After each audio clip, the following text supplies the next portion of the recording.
Hello. What's up? We're playing around with ambushers today of the Kislev variety. These guys, I think, might actually be underrated. Compare them to Shades, they have 20 more range. Technically, there's no armor piercing icon by their missile strength, but they actually have quite a bit. 10 armor piercing damage, so they're actually, I think what, there's slightly higher damage than Empire crossbows. If you get a good volley with these guys, you're gonna crush it, right? Stormkist, Shrike, thank you very much for the prime sub. Yeah. They got more HP, they have Bio Blood, they have Woodsman. Hey Bearded Freckle, what's up? Yeah, they don't have majority AP, but they can do quite a bit of damage. I think they will be rather interesting as a kite tool. Definitely not like the best kite tool, but their ammunition is really through the roof. So if I can keep them alive and actually use that ammunition, 100% our enemies will fall. Anyways, last minute check-ins are going on right now. So let's just refresh this page. Later today, we'll be playing against Attack Speed Enjoyer. That'll be pretty hype. Let's go ahead and generate the bracket. At Goblins. Round 1. Exclamation mark. Here we go. One Brave Alley. Oh boy. Hell yeah. And stuck it on with Snipe. Gotta buy round, so I gotta increase their Swiss points, I believe. But yeah, so the game plan today. Yesterday was a short stream. Today, you guys really missed the longer stream. Today is the day where we are going to play the tournament and then do a little bit of a show match and practice with the Attack Speed Enjoyer. As soon as he is done his matches against Boss Toss, they're actually playing their Total Tavern Grand Finals match right now, so pretty spooky. We may even face, we'll probably face one of them in the semifinals. Very likely. Alright, so Swiss point has been granted. We're up against Iceman. Hell yeah. There we go. One Brave Valley. This should be good. Me with no glasses is cursed. Ugh. All that.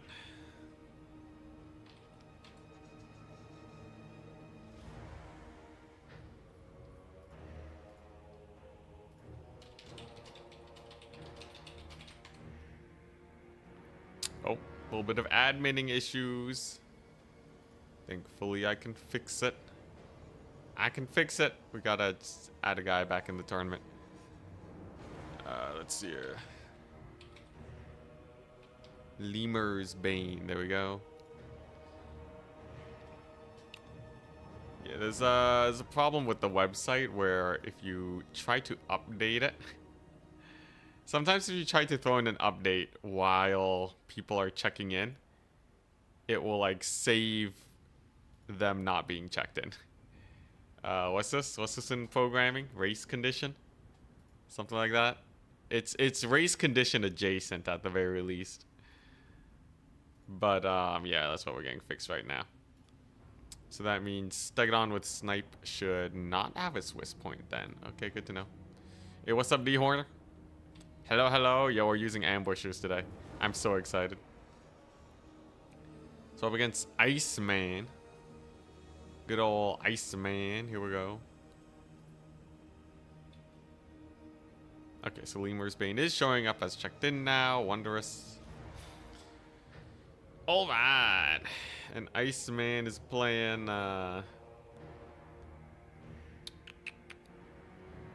Beastman. Oh boy. Oh boy. Alright, here we go. Don't worry, I know about the blocker. I haven't actually like made my armor yet. We're still deciding. I was busy adminning. Yo, these ambushers are hype. I think they're amazing. They're like amped up huntsmen. Huntsmen with more AP, like a lot more AP. Yeah, I already did 4X Sisters of Avalorn. Not for the whole tournament. It was mostly Sisters of Avalorn plus Hand of Glory. Good times indeed. Alright, so Beastmen. Yeah, that's a spell that's gonna wreck their face for sure. I feel like Beastmen are pretty chumpy, right? They are pretty chumpy. They have many a weakness. So, can't be too bad. Sure, let's take that. Alright, so if I'm going ambushers, they're obviously gonna need some protection. If he goes for like a full cav build, I gotta make sure I have at least a couple halberds, right? A couple Kislevite halberds to hold the line. Okay, so this looks pretty good. And then what? Do I just take another one of these? Jeez. Alright, a little bit of a crazy build we got going today. Oh yeah, nah. Beastmen are strong, but their nerfs really hurt them a lot. Bray Valley is kind of a weird map, though. Map's a little spooky. Snow Leopard maxing. I wish Snow Leopards were good, man. 3,200 HP. Oh my goodness. Negative HP on those guys.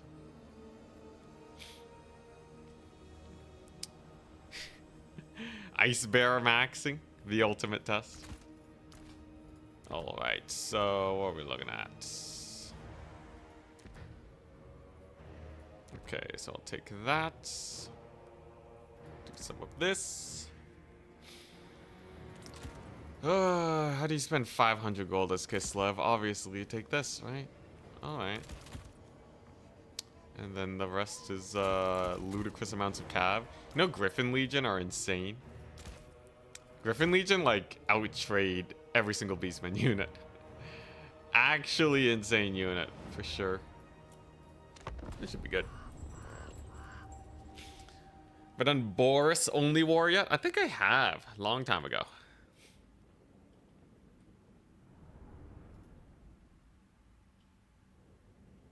Long time ago. Alrighty. Here we go. Just making sure all the messages are good. Yeah, you guys see my Reddit post? About balance and all that?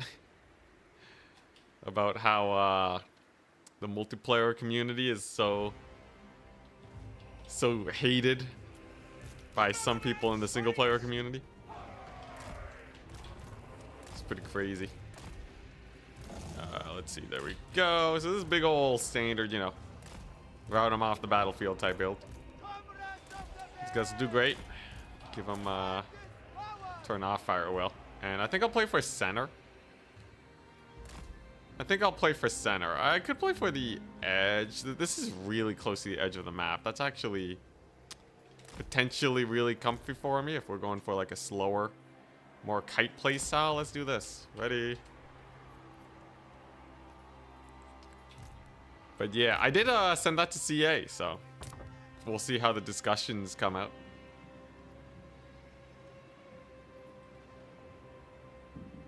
Maximum War Wagon all the time. Yeah, single player people get super sour. Multiplayer people are like super elitist about it, you know. Yeah, people don't complain about things getting buffed. It's just they really don't like things getting nerfed. But, you know, I think there's ways like CA could do some community management probably to make people happy. Okay, so I actually want to bait him here.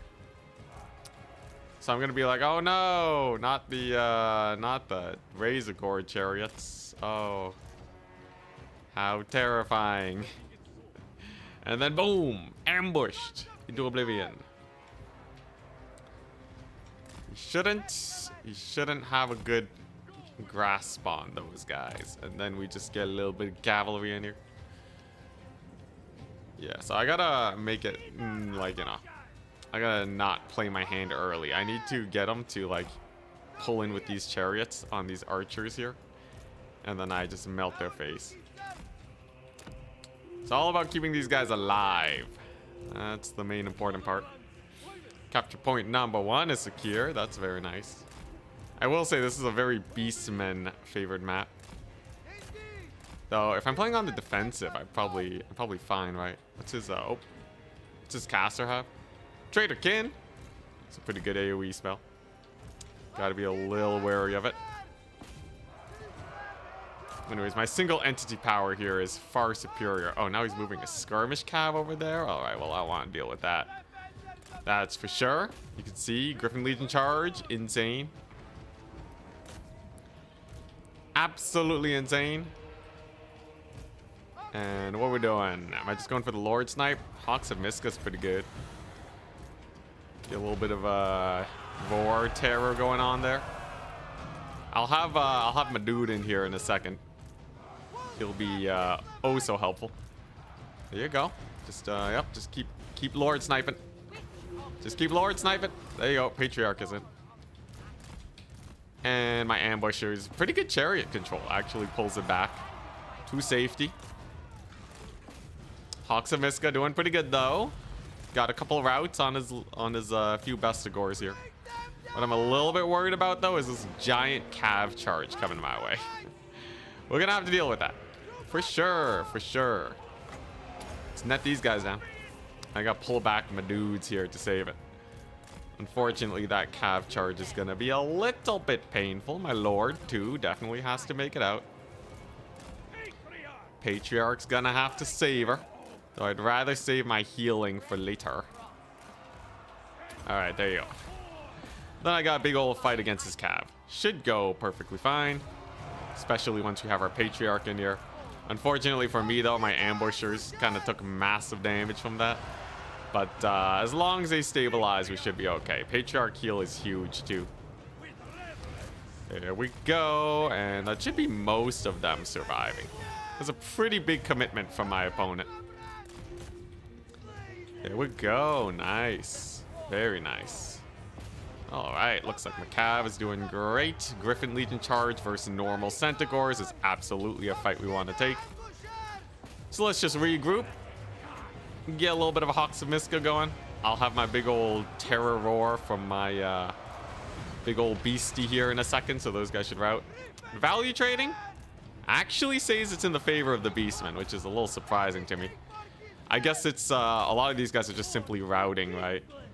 So it probably doesn't properly count everything. Not entirely sure.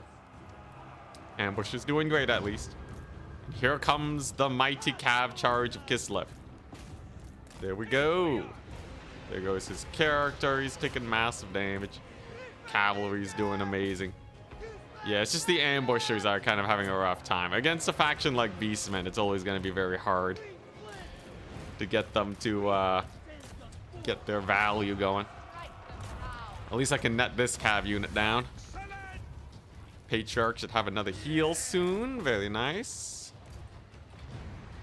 Let's get that roar going. There we go. Come on, Patriarch. Get that vigor back up for everyone. Alright, and here's our cav core coming on in. Alright, looking fine. I'm just going to have to do enough cleanup before the end of the battle here, but seems like it should be totally manageable. Another Hawks of Miska just to rout these guys off. Hopefully it hits soon enough. There we go. Come on. Maybe I need an extra cav charge just to get them routed. There you go. Man, Beastmen though, they're so prone to getting just routed off all the time. Very prone to the mass routes. Their leadership does not stand up very well against the Kislevite army. He has a lot of money in archers too, which is not very impactful right now, so that's pretty nice. So let's just start recapturing some points, why don't we? Patriarch can get the job done over there. Got a big old charge here. He's summoning in Korngors. Totally fine by me. I just need a little bit more cav, right? These archers have enough ammunition to shoot for the entire battle, so that'll go pretty well. I don't think they have to worry much. Patriarch chasing off some Centaurs. Marvelous. Alright, point number 1 is on his way to being captured. I still have a net. I still have a net. And here's another Griffin Legion. Yeah, we're just working them. Definitely gotta get those Bestigors routed off. Oh yeah, I also have the healing too, which is pretty huge. Though, definitely time is of the essence. Like, I gotta pick up the pace here, right? Okay, first point at the 800 ticket mark. That's not too bad. I don't really have to worry about the Bestigor much. Did these guys seriously just rally? Oh my goodness. That's actually kind of a problem. It's actually kind of a problem. They were not supposed to rally there. Hopefully the Patriarch in the forest can hold. Either that or I'm going to need some ambushers there. It's a little awkward, just a little awkward. If I lose a Patriarch because he couldn't properly chase off some Centaurs, that would be devastating. Okay, so those guys are worn down. He's going to lose a Gorbel soon. Alright, let's get those ambushers to save him, jeez. Come on, you darn Patriarch, live. Okay, I do have another Hawks of Miska, very nice. We don't want to take a forest fight. Beastmen thrive in the forest. So let's start making our way out. There we go. Very nice. Alright, and there's the Roar, there's the Hawks of Miska. That should get him pretty well routed. He's lost his dude over there. I should be able to start pressuring that far point very soon. Very nice. And lots of terror routes because of that that Miska. Hawks of Miska is an insane ability for Beastmen. Terror routes for days, man. There we go. Net on his cavalry so we can counter charge. Great success. They're all gone. All right. All right. I think we're good. There's a second capture. Definitely got a little sus there for a second, but we should be totally fine now. I'll have my third capture point very soon. Patriarch just has to regroup for the heals as soon as possible. I really can't afford to get to down trade here, because if he starts pulling back, it's gonna be very bad. I just gotta summon in some cav now, I think. There you go, fairly good chase off going down over there. Very nice. Oh, okay, he's trying to slow my cav core, I think. Come on, you darn Patriarch, get in there. You are needed, good sir. Okay, looking good. Those Bestigors getting bullied. Okay, and there's the Patriarch for the mega heal. Thank goodness. Yo, Patriarchs are insane. The fact that he can give back full vigor and healing over there is absolutely insane. Oh, thank goodness. All right, so the Bestigors there are held up. Yeah, a full vigor buff on a guy that costs 950. All right. I think we're good. Nothing can withstand the single entity grouping. There's another big roar from my little beastie over here. So if he does decide to commit to a fight, it's going to be terror routes abound for days. There's my cav. I will say the ambushers didn't do that much this battle, though they definitely got my opponent to play more aggressively. Like, he played kind of uphill for the whole fight, which I think really hurt him. So I wouldn't say the ambushers were useless here, though definitely probably non-optimal, I'd say. Yeah, this is like Mother Estankia upgraded, you know? When you don't have to worry about missiles, you just have these guys popping off. There you go.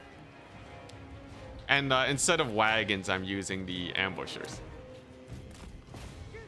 His Centaurs on the far side shouldn't be able to do much. Alright, yeah, I really wonder. So these guys still have, like, they only use 1/3 of their ammunition. Right? They only use 1/3. You're looking at 700 on these guys, 600 on these guys. For getting charged at the beginning and still having so much ammunition, I think they did pretty good. Maybe this is hard copium, but I think they actually they did quite swell considering the circumstances. Like, I think you basically just treat them like a normal archer unit. That's just going to be a little bit harder than usual. Yeah, no funny stanky cart. Mother is stanky as hype and all, but I gotta train for the big tourney. The grandest of tournaments. God, this hill is slowing me down so much though. At least the Lord's gonna be gone soon. Let's bring in the Archer Corps. He's running away, trying to get to the Corn Gores, but my charge bonus is kicked in. That's a speed boost to my Cav, which means his guys are going to get caught here. And the Hawks of Miska is going to come up soon. Overcast is just increased damage. Okay. There goes the Lord. And just like that, with the Hawks of Miska on his cavalry and a slight rear charge, they will have no more leadership. And then Big Boy over here can really seal the feat. Really seal his fate. Holy mass routes, man. Dude, Hawks of Miska, insane spell. What the crap was that? That was like 3,000 gold gone. 3,000 gold off the table, man. Oh my god. Pretty good, pretty good. Especially because Beastman is a pretty spooky faction overall. GG, well played. Yes, he's actually been listening to me and Turn a lot recently. There's some quality of life changes that should be being looked at least. It's on them to decide if it's worth it to spend the time to implement it. But yeah, it's a route and a half. I know, right? But yeah, it's on them to figure out like if they want to implement it or not. But I think the future should be pretty good. Dang, look at that value. 2,600, 1,900. Frostworms are insane. And we still had 400 tickets, so actually not even close. Although mildly close, I'd say. Like, he definitely made me fight for it. Patriarch got massive heals and the Vigor boost. So, like, you don't need Mother Stankia when you have the Patriarch. Mother Stankia is great if you want to, like, get that speed boost into the fight, though. So I wouldn't say she's not viable, but I think this build, you save a bit more money. Because your caster is also a Frostworm for only, like, what? 750 more gold. Like, this is mad savings. Especially if you don't include all the abilities.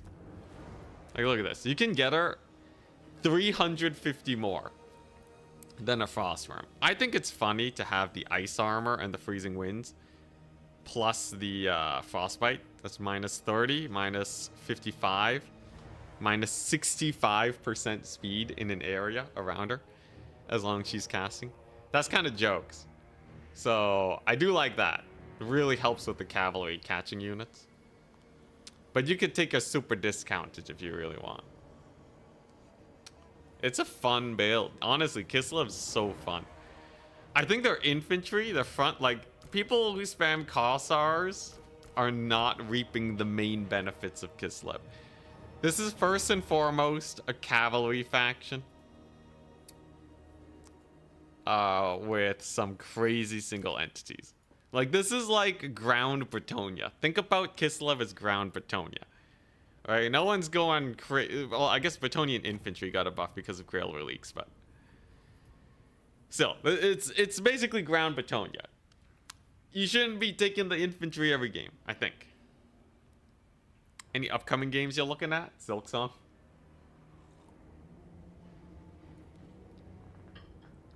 Slay the Spire 2. I don't think there'll be like big content games, but I'm looking forward to playing them.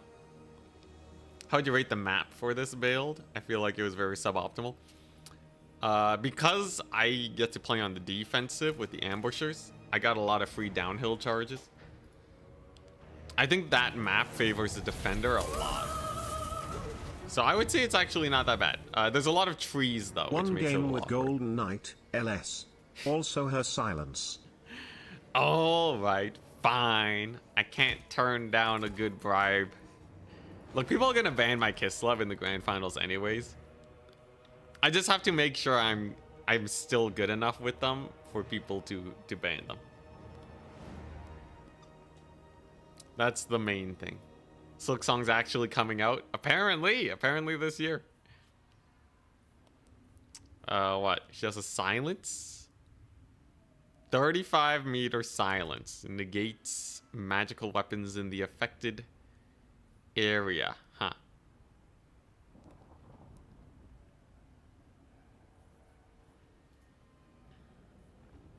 In the next SFT, could you play Demons of Chaos? I've been really wanting to play Demons of Chaos. With Seekers of Slaanesh, they gotta be better now, right?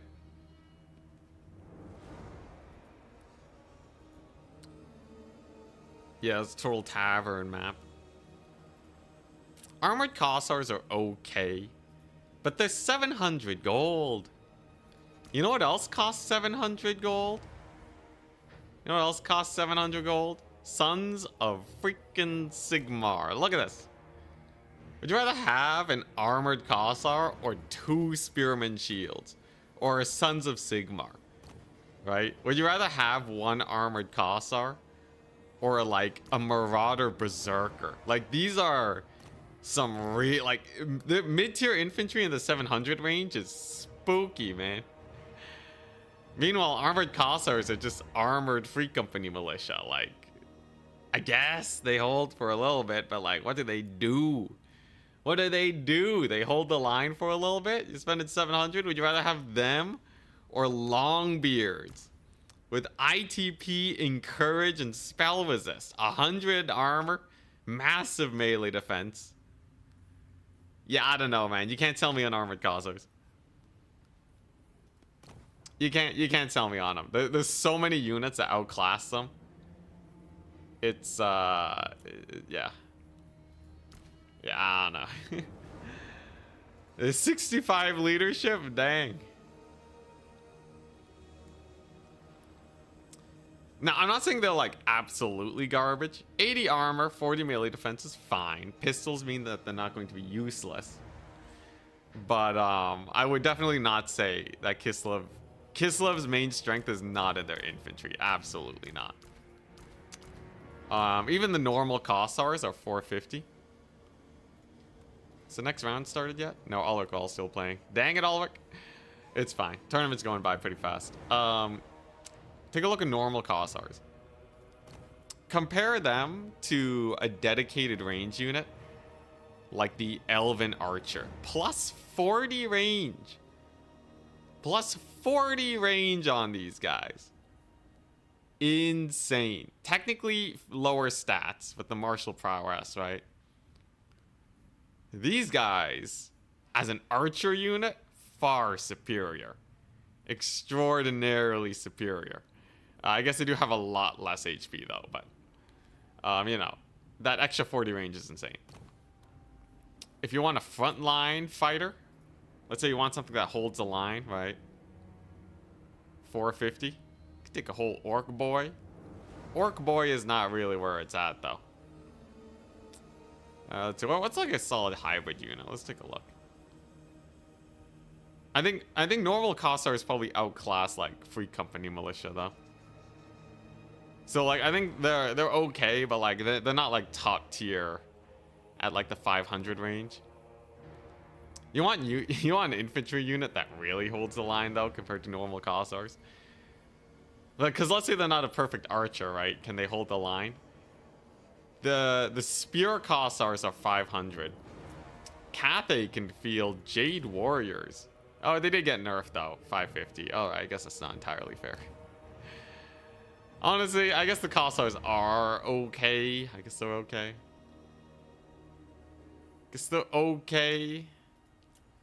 Compare them to, I don't know, Nahakara Warriors. I don't know. They kind of feel weak at both of their jobs, but... Okay, yeah, Lothar and Seaguard are... So if you compare Lothar and Seaguard, let's say, where are they at? Then I gotta check the bracket again. Lothar and Seaguard compared to Kossar. So they are 150 gold more. And go to Kislev.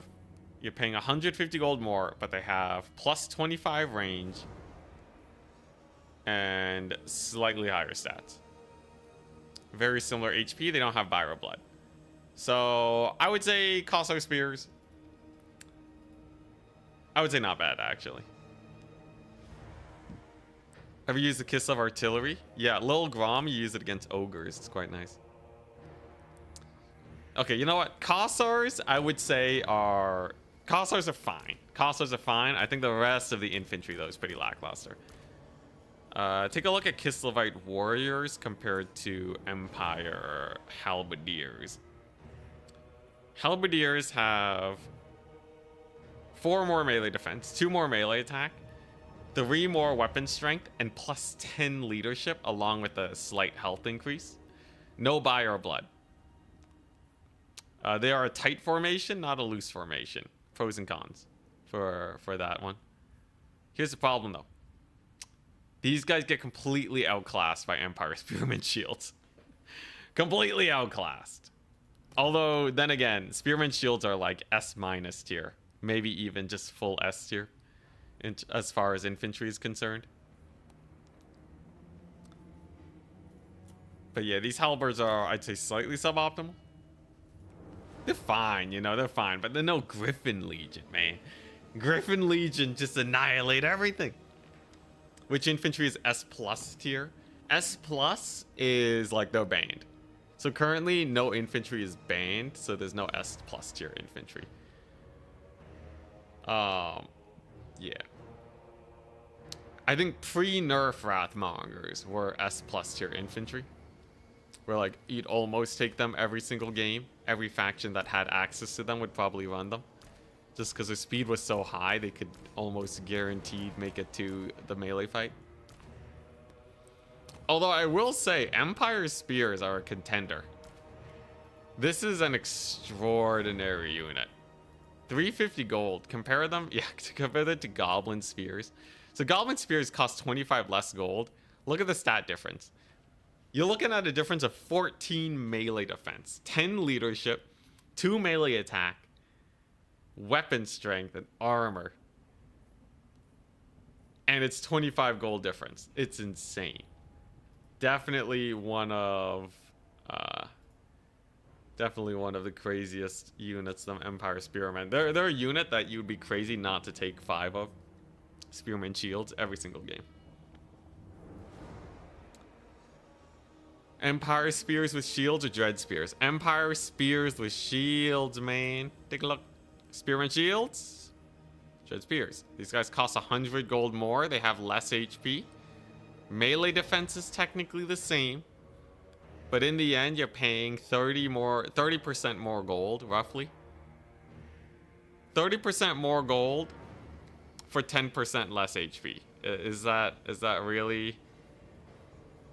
Okay, 9% less HP. Regardless, that's 2 fronts that matter a lot. Silver Shields help a little bit. And it's not like Dread Spears is a terrible unit, but I'd rather have 5 Empire Spearman Shields than 4 Dread Spears. Although that murderous prowess, kinda hype, if you get it triggered.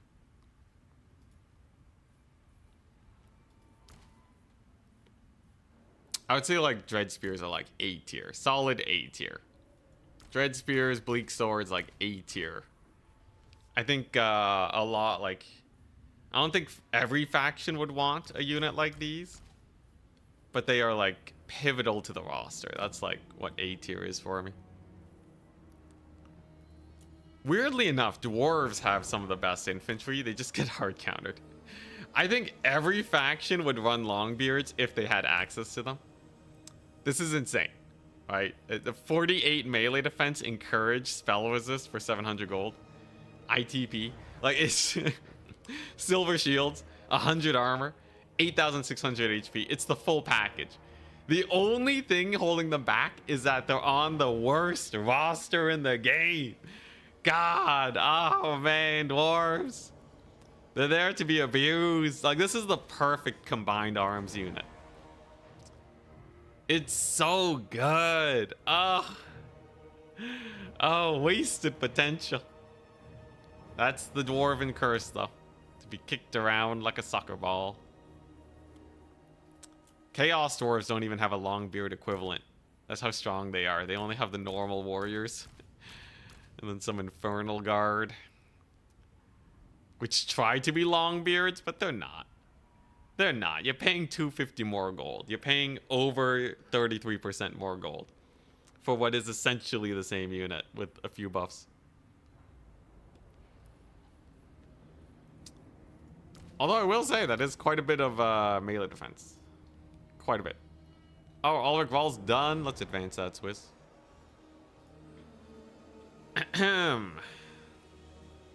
At Goblins. Round 2. Throwing an exclamation mark to show we're excited. We're up against Broccoli Fangirl. Okay. Yo, I'm Kislev. Send them that there lobby code. Go over here. The map is Bordello. Bordello Landing. And it appears Broccoli Fangirl is indeed playing the wonderful, the Annihilators, the terrifying Warriors of Chaos. I thought it was gonna be something else. All right. Well, anyways, so we have to run the Golden Knight. We accept the bribery graciously. A Broccoli Fangirl's good.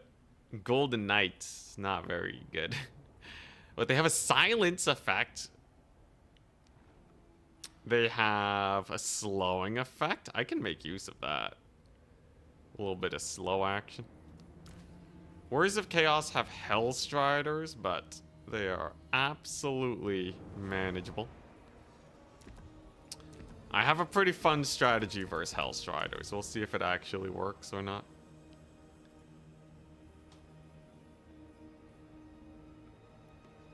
Okay, yeah, this is it. Worst roster.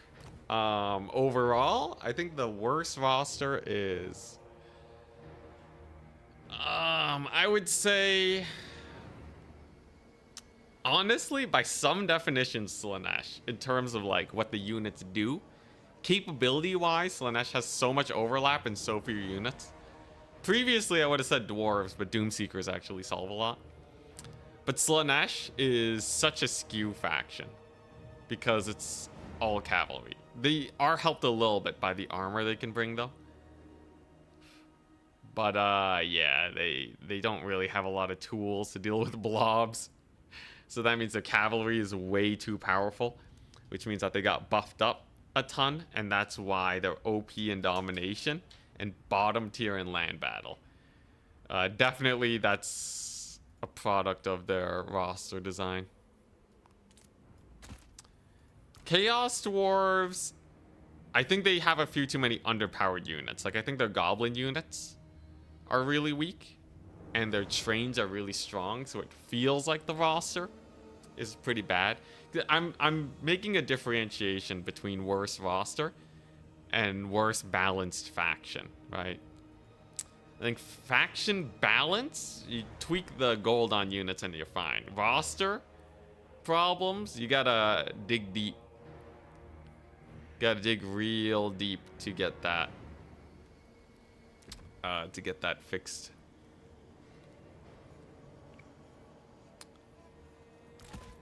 Okay, you know what? This is kind of hype. I kind of like this.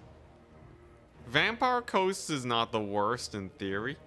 They are supposed to work because of the triple threat of guns, ghosts, and crabs, with Depth Guard to support. Coast is really badly balanced because ghosts suck. Crabs are not really a big threat most of the time in domination because it's really easy to bring a little bit for everything. Oh yeah, and then like there's the flying core that literally just doesn't shoot a lot of the times right now. But overall, I think Vampire Coast, the roster itself, is fine. Least cost-effective roster? Are we just talking about the worst faction in the game at this point? Or are we talking about the average of their units? Honestly, Skaven's pretty cost inefficient. The only reason Skaven exists in the game right now is because Ikki-Claw is really good. Like their lords are pretty good, but like the actual army itself, the doggos are pretty underwhelming. I guess the weapon teams are definitely cost effective though. I guess thematically it works. All right, let me finish making my army first here though. It's Warriors of Chaos, so it's gonna be a lot of Hellstriders. Nothing else about it. It's going to be rather ludicrous. Rather ludicrous number of Hellstriders.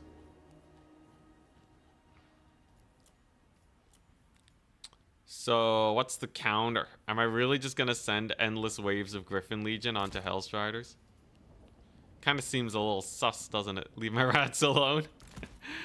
Yo, so wait, Charks, you're actually a Skaven fan? I thought you were playing them as a challenge. You actually like Skaven? That's crazy.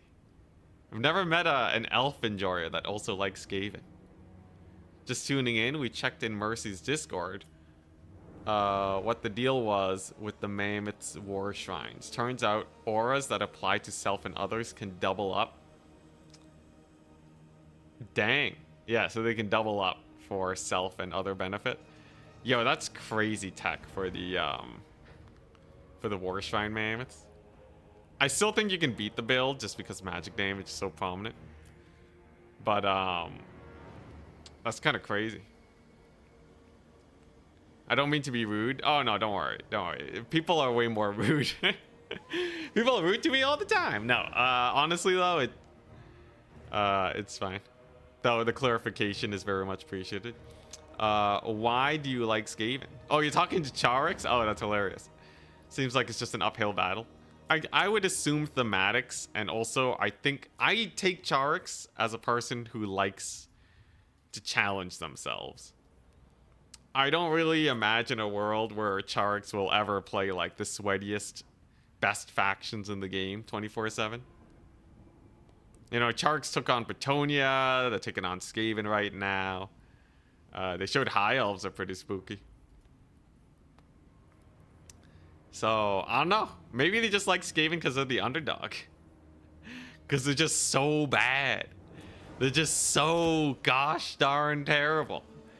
The Charix has fallen in love with them.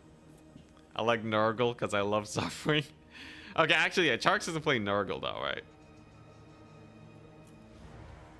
Okay, actually though, I'm pretty sure Charix sees some sort of potential in them, especially with them Globadiers. His Globadier micros are second to none. Those Globadiers always hit their mark. It's terrifying what he can do with them. Okay, I have a build. Will it work? I don't know. We're on Bordello Landing. You think they're quite decent overall on good maps? It's hard to approach them. I don't know, man. I think map dependency is big for a faction like Skaven. I think if you get the Jezzails and the Globadiers and you land your hits with the Globadier so your front line doesn't collapse immediately, the Jezzails can definitely put in a lot of work. Honestly, I think a lot of people respect you, Charix. I think a lot of people respect you. They just don't respect Skaven. So your opinion does matter. Prove us wrong, man. Prove us wrong. I think there's definitely worse factions than Skaven. I would rather play... If I was trying to win, I would rather play Skaven than Dwarves. I might even rather play Skaven than Chaos Dwarves in some situations. But I don't know. Oh, I know you make a lot of use of the skirmishers too. Charax makes a lot of use of the skirmishers. I don't see anyone else do. So that part's pretty spooky also, yeah. Yo, what's trick, by the way? I tried to keep away with my skirmishers, and I can't get them to live against cavalry. They're like always dying to cavalry. Are you like speed amping them somehow? Is there like a secret tech that I missed out on?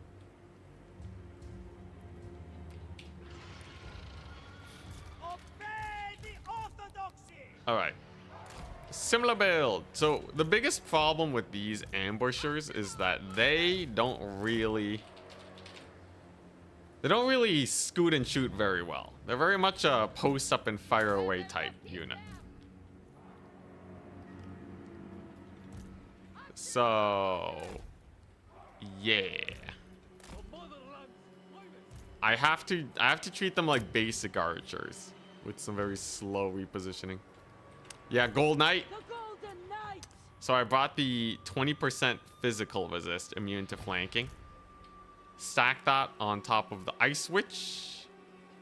On a Frost Worm with the missile resist. Won't take any damage from javelins and the like. Got a little bodyguard here. Negating magic damage is pretty cool. We'll see how that goes.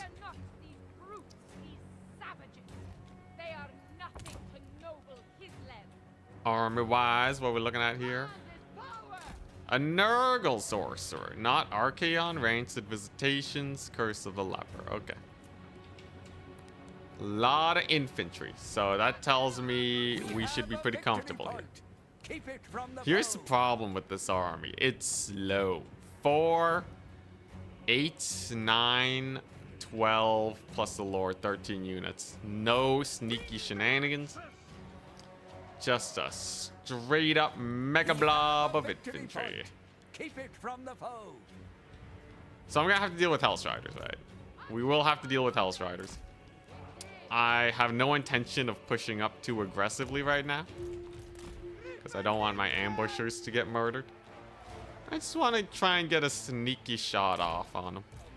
So can I get the cavalry to go over here perhaps, where they will get ambushed? We shall see. The stealth on these guys is probably terrifying for my opponent. Them being just completely invisible. Okay, let's see if I can position here so that he gets... Because I think he's shadowing my guys here, right? I think Broccoli Fangirl's shadowing my my Cav Corps. So if I bring them in here to be like, oh no, I'm gonna attack your Chaos Warriors. Then we're good. I gotta be a little wary of Rancid Visitations too. Golden Knight actually has like no HP. Interesting situation we got going. It should be a fairly good start. The Dragon Ogres? Alright. Alright there. Alright there, buddy. We got some Dragon Ogre action going on. Sure. Oh my gosh, look at that impact damage. Unfortunately, my guys are about to get spotted before they can get their volley off. I think we're just gonna have to get our volley off. Alright, there we go. Marauders again bullied. So that should just delete them off the face of the planet. Like they're already dead, right? Very, very nice over there. I do have a slowing effect on my Lord too. Freezing Winds is a nice bonus. Okay, very nice. And then we retarget onto these other Marauders. That should go pretty well. No back caps going on. A couple skirms are about. Not a big deal, because we can just dodge. Holy damage. And then we back it up. Yeah, this is the good old scoot and shoot. Very slow, methodical play style. It should be pretty painful too. Oh, the net. The net. And those guys are dead. Moved a little bit too close to the sun with those Marauder horsemen. That's gonna be a painful, painful loss, as they are kind of the most important thing for dealing with my single entity squad here. We'll have some magic back in but a second. This line of sight is killing me. Jeez, what a massacre, though. Oh my god, the Chaos Warriors did not stand a chance in the slightest. Dragon Ogres are coming on in, though. We're gonna have to give them some pepper. Griffin Legion coming on in. Pretty spooky bombardment. Chaos Warriors are routed. This is the big fight. So if we win this, it's pretty over. Most of the army is just infantry here.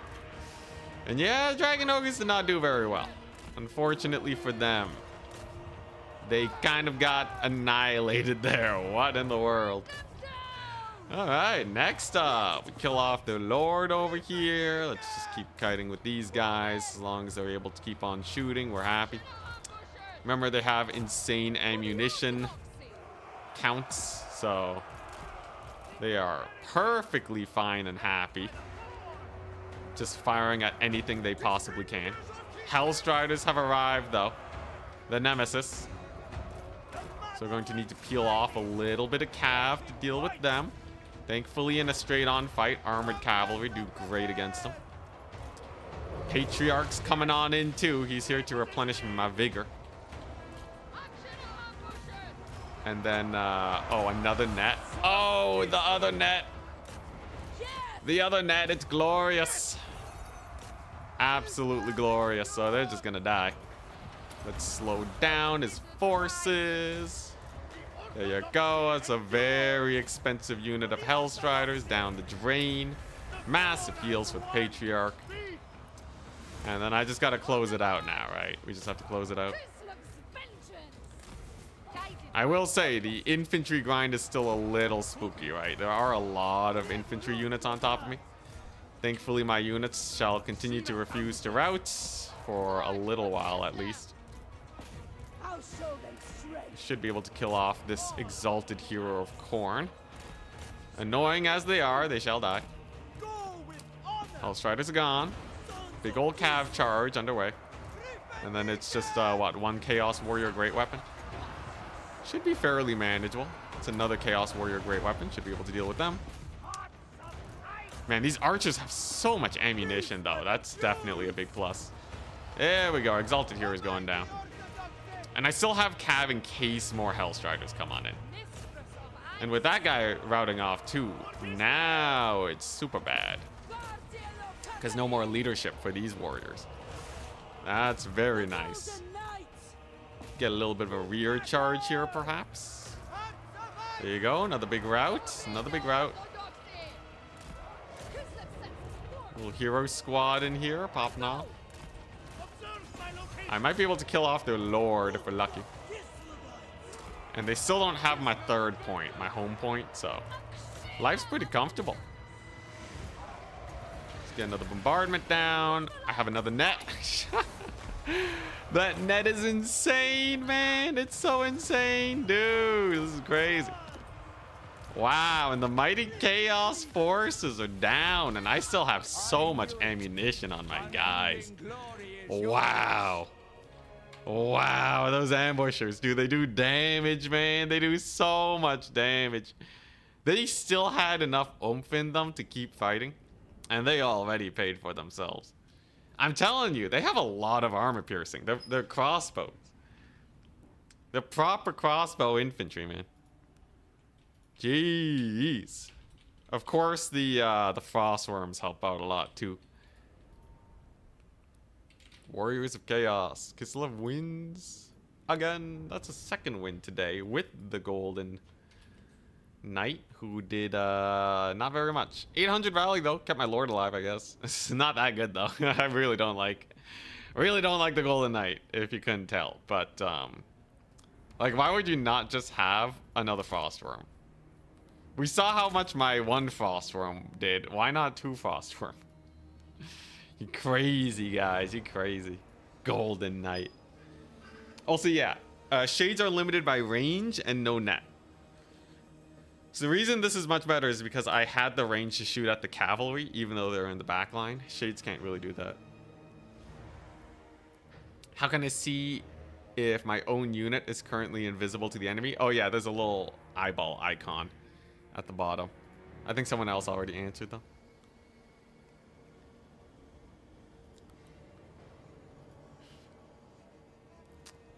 Golden Knight was a powerful holder of units. What do you mean? Oh, I guess like I didn't take the ability on them.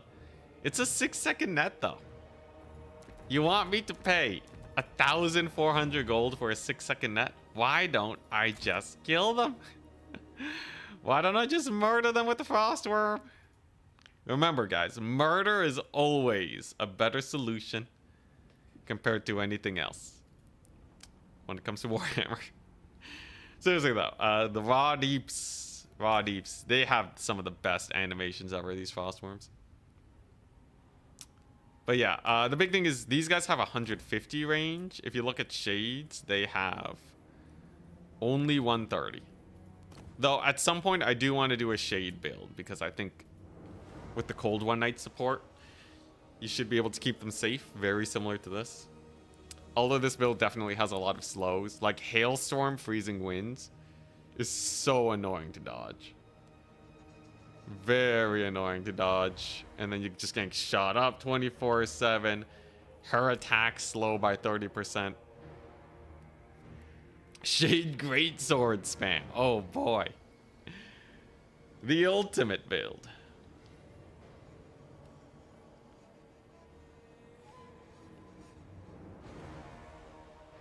Also, yeah, this is a smaller entity than a lot of the bigger single entity monsters.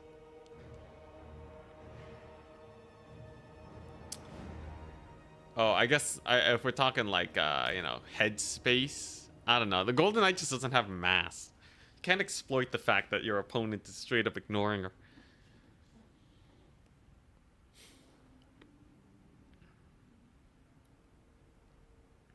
I had this problem with Pokemon. Why do I want to lower enemy attack when I can reduce the damage more by killing them?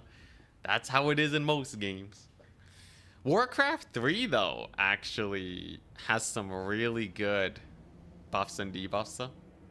Where raw damage is not the way you always want to go for. I think a big part is because Warcraft 3 healing is way, way higher than a lot of other games. You can have a full fight and lose 0 units.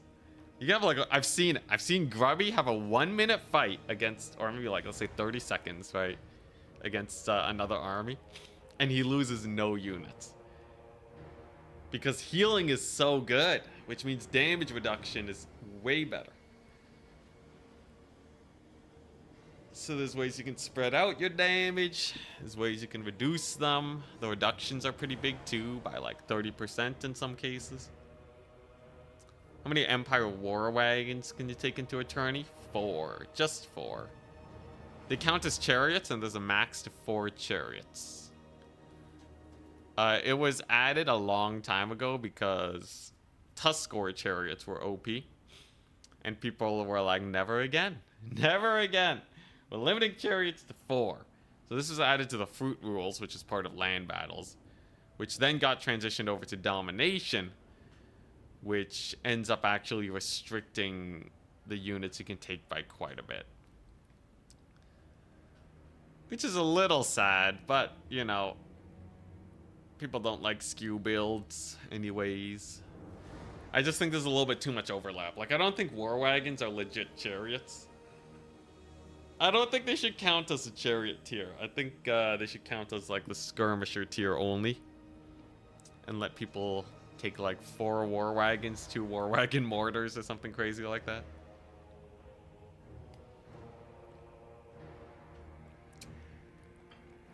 But I can understand it. I think it's very in line with other restrictions. Katarina on Ice Sledge. Yeah, she is a chariot. Which units do you want more than 4 of anyways? Alright, so the kid, let me tell you. Let me give you the laydown of how multiplayer works, okay? Warhammer is not a very balanced game. which means you can get up to 50% more cost effectiveness just by taking the right units.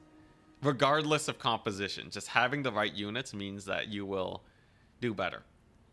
That means Zotes, not Zotes, not Zotes, you absolute memer.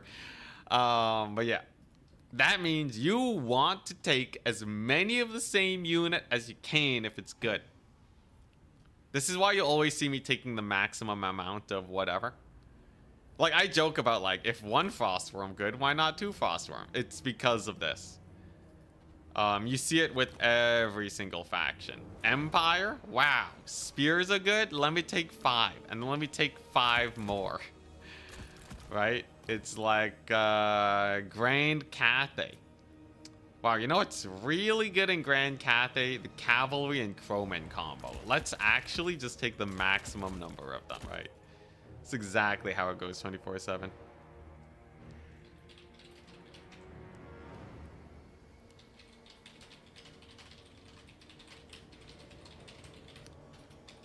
So that's kind of the gist of it.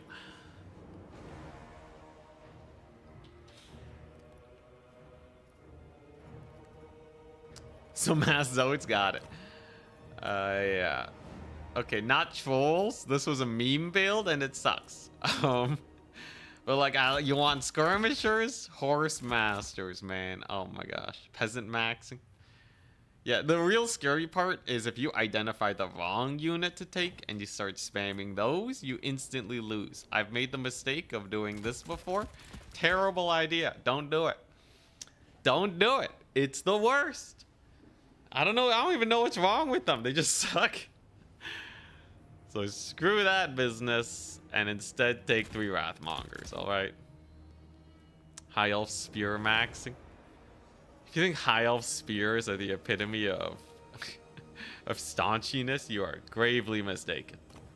Gravely, gravely mistaken. Man, High Elf Spears. I swear. Give me a second. Give me 1 second. Take a look at this. Fully chevroned Goblin Spear unit. They have slightly less melee attack, but somehow they have more melee defense. 1,400 more HP. Only 10 less leadership. Considering chevrons are like the least effective thing you can do in the game, the fact that it's close is kind of embarrassing for the Spearman, I'm not gonna lie. I'm not gonna lie. Although martial prowess definitely helps a lot. Plus 12 melee defense is kind of hype. But anyways, these guys should probably cost 400. I'm not gonna lie. Should cost 400. Is there a single unit in the game that costs 400? Crap. Oh, okay. Also zombie halberds. There's like very few units at the 400 mark. Oh, Hobgoblin Cutthroats, I guess. I guess units at 400 just suck, right? No one runs them. 400 gold tier, garbage.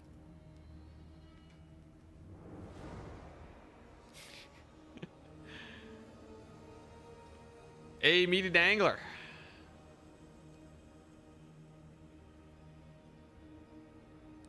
Really?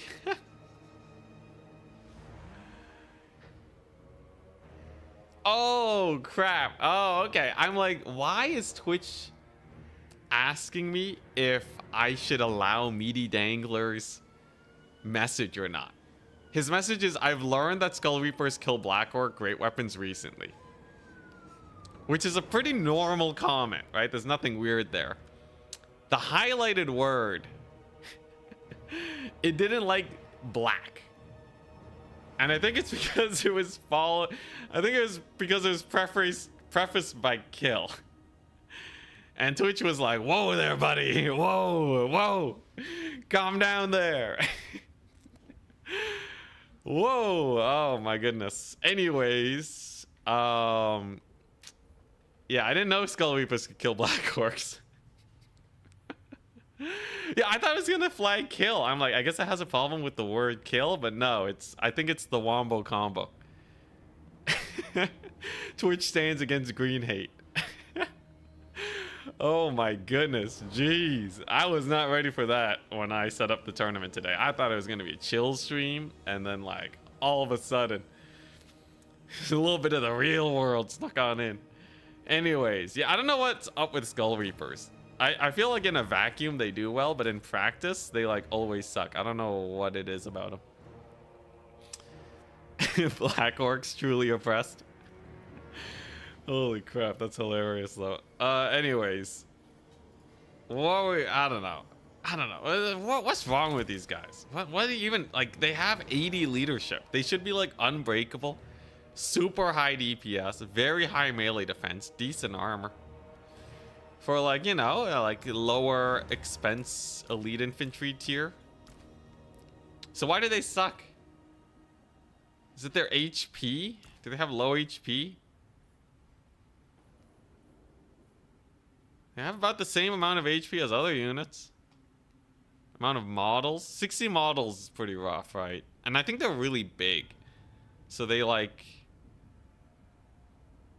I think 2 units are hitting them. Like in a front line, right? It's kind of like monstrous infantry. Where like many units are going to be hitting one entity at a time. Wrathmongers slap. They absolutely slap. I got to take a look at the Wrathmonger model.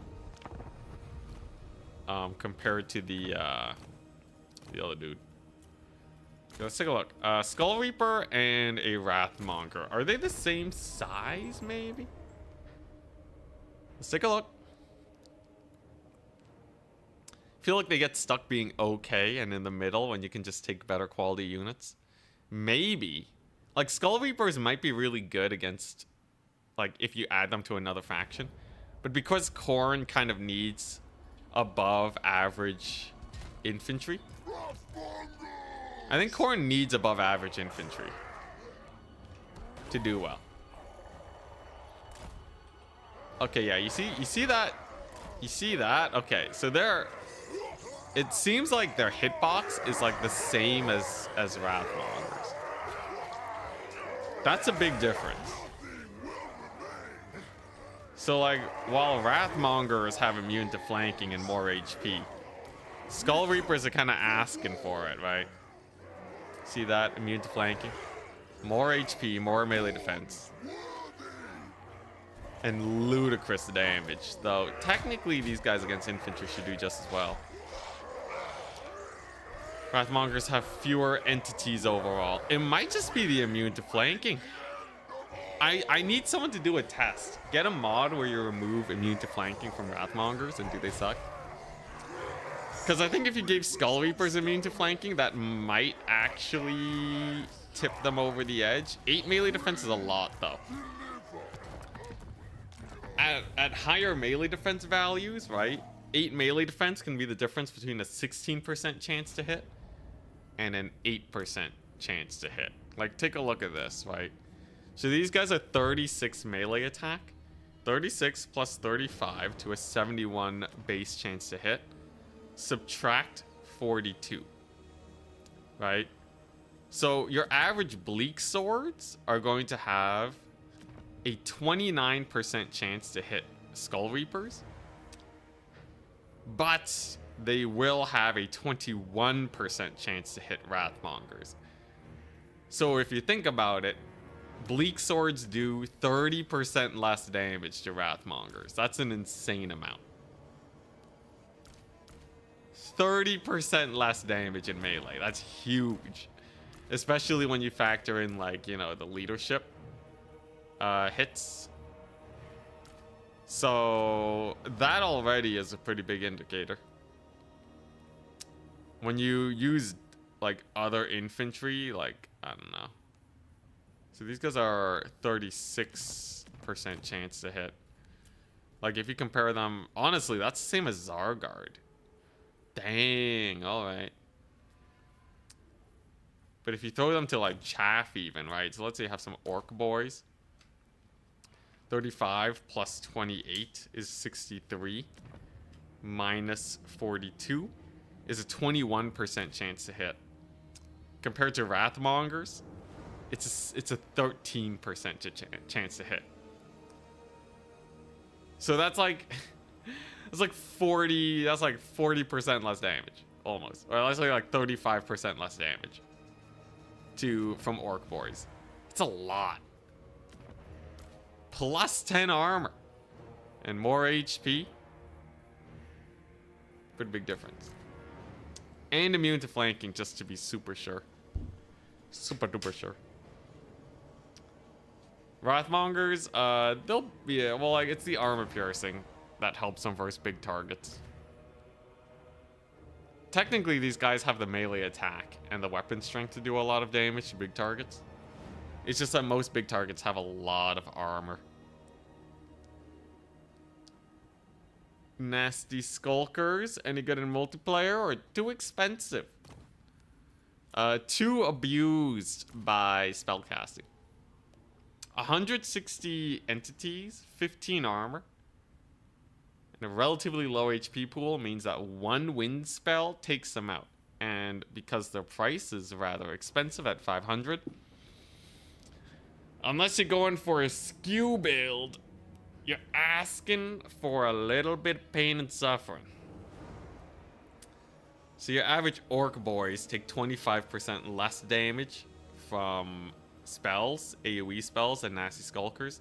They have more HP and more armor. And more leadership. And cost less. Yeah, these guys have armor piercing, but like, even if Nasty Skulkers were a genuine threat to your units in melee, if they were genuinely terrifying and you don't want to fight them, dedicated spellcasting would still take them out of the picture. One of the reasons why we don't see Night Goblin Fanatics, I think. Yeah. Also, Fanatics are just better than Skulkers, that too. The stock helps mitigate the spellcasting on them. Also, they need a flank to get their thing. Unit is attacked in the rear or flank of Ripperonis.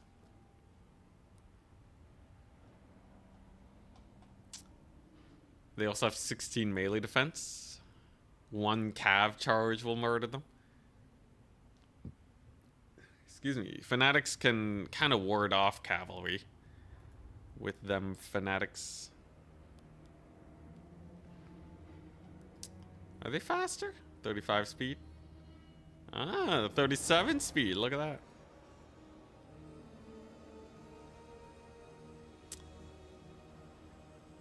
Maybe Wrathmongers have a more optimized splash attack than Skull Reapers, maybe.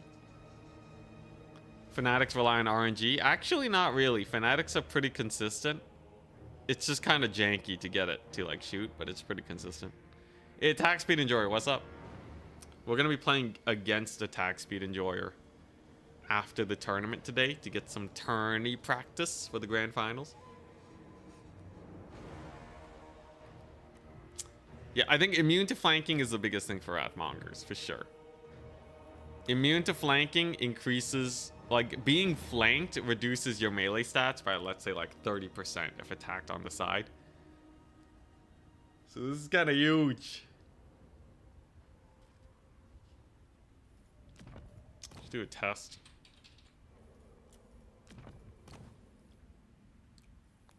See, they're fighting savage big guns. Actually, nah, let's say normal big guns.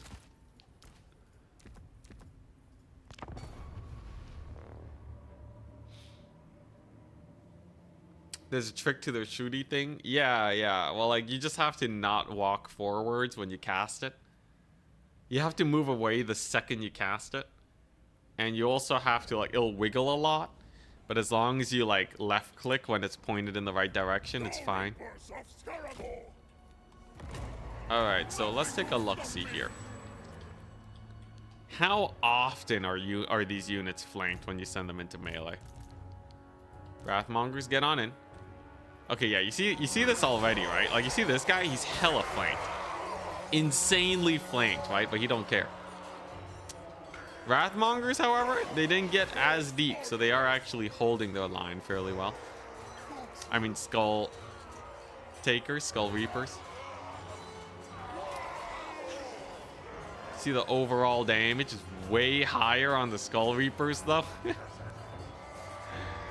Why is it so much higher? Wait, it's a 2,000 HP difference. I guess that melee defense really just does make a huge difference, doesn't it? Yeah, so like, I think the melee defense makes a really big difference, first and foremost. And probably the immune to flanking is making a bigger difference than it might seem on the surface. I think immune to flanking is insane for survivability. Like, any units that go a little too far forwards just don't die. Skull Reapers lost 6 entities. Okay, yeah, give them chevrons for melee defense to see if it's the immune to flanking or not. I like it. I like it. This is some real science.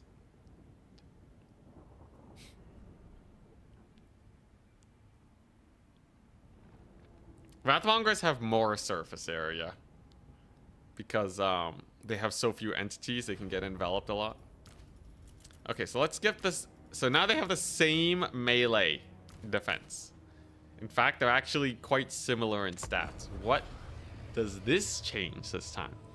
In theory, you would expect the Skull Reapers to actually be about the same as the Wrathmongers here. Can the Wrathmonger be stunned? I don't know. We'll see. We'll have to do an animation deep dive. Zoom in real hard on them animations. Okay, so this is melee defense is the same. So there's the charge. You can see the charge comes on in. Wrathmonger's going. Oh, you see that guy? He's kind of he exposed his flank with a noob. Okay, yeah, see that guy? He got to turn around too. What's going on? Wait, does their attack animation legitimately spin them around to face towards the enemy? Wrathmongers too, but like they have immune to flanking. Are they? Because you can see the arrow. It's actually pointing the other direction. Hilarious if true. That guy just got staggered and hit twice in the back. Oh my god! I think we figured it out. So even with the same, melee defense, I think they straight up have an animation that makes them expose their back to the enemy. Oh my gosh. Oh no. Oh, that's real bad. Oh, that's real bad. Maybe I'll make a post on that.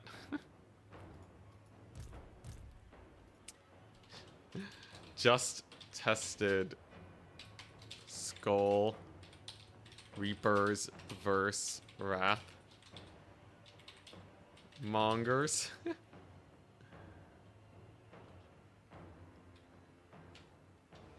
Let's see. Skull Reapers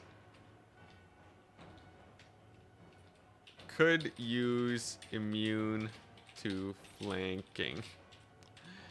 Just tested them versus Wrathmongers, and even with chevrons to increase their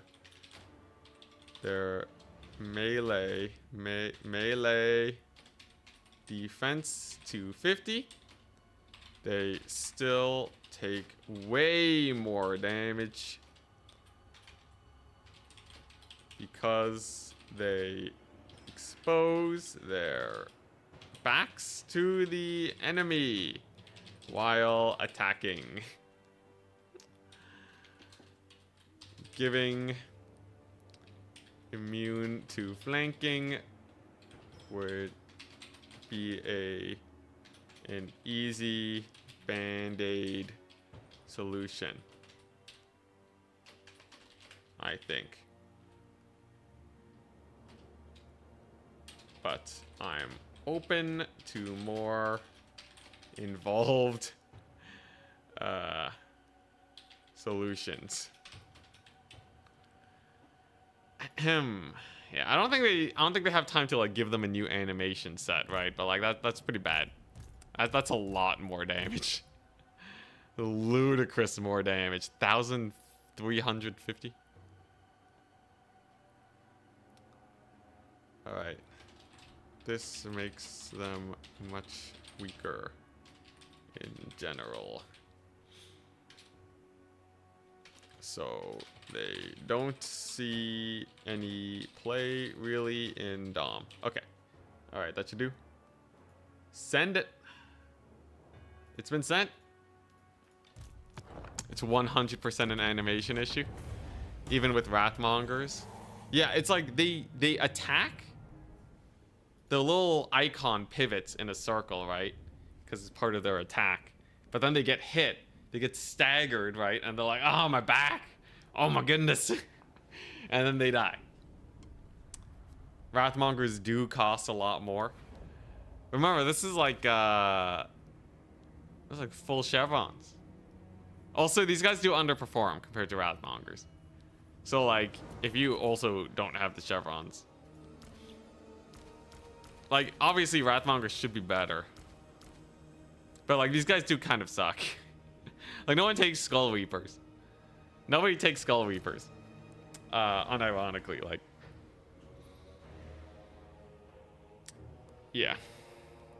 So, like, if you fully chevron them to gold, they vastly underperform to Wrathmongers. Although, like, you know, like, here's the thing, right? Like, technically, they should be hard countering. Like, if you look at them, right? Anti-infantry 10. Very similar stats. The damage keeps up, right? Like, Orc Big Guns are the unit that you would want to send Skull Reapers on, right? So, yeah. Like, I'm sure they're not terrible. I'm just pointing out where they're weak.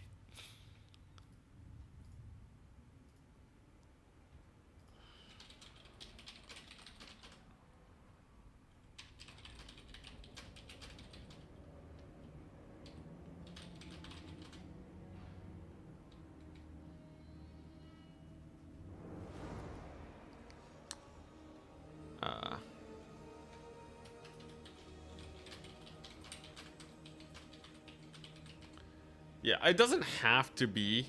It doesn't have to be an immune to flanking to make them good. I bring up immune to flanking because I think that's the crux of the issue. They take a lot more damage than one might expect. Wrathmongers are super strong, but they get shot to bits. Same with Skull Reapers. So, like, as it stands, I think they need a bigger distinction from Wrathmongers. This should be, like, insane light armor clear. And these guys should be armor piercing clear. Because that's what you're paying for, right? In theory. In theory, you're paying for the armor piercing of Wrathmongers.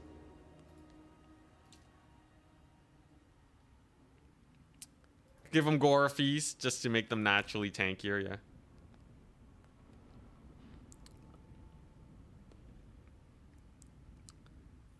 But yeah, they're the little spin animations screwing them. Gore Feast would be cool. They are called Skull Reapers.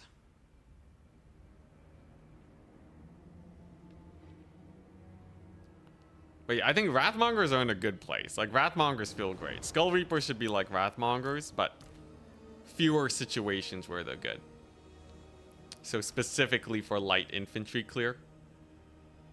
Whereas Wrathmongers are everything, and then that way you can save a 400. Yeah.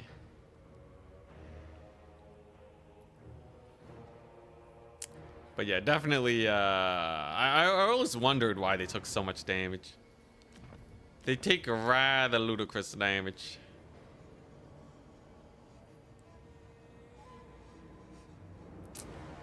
But, like, definitely, like, I think that's why when you look at their stats, it seems so good. But in practice, it's not very good. I think the stats are deceiving. Also, people don't even use Wrathmongers that much anymore. It's mostly because people are kiting Khorne. Most people are kiting Khorne right now. In fact, Khorne has fallen off quite a bit from the last time I started playing.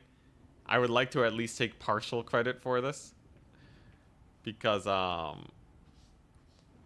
think, I might have helped popularize it, but it was already kind of underway. Because I learned it because Outer Region showed me that you can kite Khorne. So. It started with me getting dumpstered by Outer Region. Then I dumpstered a lot of other people. And then the combination of all the dumpstering has made Khorne kind of fall off. What's the most OP unit right now? Not including Uncle for Uncle. Clearly the Bloated Corpse, but if we had to skip that, I would say the strongest unit in the game is going to be the Mighty Hellstrider. I would say Hellstrider right now is probably the most meta-defining unit in the game right now. Because they make Slaanesh incredibly powerful, and they make Warriors of Chaos incredibly powerful. I don't think any other unit in the game right now is still waiting for its nerf to come, and is making more than one faction super strong. And remember, this is a unit where people take 4 of as Slaanesh and Warriors of Chaos as a marked unit. It's supposed to cost Warriors of Chaos something to take these guys, yet people still bring 4. That's pretty bonkers, all right? When they have limited marks to spend and all of them go to Hellstriders, potentially they may be pretty strong. Potentially even the strongest. Whoopsie daisies. All right, round 3, let's go. Here's the thing though, Warriors of Chaos is not like super duper meta. I think they're very high tier. But I don't think any other unit has so much reach. It's either that or like, I don't know, like people aren't playing Beastmen that much anyways right now, so like that's not really a big thing. I'm Kislev. The map is Rift at World's Edge. Okie dokie. And he's playing as High Elves. Oh boy. Can we defeat Rusto? Thundertusk still super OP. Thundertusk is strong, but I don't actually think it's like meta backbreaking strong. Because the Thundertusk actually can be countered now. Longbeards? Ah, yeah. Yeah, the Thundertusk is kind of counterable, I feel. Call me crazy, but like people are not spamming ogres 24/7. And when they do, ogres aren't really winning these tournaments because Thundertusk doesn't really have the anti-large to kill everything. It does get focused down by like dedicated monster duelists. Like let's say Alberic. Alberic, he definitely just dumpsters them. It's kind of strange that Warriors of Chaos is one of the lowest win rate factions, actually. Let me take a look. Warriors of Chaos, 46%? Bro. Who are they losing to? Ogres, Beastmen, Vampire Counts. Those are the top factions. Dwarves? Dwarves? What are you doing? Oh my gosh. I don't know what the Chaos players are doing nowadays. I don't know, man. There's something going on. Okay, I guess like Wood Elves are pretty good. Warriors of Chaos are crazy though. No, I think it's skill issue. You know what? Screw it. I think it's skill issue. I think people aren't playing Chaos right. Dude, every time I play Chaos, I feel like it's the easiest time of my life. Although I would say Wood Elves is probably a little better. Dwarves I can maybe understand, but it's still a little sus. Yeah, that's crazy. Skill issue for sure. Definitely just a skill issue. Alright, seriously though. Okay, Wood Elves have a crazy high win rate.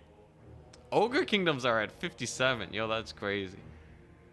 You know, maybe I just don't know what the meta is. Am I just out of touch? Am I really that out of touch? Like, I feel Tomb Kings are good too, but they have a 48% win rate. Khorne is at 49, exactly where I feel like they should be. I like how Lizardmen have a 51% win rate. Chaos Dwarves have a 52. Greenskins have a 54. These are garbage factions. What? Oh, there's no way, man. Am I just a hipster? Have I been a hipster this whole time? How can I be discovering this now? That's insane. That's crazy. Seriously, what's going on? Now is not the time to have my worldview shattered right before the big tournament. What about Skaven? Okay, Skaven are in the dumps at 47, where they should be. Still higher than Chaos, though. I don't know how. Insane. What is this world I live in? What even is this world? Yeah, I can't believe greenskins are high up. Greenskins feel so garbage. I don't really struggle against greenskins unless I'm playing like a non-monstrous faction like Empire. I think greenskins will do well into them, but I don't think they do well into like most of the factions. I think they're terrible versus Chaos. I've always had a great time there. Goblin Tide? Dude, Goblin Tide? There's no way. I think it's Orc Tide usually. Definitely Orc Tide 24/7. Yo, this is crazy, man. I gotta watch more tournaments. Clearly, I don't know what the meta is. All right, now how do I beat the High Elves? So, what's he gonna have here? What's he gonna bring? Armor spam definitely dies to this. Okay, you know, I have a list. I have a list of stuff. Faction threats, High Elves. Arcane Unforging, Tempests, Kite, Chariots, Armored Infantry spam, Stealth Lord to snipe artillery. Just armor cav max them. If they go artillery max, don't rush them unless you have a dedicated rush. Oh, and Fireborn, yes. And I have to worry about Fireborn. Okay, well that's a pretty short list as far as I'm concerned. Fireborn are a unit that I will have to be wary of. Let's take a look-see here. What's my Fireborn counter? The Oath Brothers of Tor, clearly. Yo, I hate my big cav. I always do so bad with them. Gotta learn to micro with them better. Fireborn. You know what? Let's just take this and call it a day. It's High Elves. We already beat Beastmen as Kislev. There's no way couple dinky elves are gonna beat Kislev. Zero. And you know what? I'm playing as Red Kislev. The OG Kislev.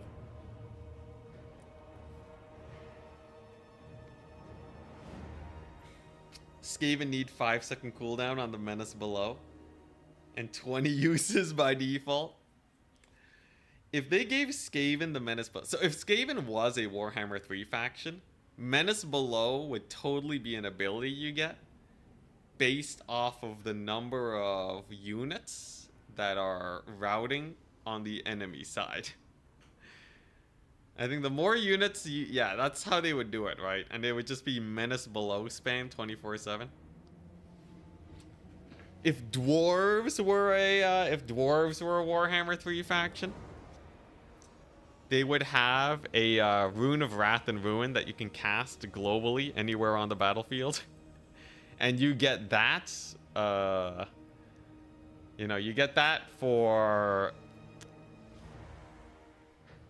however many runesmiths you have deployed. I don't know. I'm sure it'd be crazy. All these free abilities.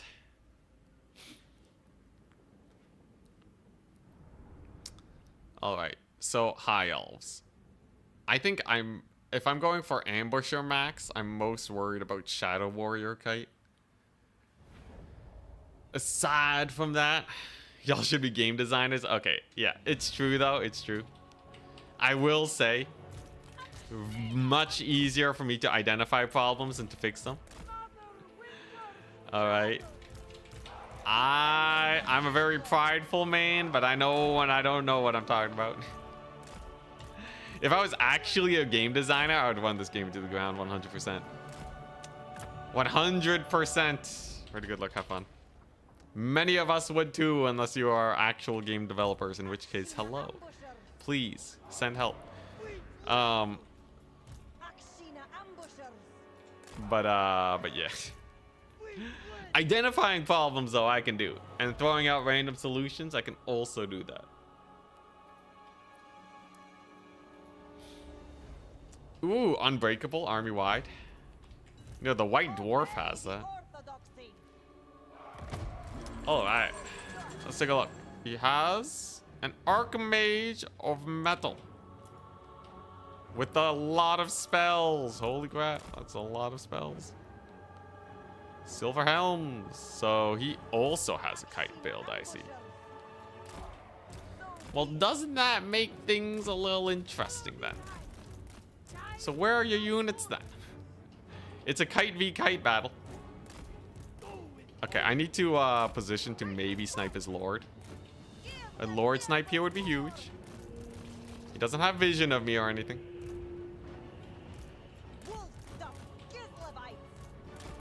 There's his dudes. Thankfully, I do have a lot of missile resist, and this guy. He's gonna Plague of Rust my lord. That's kind of aggressive, bro. Especially because I can dodge his shots. But yeah, he also has a full kite. Good to know, good to know.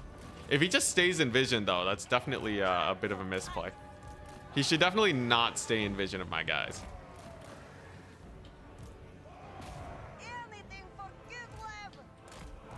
Big volley, big volley. Okay, there we go. And then we pull back to safety. I have one capture point, and we have an advantage in the skirmish damage. I'll take it. And he used Plague of Rust, which doesn't really do much for him. Honestly, Kite v Kite is like my favorite, man. Dude, I love Kite v Kite. Kite fight. Kite fight away. Unfortunately, this map is like super hard to see shots with. So it does make things a little bit more sus, but I think we're fine. If he keeps wasting volleys on my Frost Worm and stuff, it's gonna be rough for him. You can't really afford that. There you go. Hello. Shoots it at the Frost Worm. What a mad lad. Gets a pretty nasty volley on him. Gets a little bit of magic on me though. Okay. Look at this. It's a white lion chariot. So we're gonna net that bad boy. And go over here. Get a little bit of a unfortunately my guys, they don't skirmish like his guys do. He does have a big old range advantage. My line of sight kind of sucks. But we'll see how it goes. Should be able to brutalize his chariots at least. There you go. Fairly good deeps. And he commits his cav. Silver Helms with shields actually dueling my my boys here though. And now he's getting the mild trades, but he does lose his cavalry core. And that's going to be pretty brutal, right? Without a good cav core, he's probably going to get bullied here now, I feel. I can support my cav over here. And yeah, now he's going to lose all his guys. That's pretty brutal. See this big old charge over here? No real support for his guys. He kind of overcommitted, I feel.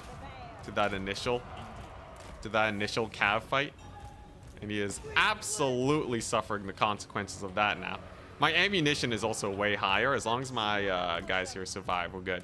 Unfortunately, geez, these guys don't know how to shoot, man. They don't know how to shoot sometimes. It's okay, we'll be fine. Big ol' route on those Shadow Warriors, very nice. Gets another Plague of Rust. No, Final Transmutation upgraded. Honestly, not the biggest issue when you have your dude over there. Just get a little bit of a bombard over there on him. There you go, Frostworm doing great. I don't even need to commit this cav unit. I can just kill him. Yeah, the cav fight is as important as the skirmish fight. You have to really be careful that you don't overcommit. As you can see, he's already down a hella lot of Shadow Warriors. And if he wastes a volley here on this Frostworm too, I'm waiting for him to give the target fire, then it's going to be real bad. Big heal. Missed on my lord, unfortunate. Here we go. I can probably chase this thing off though, right? I still have so much ammunition too. Honestly, these guys are great. These guys are amazing. I kind of love the ambushers. Very cool unit. A high ammunition skirmisher. What a thought. Alright. Yeah, frostworms have 25% missile resist, so we're really not worried about that. They have pretty decent armor too. Yeah, so his shadow warriors can't even hurt them a lot. Should be able to kill off that shadow warrior unit. And my cav is very well armored. Huge volley on his shadow warriors. They just got brutalized there. And there's another cav. Nice. Very nice. Let's get another cav unit in here. Boom. Bada bing, bada boom. I got another heal here soon enough. That'll be huge. If he's not careful, his lord will get caught too. I actually want to play this nice and slow. There's no rush here when you have this much of an early game lead. What he should have done is tried spotting with his lord, I feel. Jeez, these guys don't even have shields. They don't even have shields. Brutality. Now I got to choose to defend these guys or his Lothan Sea Guard that are about to get brutalized.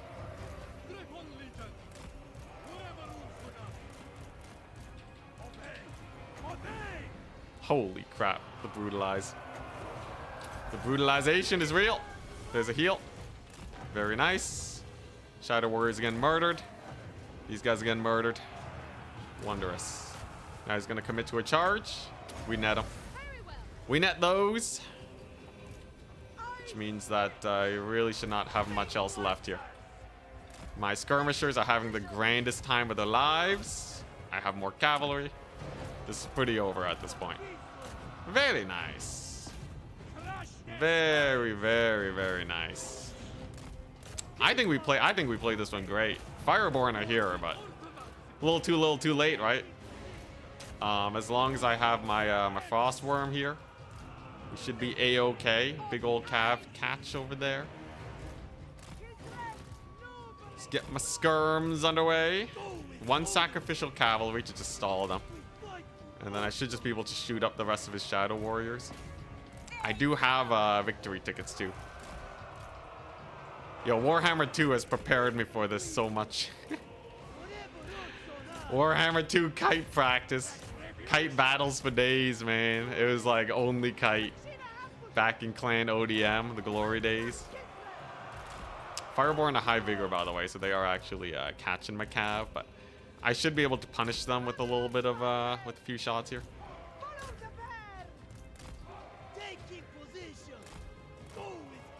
Very nice.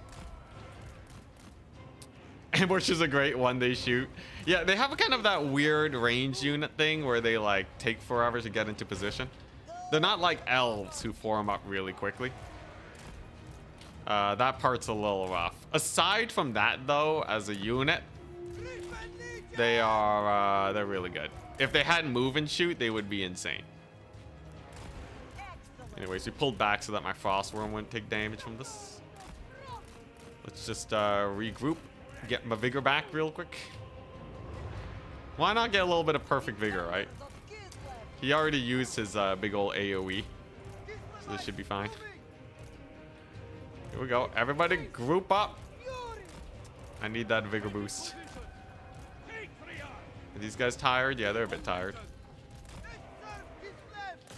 There we go. Nice. And everybody has max vigor. Let's go. Dude, that's crazy that the Patriarch can do that. Insane. There you go. Yeah, everyone's max vigor. So that's going to help with the leadership and all that. Let's see if we can catch them. Fireborn. Definitely got to use magic to kill them. These guys don't have the armor piercing to chunk through their 120 armor. But the rest of my guys, they'll be fine. Thing of the Woods is actually not terrible too. And there's the slow on them. Now that they're slowed, life is pretty comfy. Little chariot over here. Oh my goodness, 1 million damage. Archers are doing fine. Chariot does catch them, but yeah. We're goodies. Look at that. Crazy silver helm catch. Fireborn are gonna get Hailstormed, which means he's too slow to disengage to. And my opponent is quite thoroughly tabled at this point. Honestly, that's a pretty solid win for the Ambushers. I really like them here. 360 shooting for Ambushers would make them so OP. They have so much ammunition. 24 ammo is insane. All right, it would be dangerous to give them 360. Honestly, they feel so good. I don't know if they need a buff. The only downside is that like they won't shoot right away sometimes. But like, come on, man, look at these guys. They're insane. I knew it. Unending glory is yours. Insane. GG, well played. So the biggest problem that my opponent made this battle was that they were way too aggressive with their Shadow Warrior shots. They also brought Shadow Walkers, but you can see their damage values were not especially high. My ambushers were a little on the lower end, but they were actually alive to keep shooting, so definitely outtraded. And then sending his cav onto my skirmishers early on kind of screwed him. It's kind of a game of chicken, like who blinks first, while also jockeying for points. So the first one to shoot will get counter shot. First one to charge in will get counter charged. Had he played defensively, it would have come down. I think Shadow Warrior, so what he should have done is use his Lord to spot my ambushers. So like use the invisibility on his Lord, find my ambushers, and then get a big volley on them before they shoot. One of the biggest strengths of High Elves is that they can basically bring an invisible Lord to the battlefield. So, I must say, surprised he did not go for that.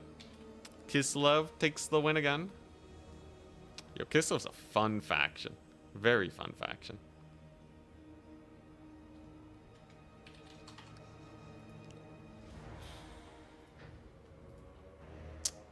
Also, yeah, the Patriarch is insane.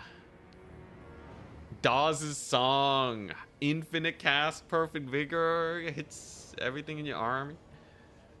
It's like a permanent armor buff. You are the meta? Almost, but not quite. We're still not that good.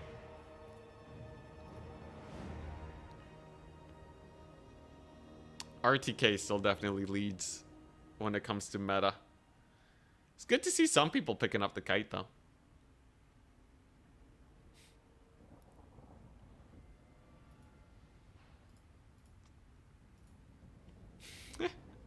Wish my perfect vigor healing corpse cards moved at 70 speed instead of 22. Okay, you say that, but I feel like undead have a good matchup into Kislev. I feel like, let's see here. Although I will say, Patriarch's kind of busted. Like, Patriarch could see a nerf, Kislev Infantry could see a buff. I think we agree on that. What's the Vampire Count's win rate against Kislev? This 67% win rate into Kislev, 14 wins, 7 losses. I wish I had an unroutable 100 gold infantry unit. Okay, actually, I don't know if every faction can pull that off. Although I will say, Vampire Counts, they definitely, they need better cav. Like, if their only shtick is that they have infantry that doesn't die, that's kind of boring. I feel like we can all leave this happy with the right hits to some units. Like, Vampire Counts would die for Griffin Legion. Again, I guess. Vampire Counts look at Griffin Legion and they are like, they're gonna pass out, man. Holy crap. This is basically Blood Knight, but at 1,000, like 500 gold cheaper. Like, it's crazy, man. It's crazy. Yeah, Patriarch 4 targets max on the heal would be very nice. I don't know why he still has an unlimited healing hit. It's kind of weird. Today I managed 1,300 value with Empire Spearmen. Dang. What large unit did they get to massacre? They can almost beat Scylla and Fingrim. Also, yeah, with Glorious Charge. Glorious Charge is insane. Also, they already cause fear, just like Undead. But it's like they cause extra terror with Glorious Charge. Holy crap. And 75 speed to boot. 75 speed to the vampire counts. Okay, I guess Black Knights have 78. Blood Knights are 70 though. Okay, I don't know why Blood Knights are 70. It's kind of rough. It's kind of rough. These guys are slower than I thought they'd be though. The Kislev Cavalry. I thought they were a little faster. I guess you can't speed boost them. Oh, it's the Winged Lancers that have 84. I see. So Winged Lancers are 84 speed. Holy crap, man. Dude. Oh my goodness. They're running laps around the Blood Knights there.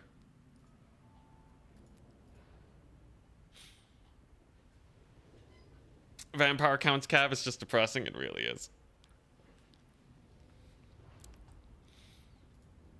Honestly, I would love a shake-up update. So the last update that CA did to multiplayer, they did not really change the meta that much. They tuned down Beastmen a little bit, and they made Bretonia kind of spicy. That was pretty cool. Chaos Dwarf Infantry was tuned up a bit, but like no like big changes to the meta. You know, Ice Guard are still pretty jank. Bloated Corpses are jank. It's still Hellstriders. I'd love like them to be like, hey, you know what? Vampire counts. We're changing up the prices so that, you know, it's much less of a corpse cart fest.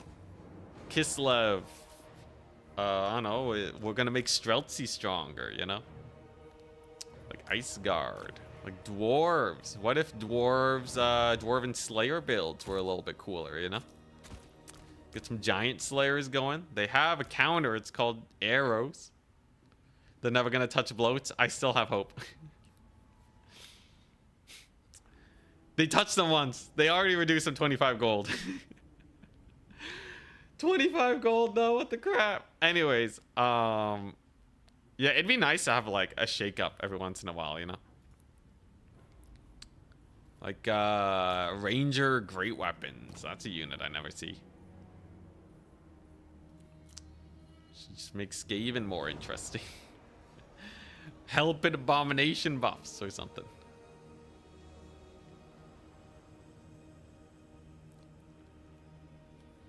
Yeah, well, this patch has been 6 months. The meta's been around for like almost a year now. It's crazy.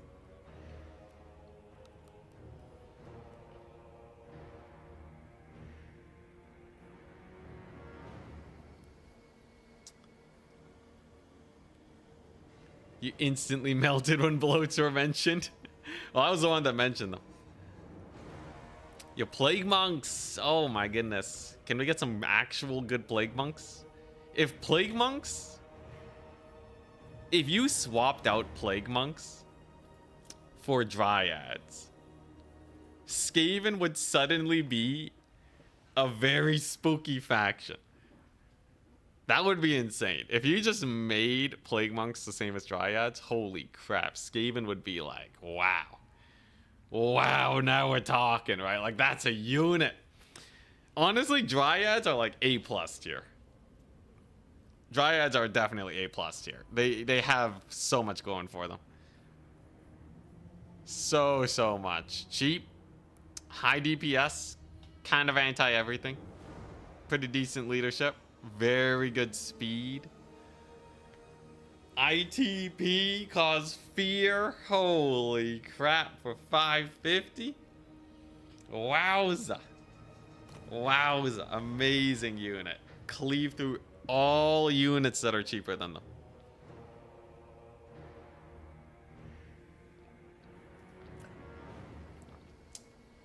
Can a goblin only army prevail?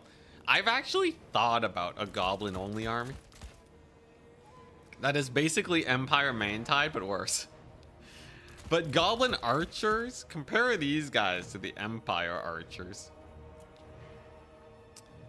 that I love so much. They have even less range, even less damage. They cost about the same. God, that's depressing. They have less leadership. They have 90 more HP though. That's pretty hype. But they have more entities. They have 33% more entities to make up for the less damage. So they still do about the same amount of damage. They have more arrows, I guess. I guess they have more arrows. Gobbo Tide is basically Empire Mantide with no leadership. Or mass. And the cavalry's worse. Greenskin's just a worse Empire right now. I'm calling it. I'm calling it right now. They're just a worse Empire. I can't. I just can't. Round 4 has begun. Yo, can I do a perfect win rate today with these ambushers? We're up against Martin. Yo, yo. I'm Kislev. Let's take a look. Yo, if people don't ban my Kislev in the upcoming Grand Tournament, I actually have a lot of different builds I can whip out. They nerfed Goblin Wolf Chariots. Wait, did they? Oh, they nerfed their damage, right?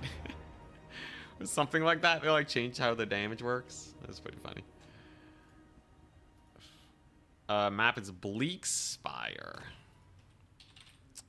Yo, tournament's going by pretty fast too. I like having preset maps. It speeds things up a lot.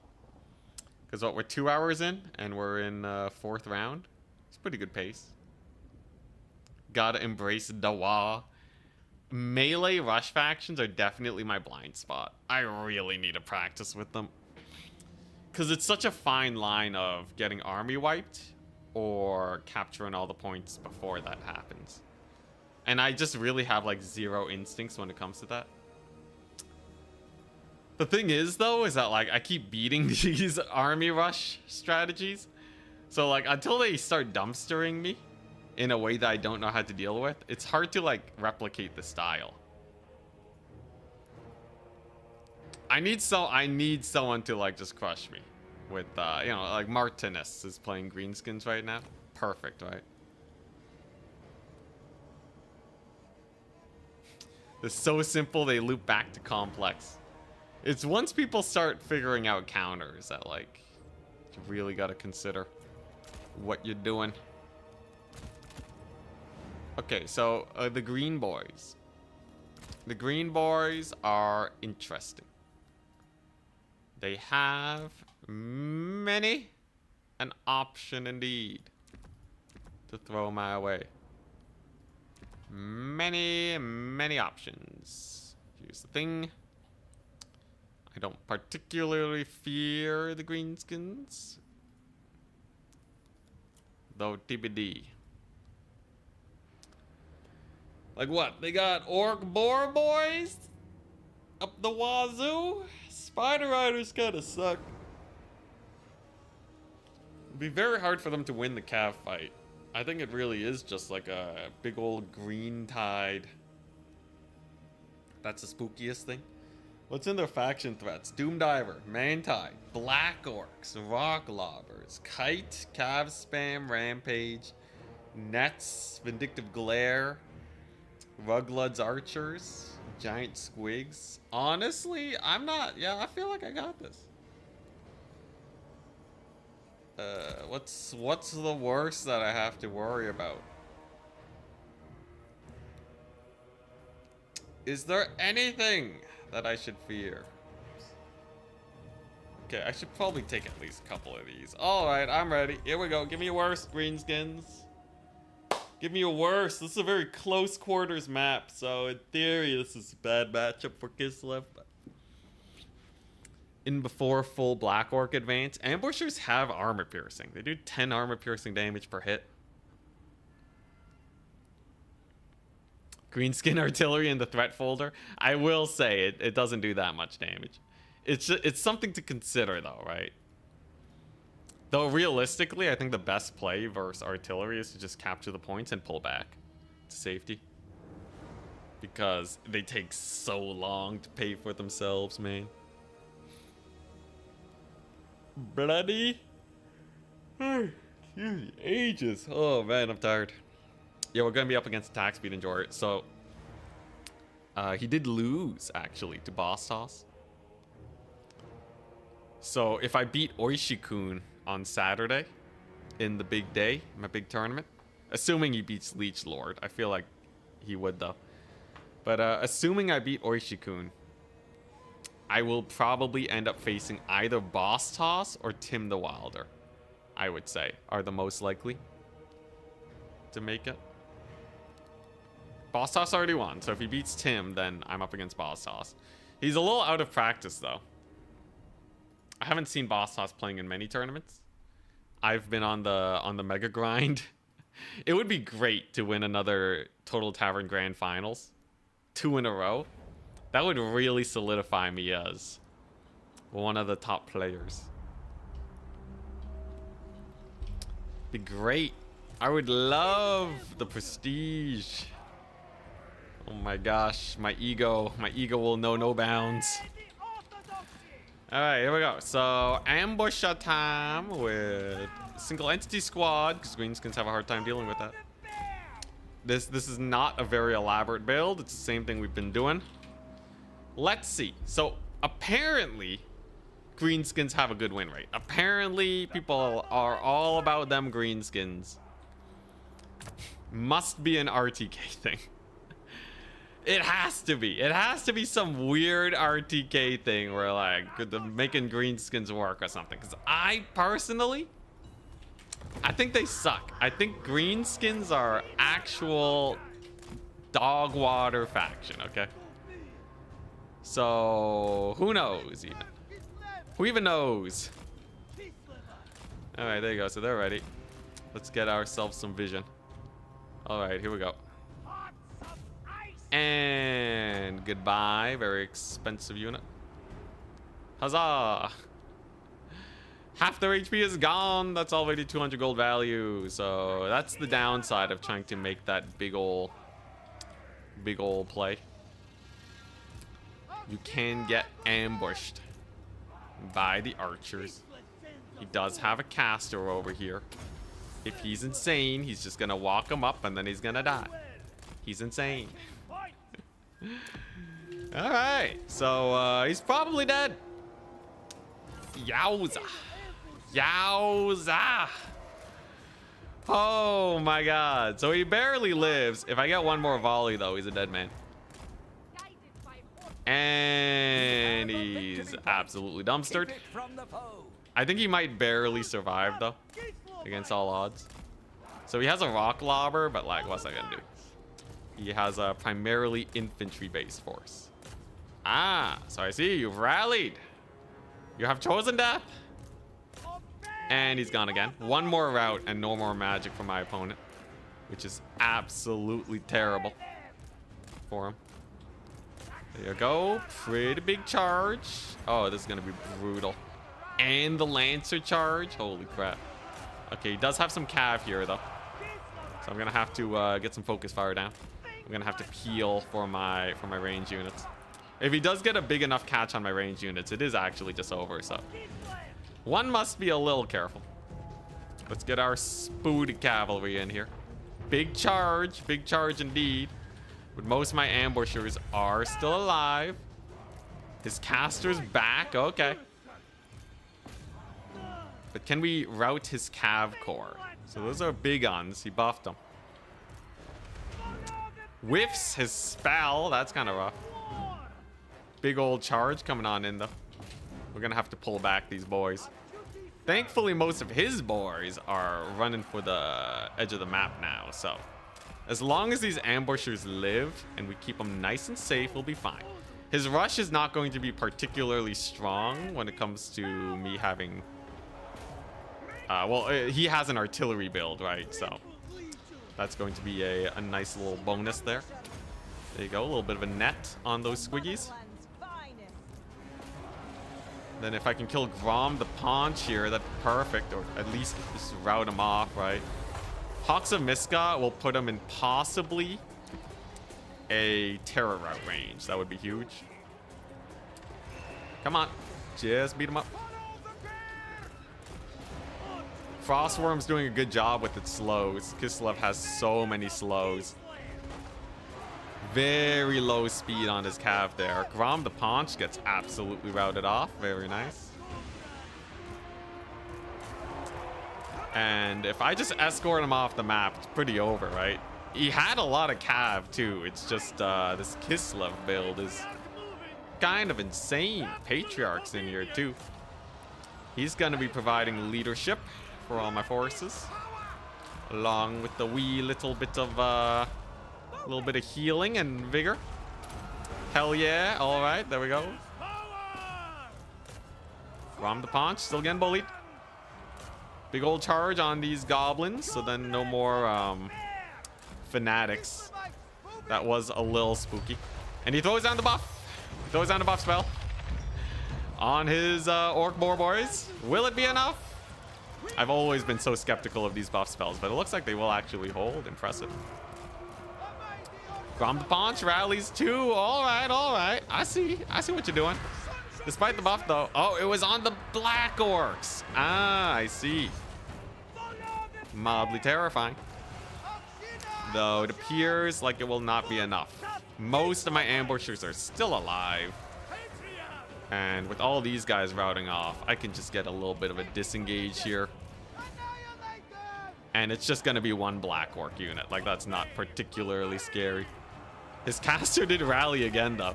This guy keeps coming back. He's finally shattered, though. If you route 3 times, you are permagon. So that's how we got him, with that little bit of early game focus fire. There we go. Another glorious route. We're going to send the Frostworm on the Orc Boys first to reduce their speed. Should hurt their charge. And then slam into them with the massive cav hit. There you go. Frostworm gets some pretty good deeps. There's the flank. And then I can even replenish my vigor, too. That'll be pretty jokes. And remember, my cav reduce the leadership.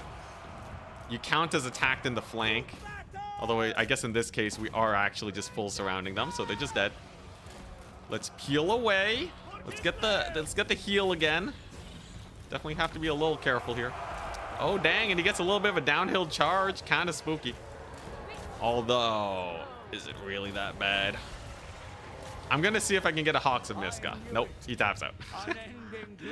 All right. There you go. That's the supposed very high win rate faction. It felt pretty powerless against the forces of Kislev.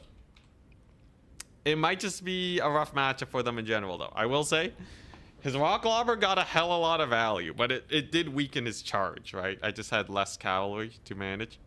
This Orc Shaman, I don't think he got his value back, but that was mostly because of the sniping. And yeah, Grom, it was a little rough for Grom. Skirmishers... Still, they didn't pay for themselves. But it seems like they really bait my opponent into taking some really bad fights.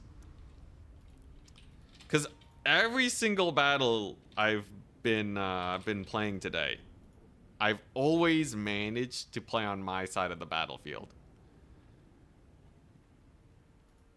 And I think that's a really big benefit to this build. It's really good at forcing your opponent forwards, because artillery can't even target these guys most of the time.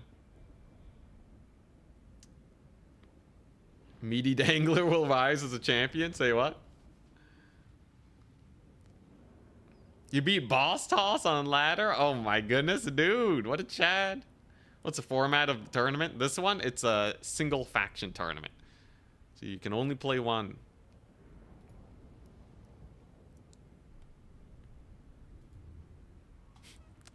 Every greenskin neuron screams if they see an undefended range unit. Oh man, I guess they do look pretty underdefended, but yeah, so if you look at the starting mobility, that's kind of the big indicator. A lot of people start with infantry, which I feel like is not always, if you're gonna do it, you can't go for a rush, right? Because he had mostly infantry and the artillery piece. But his cavalry is like what? A Spider Rider, a Moon Howler, Broken Tusk Mob, and Savage Orc Borbay guns. I had 2 Frostworms, a Winged Lancer, and a Net. And we're playing on the defensive. His summons, he did have a lot of cav summons that he was bringing in. But I had enough on the defensive where my range units are also participating. It's going to be rough. best race right now? Slaanesh. Slaanesh is the best faction in the game. They, I know it because in any tournament that's actually like people are trying to win for a prize, everyone plays Slaanesh. At least they try to, or Slaanesh gets banned. They are either the most banned or played faction in the game right now. Following that, according to the faction statistics,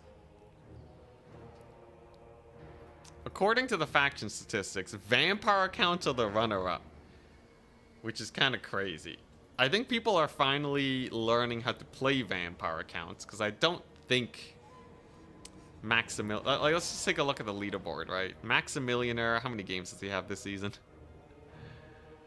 Maximillionaire has like only like 50 games this season. So I don't think he's contributing to the 560 vampire accounts games that are being played right now.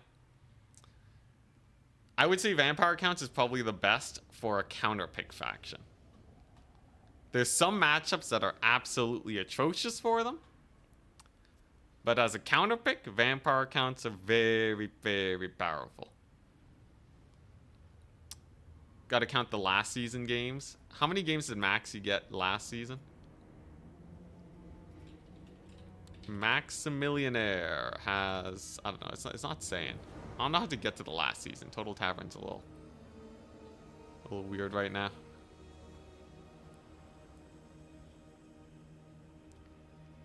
Okay, so it wasn't reset. Still, though. Maximillionaire didn't play that many games, though, right? I'm sure, like, they could have been, like, you know, maybe half the vampire counts games, but clearly people are figuring them out. And I think copying builds from Maximillionaire is definitely a big thing that'll happen.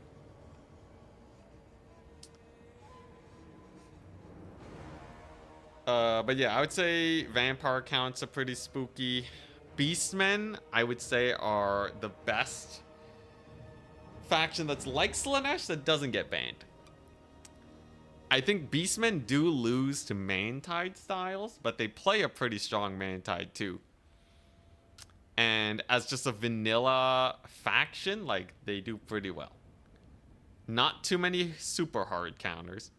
In fact, they are 50% win rate against everyone but Greenskins and Kislev. Greenskins showing up again somehow. I don't know what's going on, man. I don't know what this is about Greenskins. But yeah, Beastmen are definitely best-in-class unbanned mobile faction. Wood Elves follow up, which I think are best-in-class ranged faction. Specifically, and they're championed by Serika, Nerexa quite a bit. But when you take a look at Wood Elves, they are really good at forcing you into playing as the aggressor. And where many people are taking a lot of infantry right now, if you're playing an infantry heavy build and you have to rush a range line like this, right? You gotta run into like a million dryads with Wildwood Ranger spam. The defender is gonna win this fight. Unless you have a dedicated rush. And not many dedicated rushes can deal with this. And deal with the Cav summons too. Because Wood Elves have some really good countercharge Cav. So you end up in a situation where you can't really aggress them, right? Can't really shoot them. You could take the risk of running artillery. But then they have Waystalkers with Arrows of Kurnos. Wood Elves are a faction that have an answer to everything. I think Wood Elves and Beastmen, Counts, and Slaanesh are definitely, like, for sure very good factions. One that I don't really get, though, is Ogre Kingdoms. Ogre Kingdoms have a good win rate against everyone but Beastmen, Batonia, Slaanesh, Tomb King's Coast. Counts. So they have a hard time versus those guys. But, like, I've never really been able to get that much work done with Ogres. I think the biggest asset they have are lead belchers and then spamming ogre bulls. And they're really good at capturing the point. So if they slightly down trade, they'll probably be able to still secure a good chunk of the map. Britonia's viable, yeah. Someone's asking if Britonia's viable. They're great. They got some Cav speed, Cav rotation changes, which makes them move a little bit better now. And the Green Knight at 15 hundo. Along with the addition of Alberic. Alberic with Charix really championing him, along with a lot of other top players using Alberic as a second to Lewin to basically be your Thunder Tusk killer. He can kill Thunder Tusks, which means he can basically kill everything. Norska win rate is high because people have figured out Skin Wolves are really good. They've always been running Skin Wolves, but as people get better with the micro, Skin Wolves are amazing anti-cav. You basically play Norska like, you know, any other faction.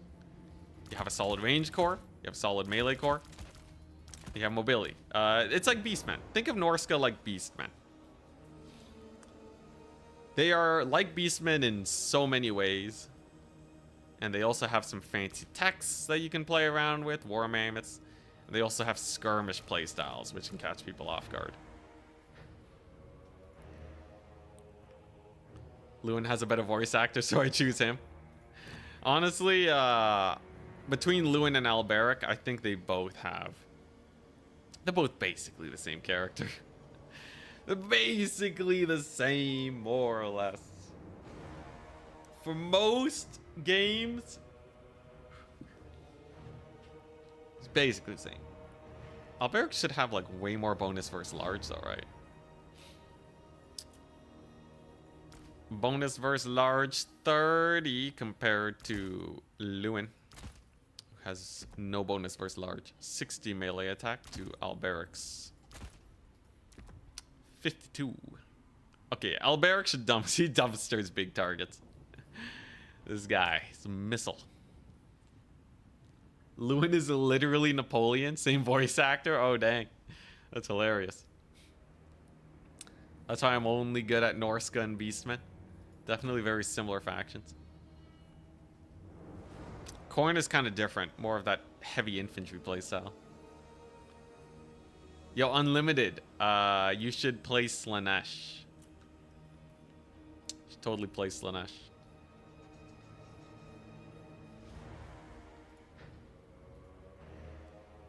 They play the most like Beastmen and Norska.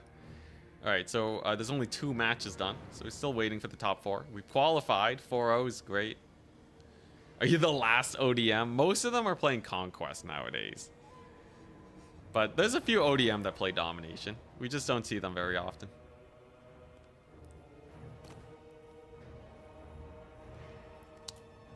Honestly, I think Tzeentch, I would say, is a bottom tier faction. At the highest level, I think picking Tzeentch is a big risk. I think Skaven are bad. Because here's the thing. Charix can give me a run for my money, but we still win. Charix can beat me with High Elves, right? He's very scary with this Skaven. But I feel like at peak play, I don't know. Because, like, when I see Charix play Skaven, he plays Skaven better than anyone I've ever seen in my entire life, okay? Like, playing Skaven. He has perfect Night Runner micro, right? Keeps his Globadiers firing 24/7, and his Giselles are always safe and in the back. And he still loses games.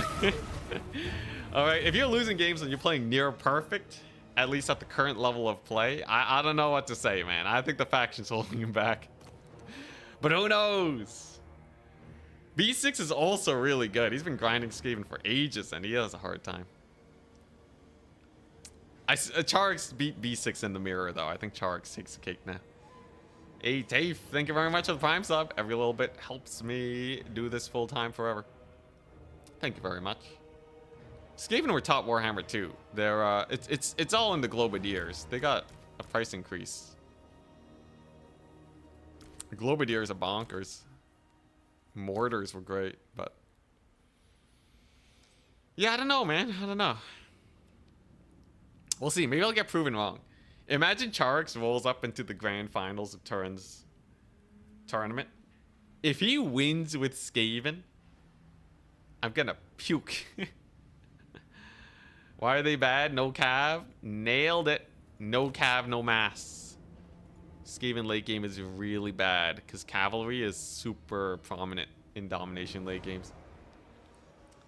You deserve this full time, honestly. Thank you. I'm definitely very deep into Warhammer at this point. It'd be nice to have a backup game, but things are working out pretty well. My video series has been popping off. Honestly, I would be able to make a solid full-time income as soon as I can get sponsors. That's like the next biggest hurdle for me. Oh, regular sponsors would be huge, man. It would be huge. Soon enough, though. I think I need above 50,000 subs on YouTube, and that's when like you start getting a bunch of sponsors. That's like their benchmark usually for most content creators. Coast also has no cav. Yeah, and I think Coast is also pretty weak. They have a better late game by just spamming these zombie halberds, though. Something that Skaven can't do because their spears will run. And their storm vermin are too expensive.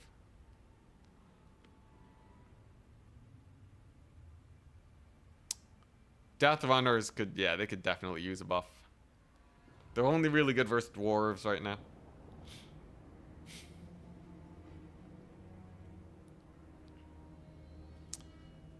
So, I don't think they're supposed to be... I wouldn't like them to be quasi-skirmish cav.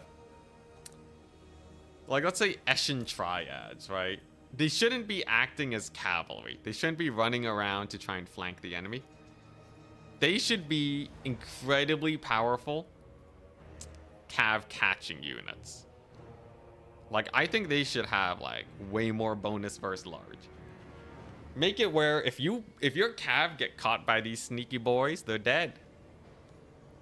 As it stands, your cav can just kind of charge them and they die because they only have 6,000 HP, less even. Yeah, they have physical resist, but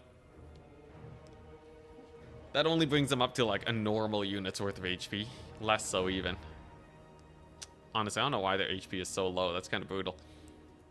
But yeah, like I think Skaven defensiveness should be a bit stronger. Like warp grinders could be a bit cheaper. That sort of deal. I think Skaven with more slows would be amazing. Because I think you can deal with cavalry without having counter cavalry. But the set of tools you need has to be very particular. Dwarves get around it by having very heavy infantry, lots of armor, and then slayers to make sure you can't stick around. Very, very nice. And even then, dwarves still don't have enough tools to win a lot of matches, but that's a separate issue. All right, 3 more matches. So let's see who's probably in top 4.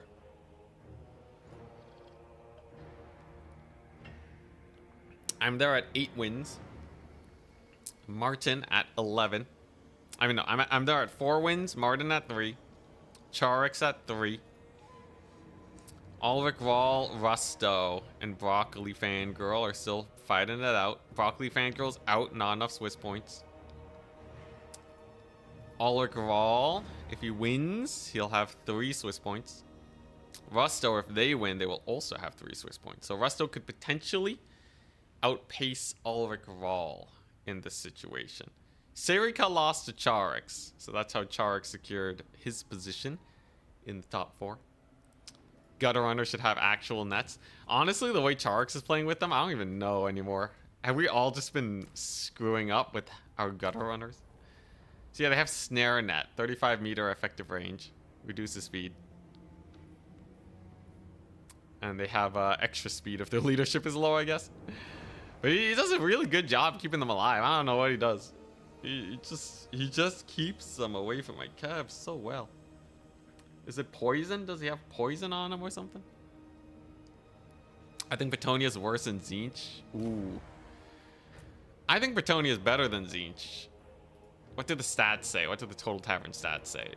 They say that Bretonia has a 49% win rate. Tzeentch has a 48% win rate. So they're very close on that front. I've never feared Tzeentch. I have feared Bretonia. And Charix has played both, so you can't use that as an argument. Yeah, the variant The gutter runners, you can't take poison on them. But I see Charks kiting me with night runners. And I don't know how that's possible. All they have is scurry away. I guess they're 54 speed. How does he do it? I guess he has dogs summoned in to like deal with them. To countercharge my cav, maybe. How does he do it though? How does he do it? How do you play keep away from cavalry with night runners of all things? Lore accurate Skaven would be sabotaging himself because he's about to win. I feel like I would be the lore accurate Skaven then. That hits a little too close to home. Yeah, I don't know how he does it, man. I really don't know. Jeez. Like, you obviously have to run away, right? How's he protecting them? I guess he gets an Eshin Triad there. Maybe I can try picking up Skaven again. Just use Night Runners. They really do lose to like normal infantry-based builds, though, I feel. Unless you're really nailing them with the Poison Wing Globadiers. God, what's he doing, man? How's he get him to shoot? I can't get my range units to shoot like ever. What's he doing? Is guard mode? Seriously, what's the strat? I don't know. I should go to, I should test it out. Okay, let's take a look. Skirmish versus AI, right? That's not AI. Skirmish versus AI, right? We're on Troll Country. Okay, so if I'm playing as Skaven, right? And then I have some Globadiers. Okay, what's the secret? You always have a full army with the worst chaff imaginable. Nerf Skaven slaves or make them cost 0. That would be kind of hilarious, but 0 would be a bit extreme. Skaven slaves are actually already quite good. Okay, I must know. So let's take a look. So here's the issue, right? If I have my Globadiers and they're facing the wrong direction, right? What's the fastest way? What's the fastest way to get them to shoot? So let's use guard mode and fire at will, and then we both target at the same time. What does this look like?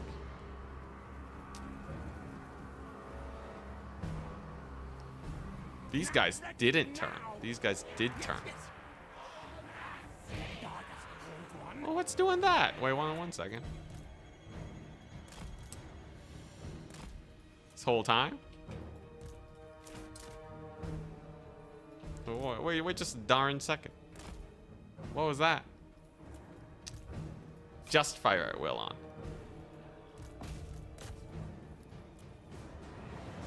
They pivoted.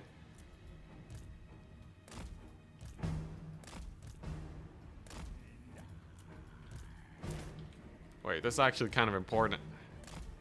Is this... should I be using guard mode more? Just guard mode. This time they're full pivoting. Interesting. How about just guard mode, but they're facing mostly online?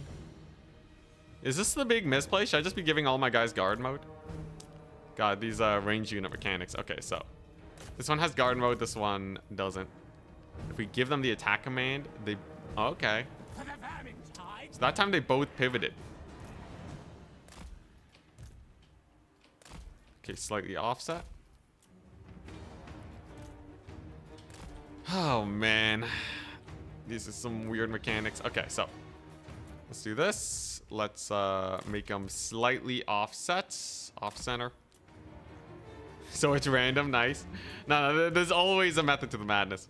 Okay, so this one's going to be guard mode and fire at will. Because sometimes I turn fire at will off, but maybe that's screwing me. We give the attack command, and this time they are shooting. Oh, that's hard to tell, man. That's hard to tell. I think it's just if they're already facing the right direction. That's the big... I think that's the big thing. They just have to be facing the right way. Ulrich Rahl won his game, by the way. So it's just Broccoli Fangirl.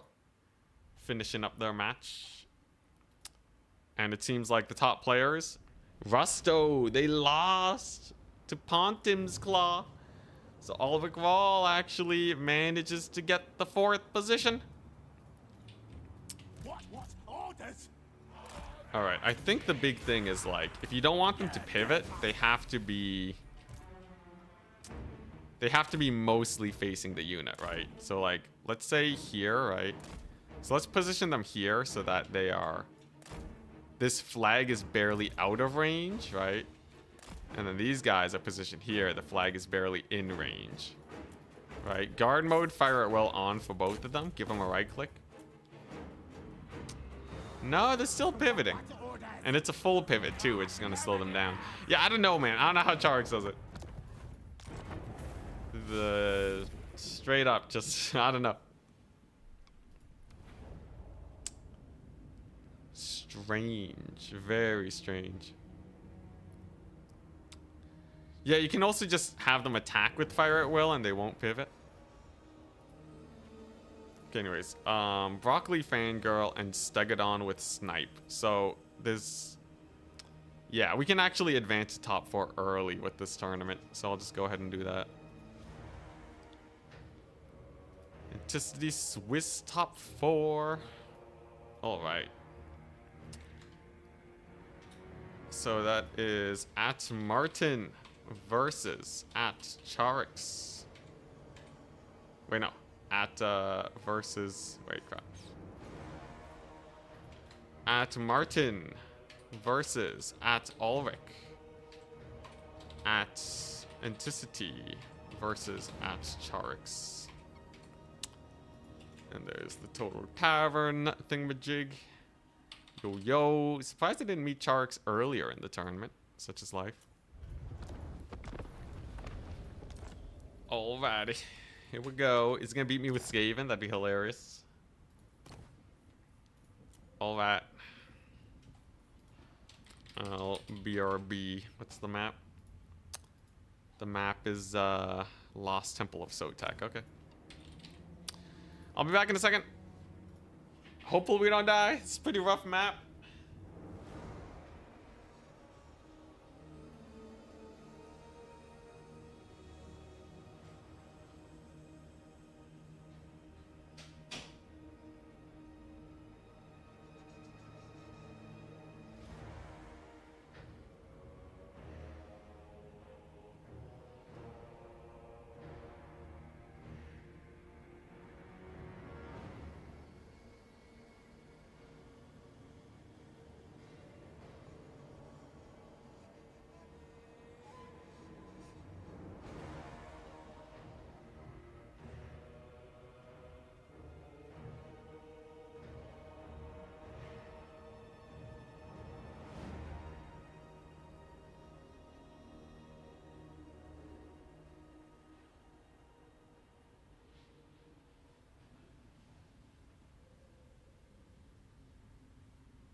Oh, hey, he's playing Zinch. Hi.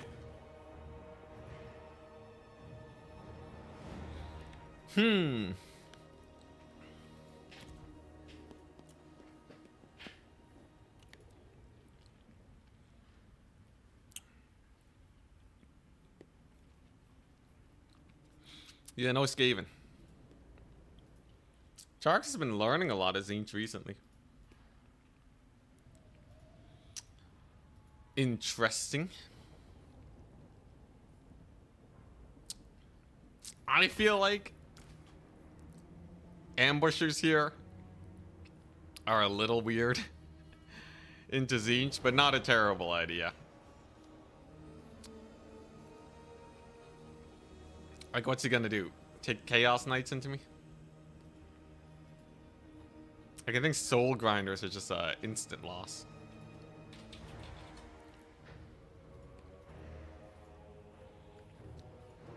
Interesting, though. Tzeentch. So, we can Lord Snipe. There's a lot of tree cover here, though, which helps me. Let's see here.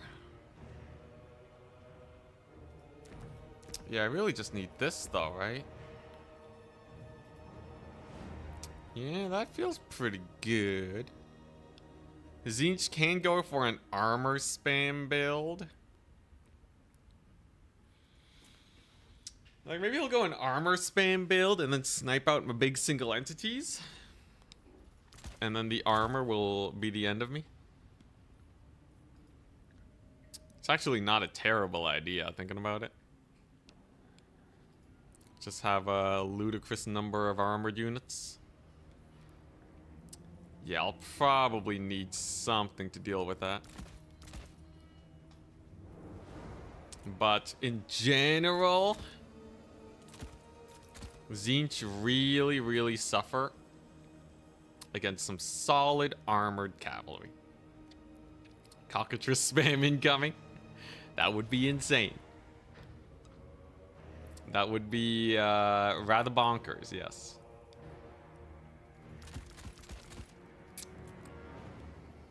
Sure. Seems like a fairly decent build. He will have a lot of air units, right? So like the Doom Knights we gotta be wary of. Gotta not die to the Doom Knight action. Gotta make sure our cavalry hold up.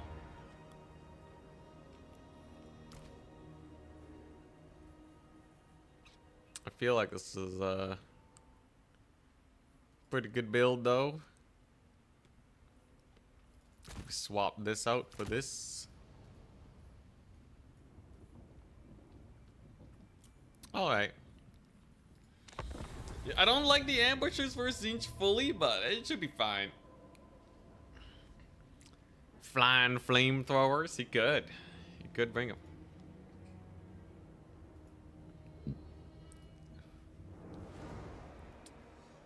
Broccoli Fangirl and Stuck It On with Snipe, still fighting it out.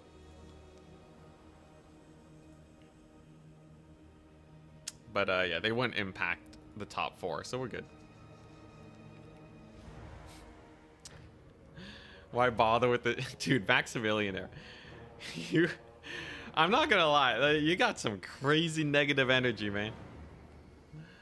Holy crap.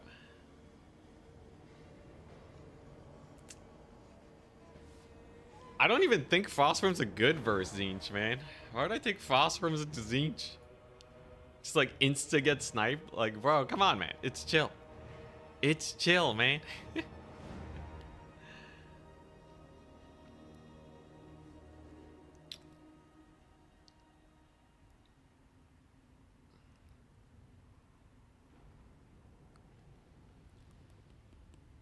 Also, yeah, I feel like Ambushers versus Jezzails is pretty spooky.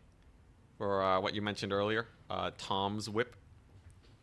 Ambushers or Jezzails fire so quickly you can't re-stealth before you get shot to death. It's just how you tend to type. I see.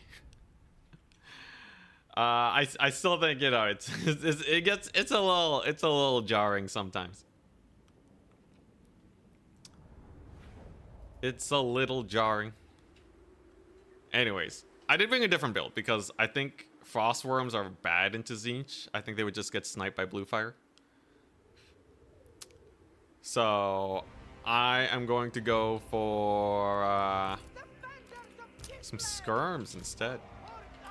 Obviously, he's gonna know I'm bringing 5 ambushers though. I've been doing that basically the whole day today. These guys can be on 1, I guess? Sure. Ice Witch, very cheap in the trees. The idea here is I'm making sure that we kill the cav.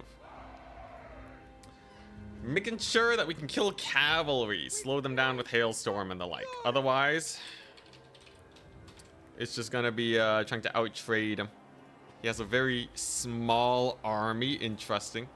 So maybe we'll see some soul grinders, that'd be interesting.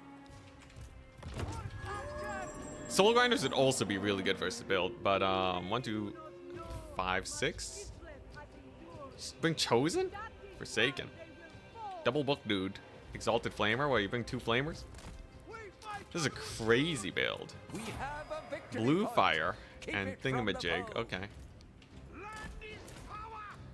Alright, this is another Marauder. That's his whole army? That's crazy sauce. Just straight up his whole army, alright. Sure, alright, I'll take it.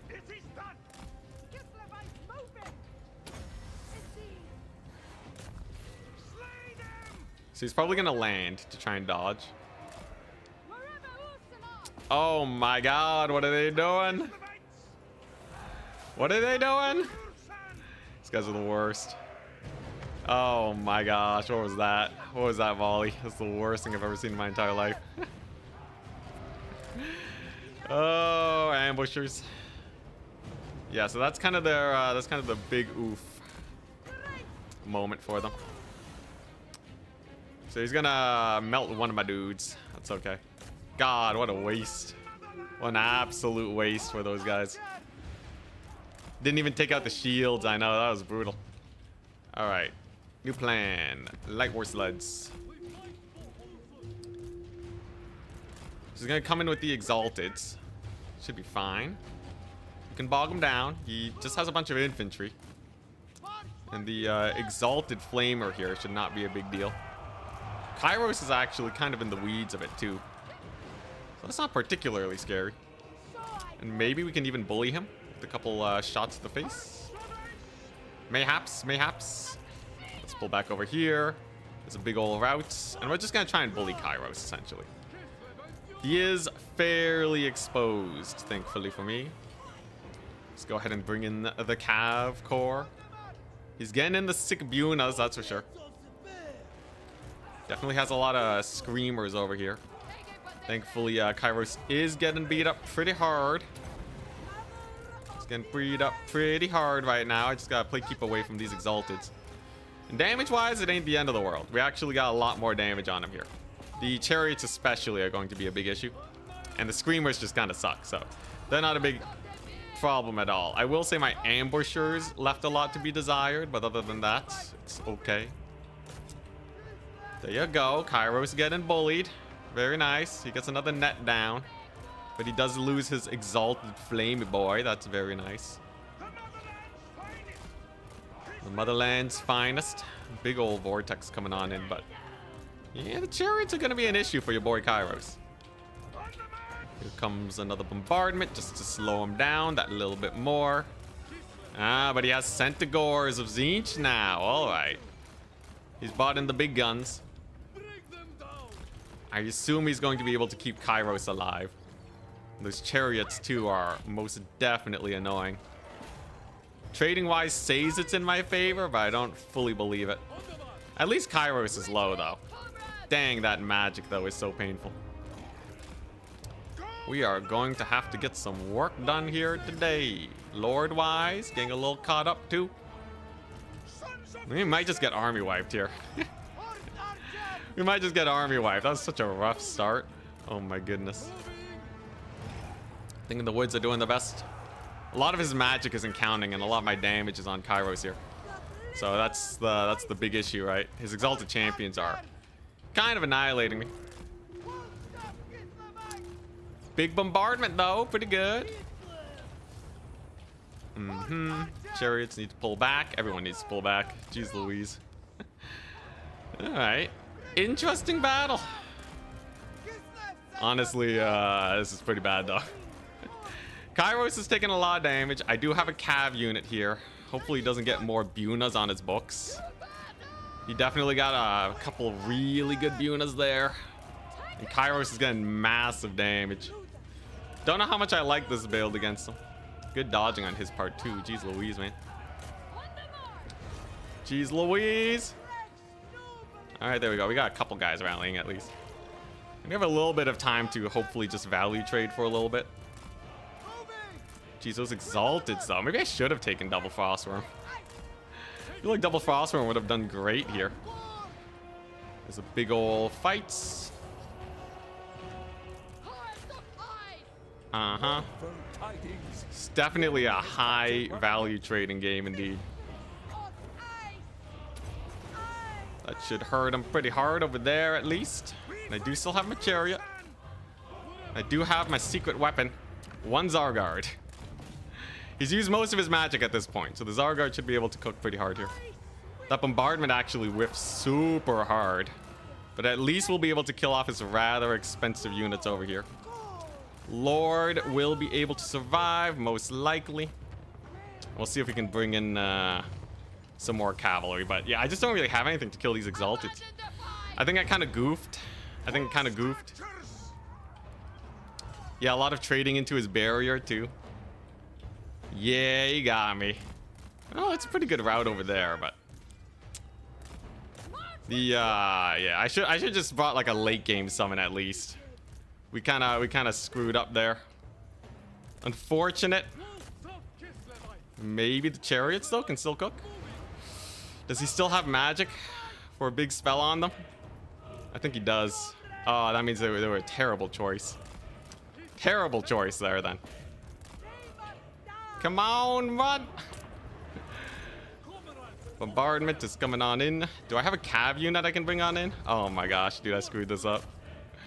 I goobered it. Do I have any cav?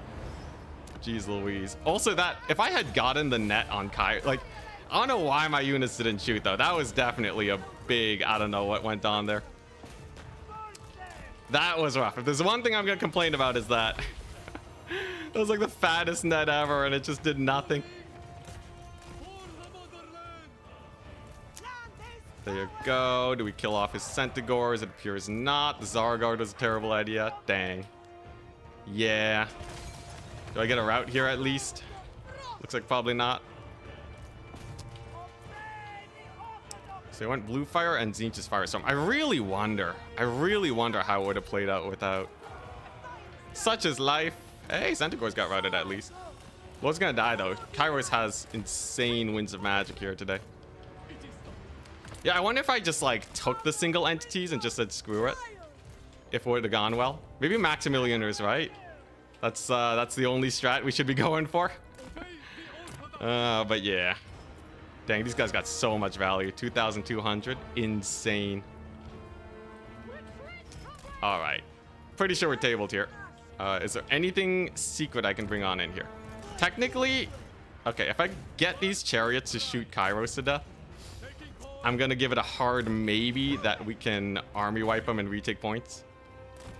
This is gonna be my secret weapon here. We still have time. He's gonna be summoning in a lot of units, but mayhaps he doesn't have the right summons. If he just took any amount more damage in that early game, this would be so much better. But here we go, light chariots for the win. Gets the blue fire on my lord. She's dead. And yeah, he's probably just gonna resummon Centaurs, right? He still has his screamers. Yeah, that's GG. GG, well played. God, he did that well. Did that very, very well. So what I really needed there was just a single entity. I thought it was going to be like something else. These horse skirmishers were a bad idea. I think the horse archers were just a bad idea. I wanted to have fun with them. Dang. Very good spell casting on the Kairos. Against the ambushers, it's naturally going to be really good. Weirdly enough, I feel like replace these guys with chariots, we're probably fine. No, Tzeentch is not that scary. I tried a divergent build. I tried a divergent build and it goobered. I will say though, his Exalteds did crazy work. His Exalteds did crazy work. And the Zargard were a terrible choice because he would just use his magic. I think what you do is you take the Ice Witch. You still keep her on a horse. And then you could just threat overload them. I think these guys, I didn't micro them very well either. The map was a little janky, but I think that's not the main reason for the loss. If you just spam these chariots, I think you're good, but then you lose to a soul grinder build. So you'd have to mix and match based on situation. But yeah, I think horse archers were a really bad choice. Don't take the horse archers there. Yeah, a lot of trees were kind of mucking up my large units. And his Centaurs actually benefited from the trees. Lobby code for finals, please. The ambushers also were really janky. Dude, that beginning of the match, though, it should have been an insta-death on Kairos. That was the worst part. That was like thousands of damage that just didn't happen because I caught them in a weird position.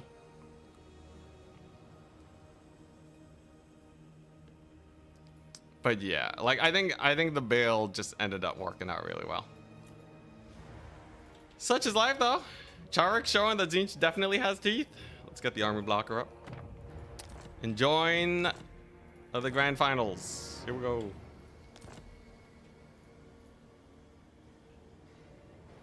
Yeah. Ambushers got Recarino'd by the net shenanigans. Oh, whoops. I'm supposed to join as spectator.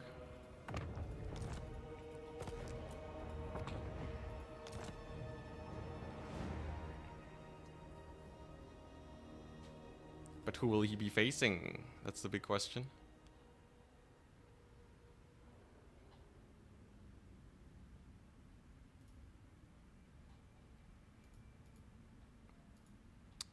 Let us see.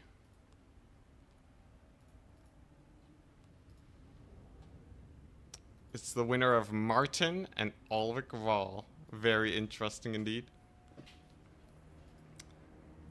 Yeah.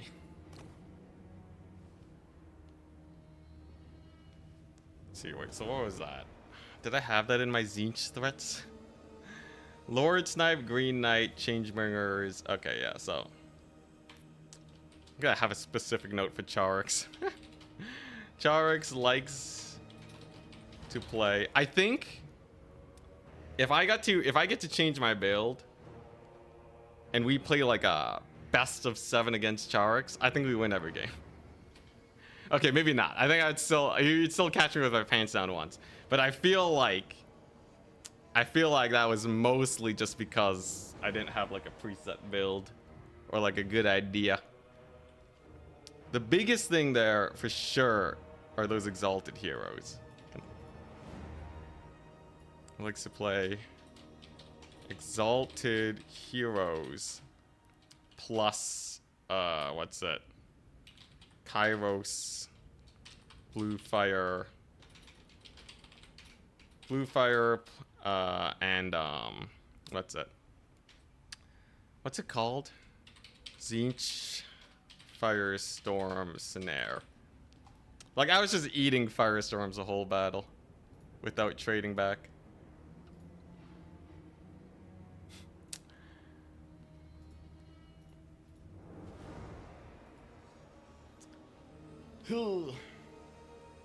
But yeah, yo, those Exalted Heroes were such a pain. Big old pain. Should have gone for the Frostworms. Should have actually just gone for the Frostworms with their crazy missile resist. Because Kairos can only cast Blue Fire so often. If you put it on a Lord, though, he might just snipe the Lord. So you probably take like a Lord and put them on the side and then like get your 2 Frostworms to support. And then you're probably fine. Just always run Frostworms. That's the moral of the story.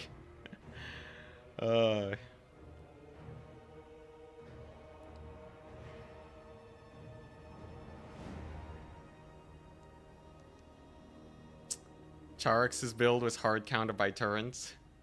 Oh, did Turin post a game of him beating Charix? It's a good tournament strategy, though. To just go all in on one big play. Going for the Mega Cairo strat. Let's see here. When was it cast? Wild Changeling Transformation versus Empire? No, I don't think it was that one. Oh, was it played on his stream the other day? Single faction tournament. Let's see, what did Turin do? Rampage is great versus Inch. You could actually run the Rampage with Mother of Stankia. That'd be funny. Okay, let's see. We're scouting him out. So Turin. Yeah, so he played against Charix. And he went for War Wagons. Okay. Yeah, okay, yeah. So if you just bring War Wagons, Kairos actually just can't deal with it then, right? It's just too much. So he has to bring the Soul Grinder. So if it becomes a coin flip, though, that means it's not favored for any side, though. That's a little sus. Definitely, his Tzeentch's Firestorm was better versed by ambushers than I thought they'd be. It's good practice, though. Let's see. So the wagons, yeah, they're firing away. And then he can't bring the Soul Grinder and the Tzeentch Firestorm shenanigans. I think you just bring the wagons, and if they have a Soul Grinder, you're probably not that hard countered, right? Yeah, because that's literally the entire build. There's like nothing else to it. It's nuking super expensive infantry. Bluefire can do a lot of damage to wagons, but I don't think you have enough to kill all the wagons. Like, if you look at the game he played against Turin, he got one wagon to half HP and killed one Master Engineer, and that's about it. Which is way less value than the Tzeentch's Firestorm. And the wagons also shoot back at Kairos, which is pretty rough for the poor bird. Okay, yeah, so it's just bring wagons then, right? In before he hard counters me with Soul Grinders. Okay, weak versus wagons, even though blue fire. Don't bring expensive infantry versus them. I think that makes sense. Can wagons deal with the heroes, though? Yes, absolutely. The armor-piercing shots will melt them, and they can't dodge because they're on chariots.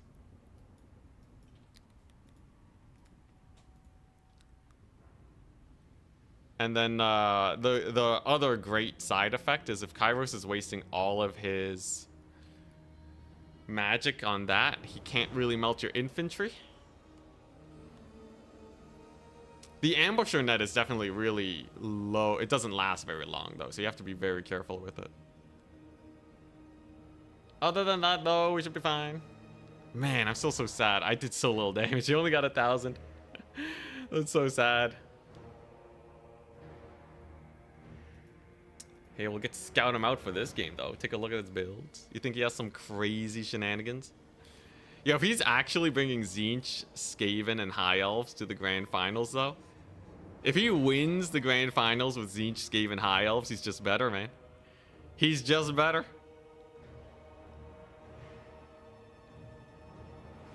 Yeah, War Sleds would have been great. You actually saw that last game, how good the War Sleds were.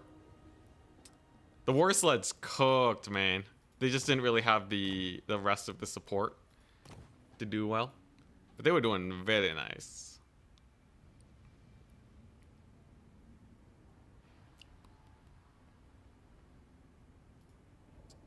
Yeah. So yeah, he goes super hard on Kairos Double Exalted Hero. Like, if you're doing that, that's your whole army. If you take 2 Soul Grinders on top of that, you have 5 units. So you can't do all of it. You can't do all of it together. That's a good sign. I wouldn't have like a cannon or anything. And I think Lil Grom is a little foolhardy. You don't want to do that. Charx is definitely really good. I still disagree. Like, he's convinced that these factions are actually good. It makes sense if he's winning with them, though. Credit where credit is due. Charx is a terrifying player.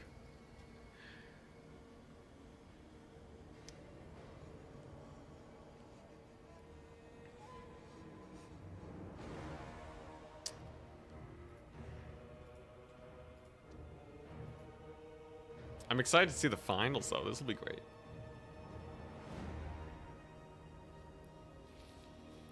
I feel like if I did have cavalry, it probably would have been fine too. The cav would have been more effective than the because he can only place so many Tzeentch's Firestorms at once. I wonder if I brought Griffin Legion if he would have just killed them with Firestorm though. Wagons are better than sleds. The price difference is really good. So you can get a wagon and an Empire Spearman for the price of one sled.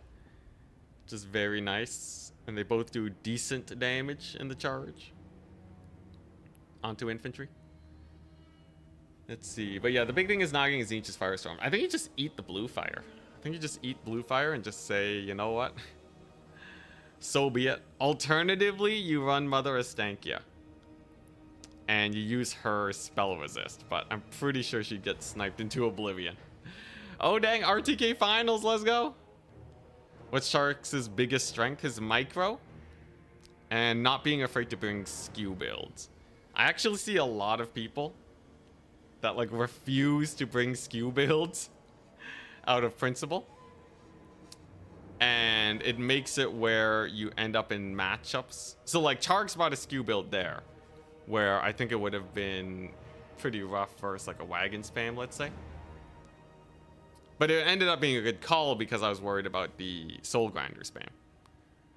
So that strategy is way better than just always going a traditional Tzeentch army and getting stomped every time, or like barely losing every time. But the bigger strength, even more than that, is the fact that he has exquisite micro. So he very rarely lets his units get caught, which is often a way that people just pull out wins. Yeah, positioning too. So it's a mix of positioning and micro. So like for me in that game, I got my ambushers caught, kind of to just like a silly situation. Because I was kind of fighting on the left side, I was kind of on the right side, and I wasn't really protecting them. So yeah.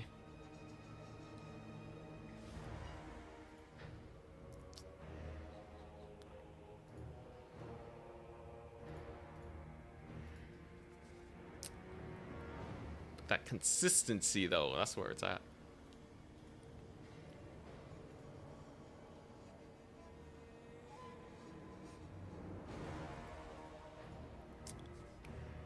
Here we go.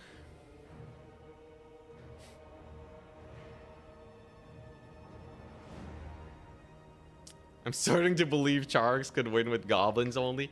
He does struggle with Skaven and SFTs. Ooh, Tzeentch versus vampire counts, though. Oh boy, here we go. Now this is a match. So my money, I think Tzeentch dumpsters vampire counts. I think they dominate the air game. And then it's just capturing the points. But they have Changebringers, so they should be able to kill everything. I think Vampire Counts get stomped here. I think Charx wins this. Would have liked to play against Vampire Counts, but such is life.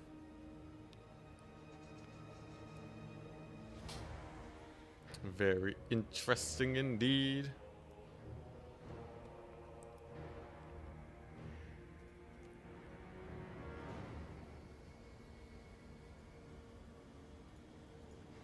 This will be good though, because I can copy his build. I can copy whatever Charx is doing as Tzeentch vs Vampire Count, save it for a counter pick in case anyone plays Vampire Counts in the tournament. Just purely a counter pick strat. We just underestimated the underdog, so maybe we'll be surprised. There's a good chance of that. I'm willing to be surprised. We've been wrong 10 minutes ago. Oh, very exciting though.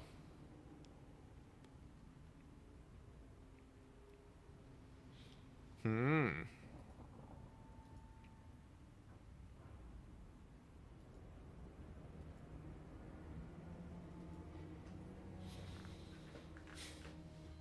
Mm-hmm.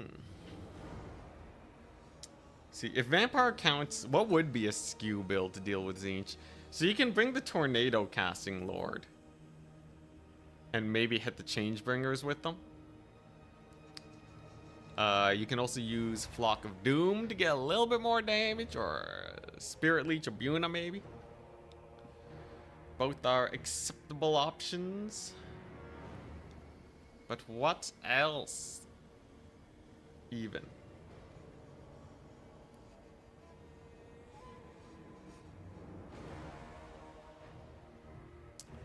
Vargeists are a bad idea. They'll lose to Furies, I think.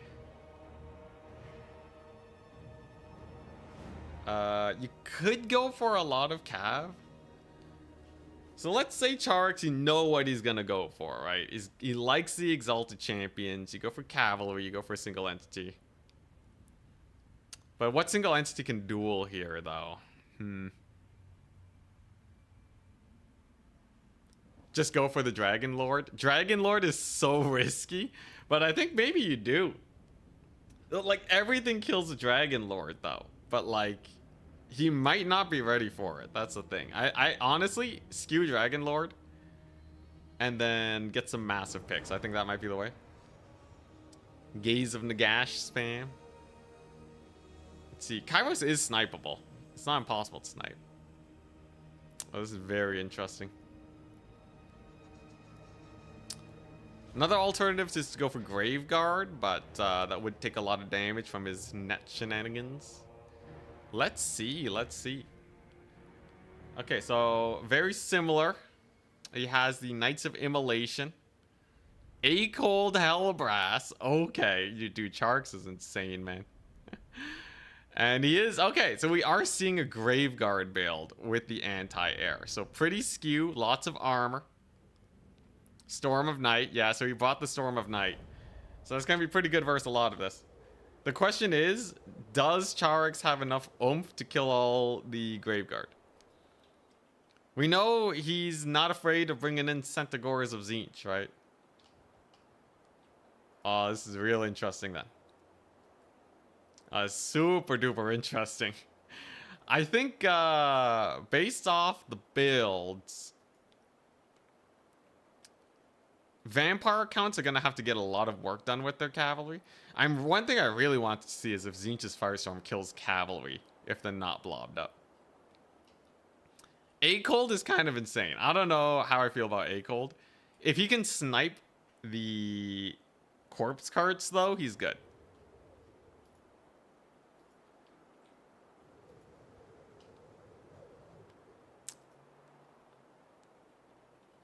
Let us see. As we load into the grand finals of today's tournament. Very underdressed behind this little hill here.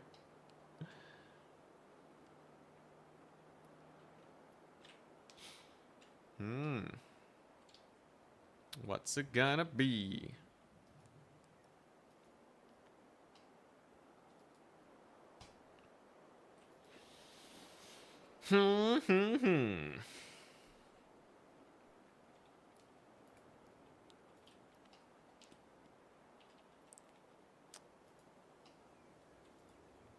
Is there ever a use for double A-Cold? It's been thought of before, but unfortunately, you really do need, like, Kairos. Kairos is probably one of the best lords in the game. He's just on a little bit of a weaker roster is all, but Kairos is kind of insane. Potato loading continues. But yeah, I think if you could just take A-Cold twice as a hero, it's fine. But taking the Changeling, especially since we've seen Charax play a lot, he brings Kairos like 90% of the time. So that's a good sign that, like, he's found, you know, Like, he's found that Kairos just kind of works, generally.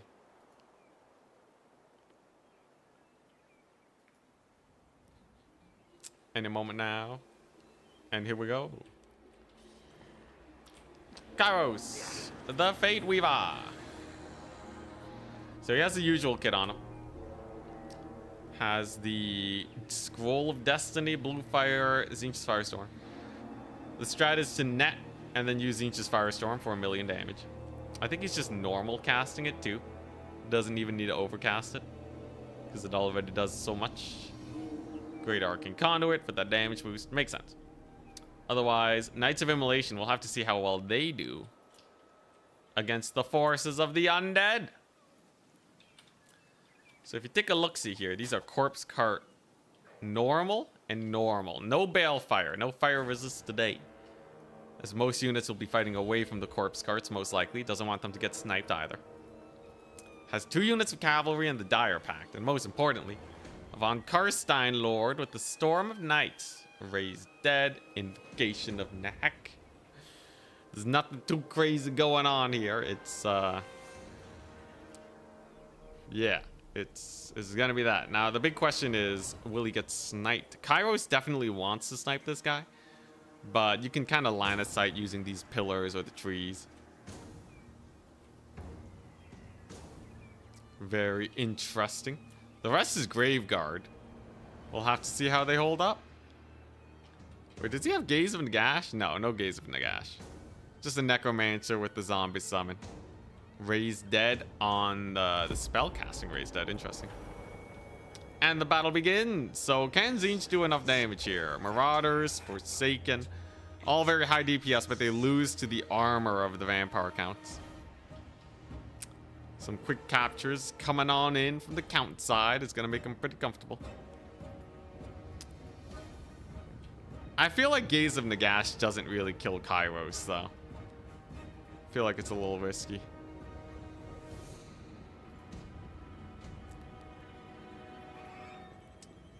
Storm of Night, good on Changebringers. It'll be good versus Changebringers, not so much versus these Knights of Immolation, unless they've already taken damage. Does kind of get scary close to Kairos, though. Does he welcome the blue fire? Looks like he wants a Storm of Night, perhaps. No? They're just kind of dancing, alright. Vampire Counts get the first point. Slowly moving on up. And he opts for a blue fire to start off on the enemy lord. Does a lot of damage.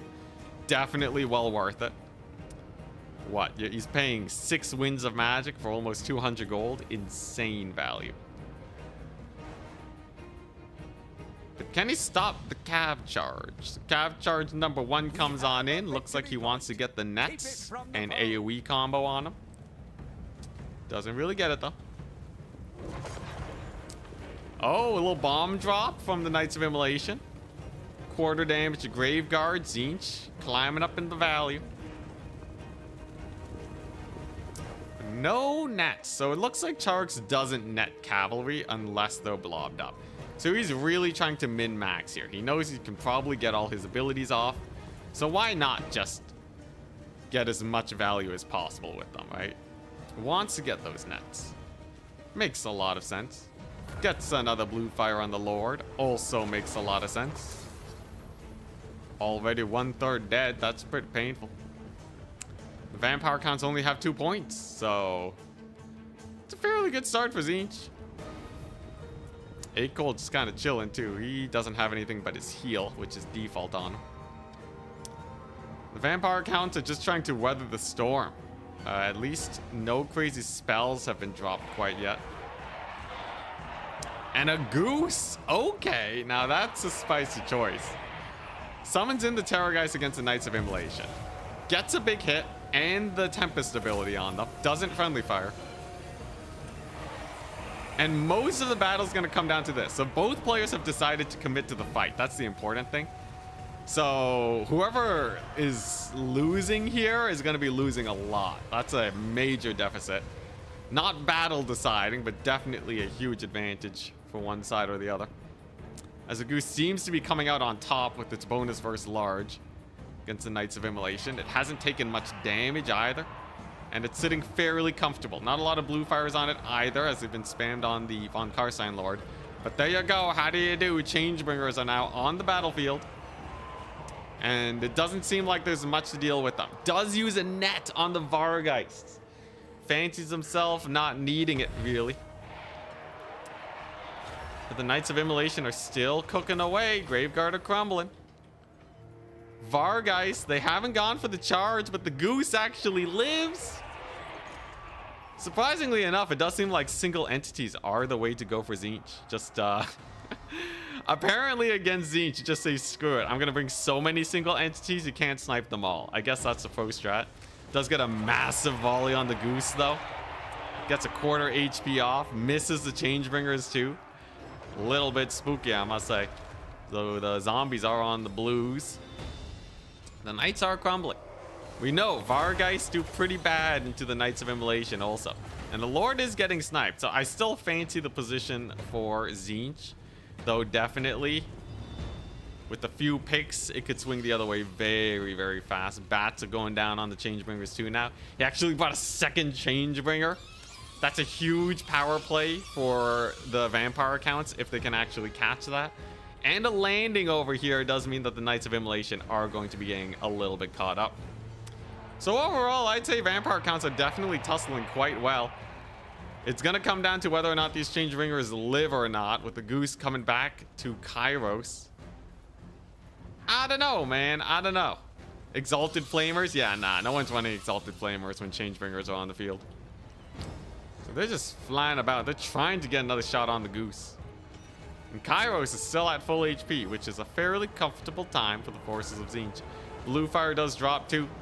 Gonna be beating up that Lord, but he dodges. The Knights actually body block fairly well. Going on in for the charge for the Chromatic Aberrations. And they do make contact, these guys. They just have a barrier boost. Not the exploding one, so the Knights will happily fight them. Goose still alive, and there's a Tempest. Even hits both of the Changebringers, but it's just gonna stick on one. Still though, any damage that the Vampire counts to get on the Changebringers is mega value. Oh boy, Goose lands though. I think Kairos used his last net on it. No, he didn't. Goose just decided to land, I guess. Unless I missed something, but I'm pretty sure Kairos used 2 nets earlier. Not entirely sure. Does catch the Changebringers, but if they live, Vampire counts are quickly going to lose all their units. The Lord does manage to survive, but definitely sus times are ahead of us. Look at them Changebringers still firing away. At least the D-summon won't be too painful. But losing a Goose to these guys is brutal. Does have some Vargeist here, though. They did kill off all the Doom Knights, and they could even get a little bit of work done. But oh my goodness. Massive volley on those Black Knights. They do manage to not die immediately, though. So it's still a bit of a tussle. Vampire counts still have 2 capture points. And these Changebringers are starting to lose ammunition. Those zombie summons, too. He's already used, he's only used 1. Okay, so not too many. Air Dominance, though, is definitely going the way of Tzeentch. I'd say this is getting a little sus. Definitely getting a little bit sus.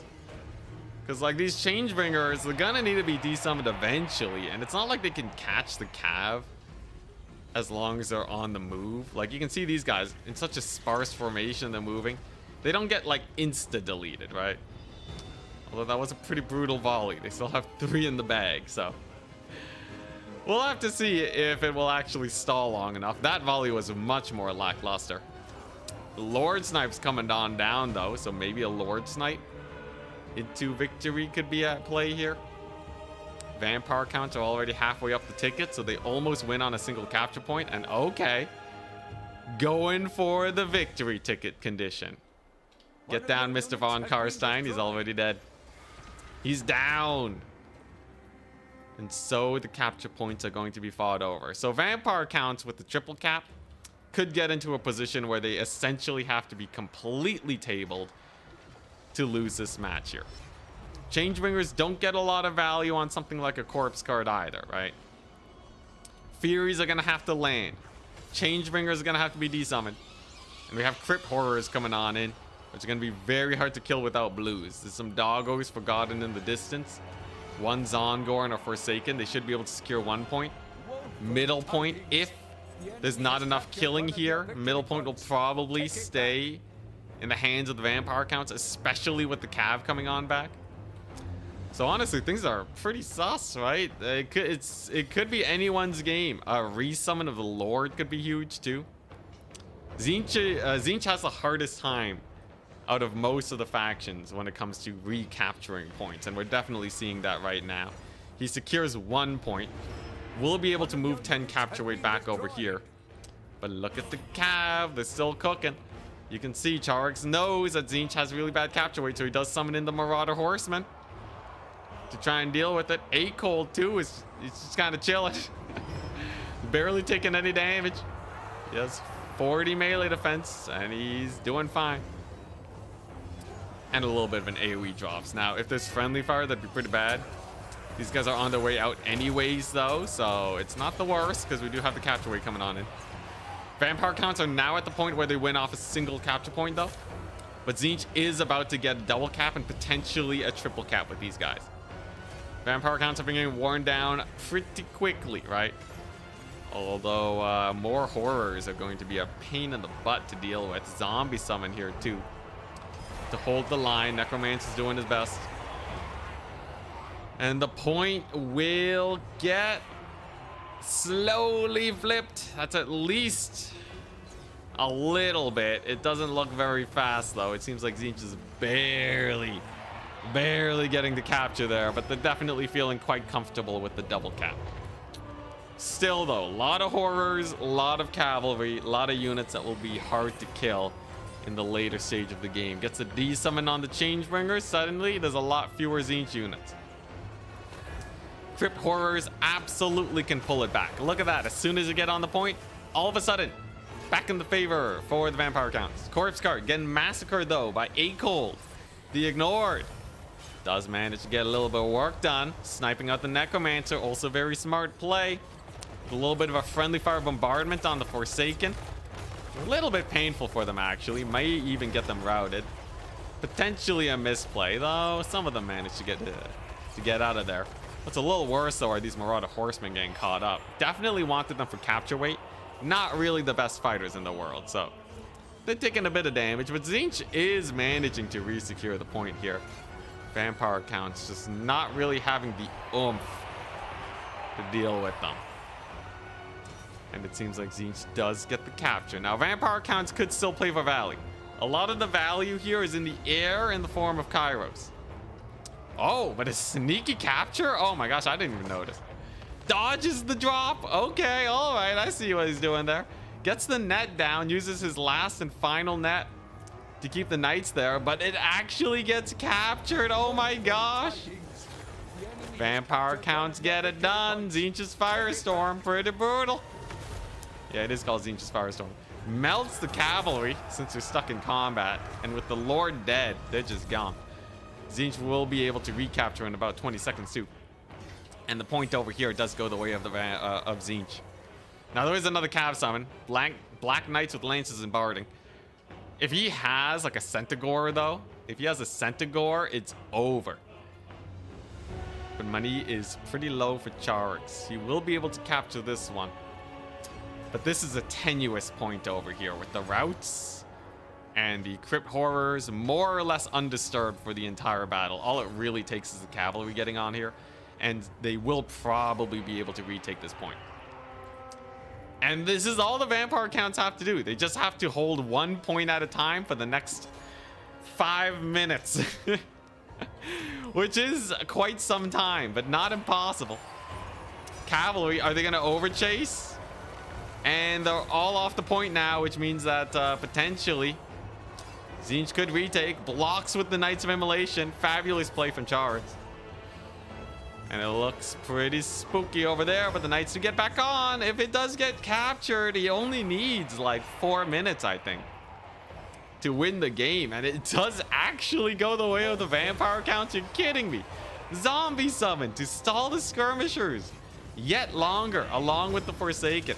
And the Horrors live with the help of the Necromancer, providing a nasty 0.05 healing per second. With another Cav summon on the back line, it could be very hard for Tzeentch to retake this. So I will say a Marauder of Tzeentch and a blue is 10 capture weight. If they live, they should be able to resecure this. Blues get on and actually swings, which means with the help of the horsemen, it's looking pretty good for the forces of Tzeentch. Cavalry get a pretty good charge, but the blues hold strong. The big question is whether or not these black knights with lances and barding hold. Second cavalry gets summoned. Tzeentch saving their money. 1,000 supplies in the piggy bank. Will they use it to save these here points? Black knights are here, and it looks like they've decided to try and rout the Forsaken. Necromancer still alive, kind of out of position though, getting shot at by the blues. If he dies, that's 3 whole capture weight down the drain. The Marauders are gonna get in here, and they may get there just fast enough to get the point swung. They have more capture weight than the cavalry, but only barely. So it's still going to trend in the favor of Tzeentch, and there you go. The capture point is taken. Incredibly close battle so far, with a lot of units over here getting murdered by the cavalry. But it seems like the murdering's a little bit slow, and I think Charik's got this one. A very close battle. Oleg Ral actually put up quite the tussle. And he may still go for a capture point over here for the win, right? This is a lot of infantry, quite slow. He could steal this point. He has the capture doggos. The dread capture doggos. Wait a second. This is 200 tickets. If he captures this point in the next few seconds, he still wins it. Oh my goodness. Wait, how close is this? He needs 350. He needs 350 tickets to win. 350 divided by 2. Holy crap. I think Charik's barely wins on the double cap now. I think this point was taken just a little bit too slowly. And Charik's will be able to win on a double cap, which means vampire counts essentially have no chance at this point. They're on the run, completely army wiped, and Charik's manages the victory unless something insane happens in the next few seconds. Whoo, brutal game, brutal match. Oh my goodness. A little bit of a tussle over here, but yeah, I don't think vampire counts can run back. Even if they do capture this point, they're gone. Lord Snipe was huge. Yeah, Tzeentch has exquisite Lord Snipe on this map. Acold was pretty interesting too. Only got 744 value, but his capture weight was very valuable indeed. And that's gonna be game. GG. Now, we're not done yet. Attack Speed Enjoyer said that he would be available for some practice matches, so I can play against him. Should be very fun indeed. Look at those Knights of Immolation. 3,300 value. Insane. Kairos, Fate Weaving. Alright.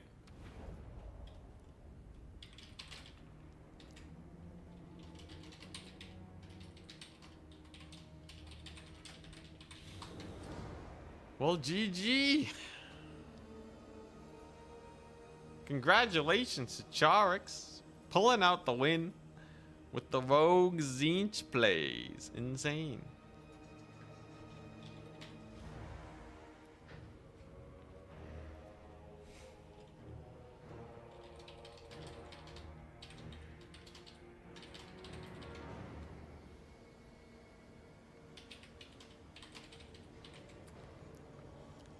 So it's time for the post-tourney show. We're gonna play, I think, like what, like a best of 3 against Attack Speed Enjoyer.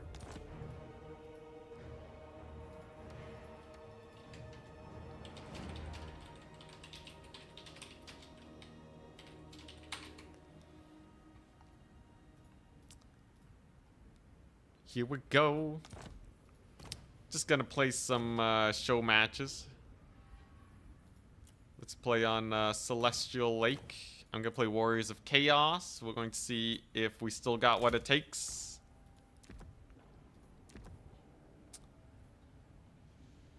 Oh, man, those lazy ambushers though.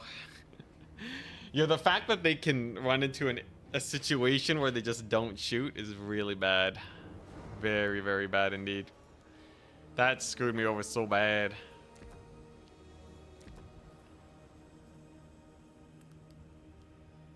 So let's take a look-see.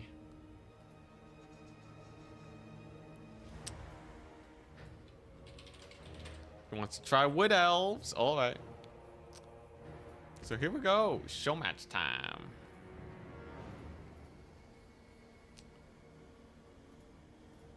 Bring back the win-loss for today.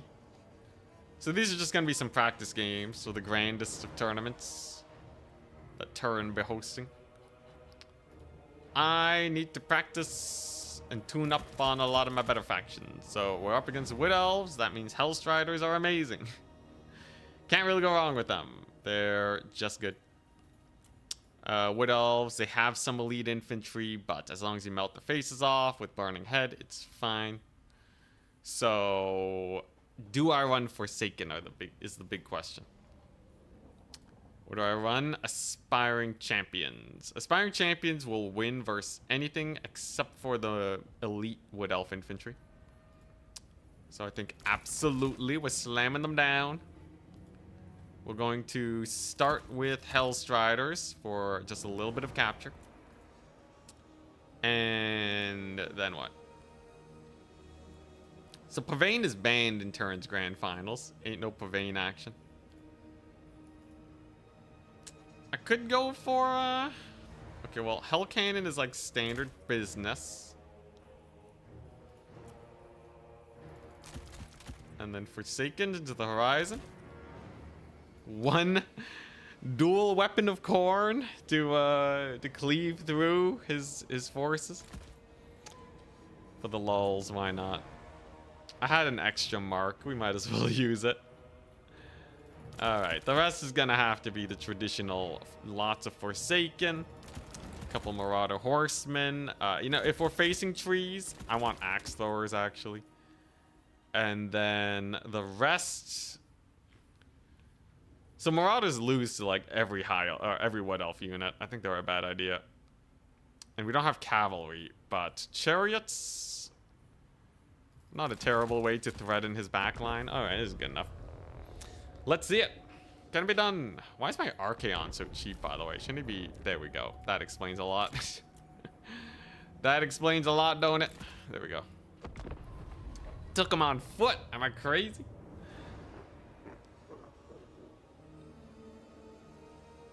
Chaos Chariot's actually good. They're not, like, good, but I need a Chariot unit.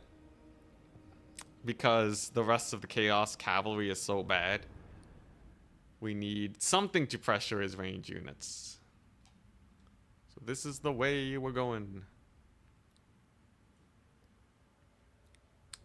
Let's see how we do.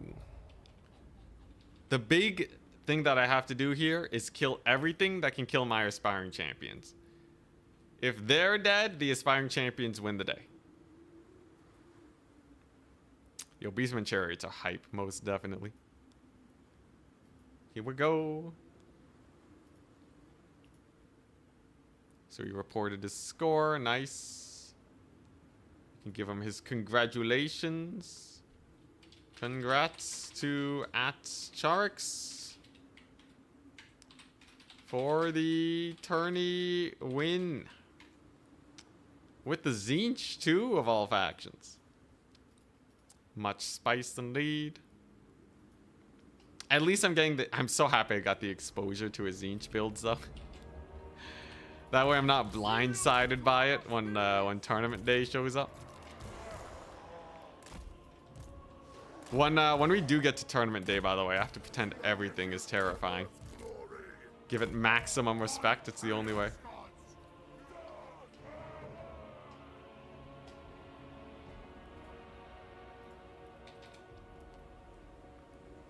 Here we go. All right. So we ready up? And we begin. Which day is the tournament? It's on Saturday. So it's coming up soon, man. I have 3 more days after this to practice.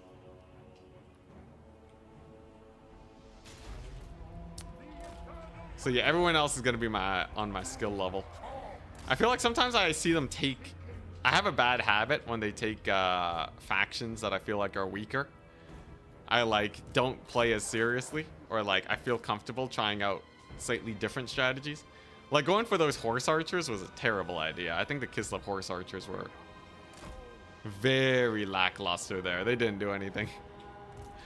So that's something we're gonna have to be very wary of. Now, do I just chuck a burning head down the pipe here?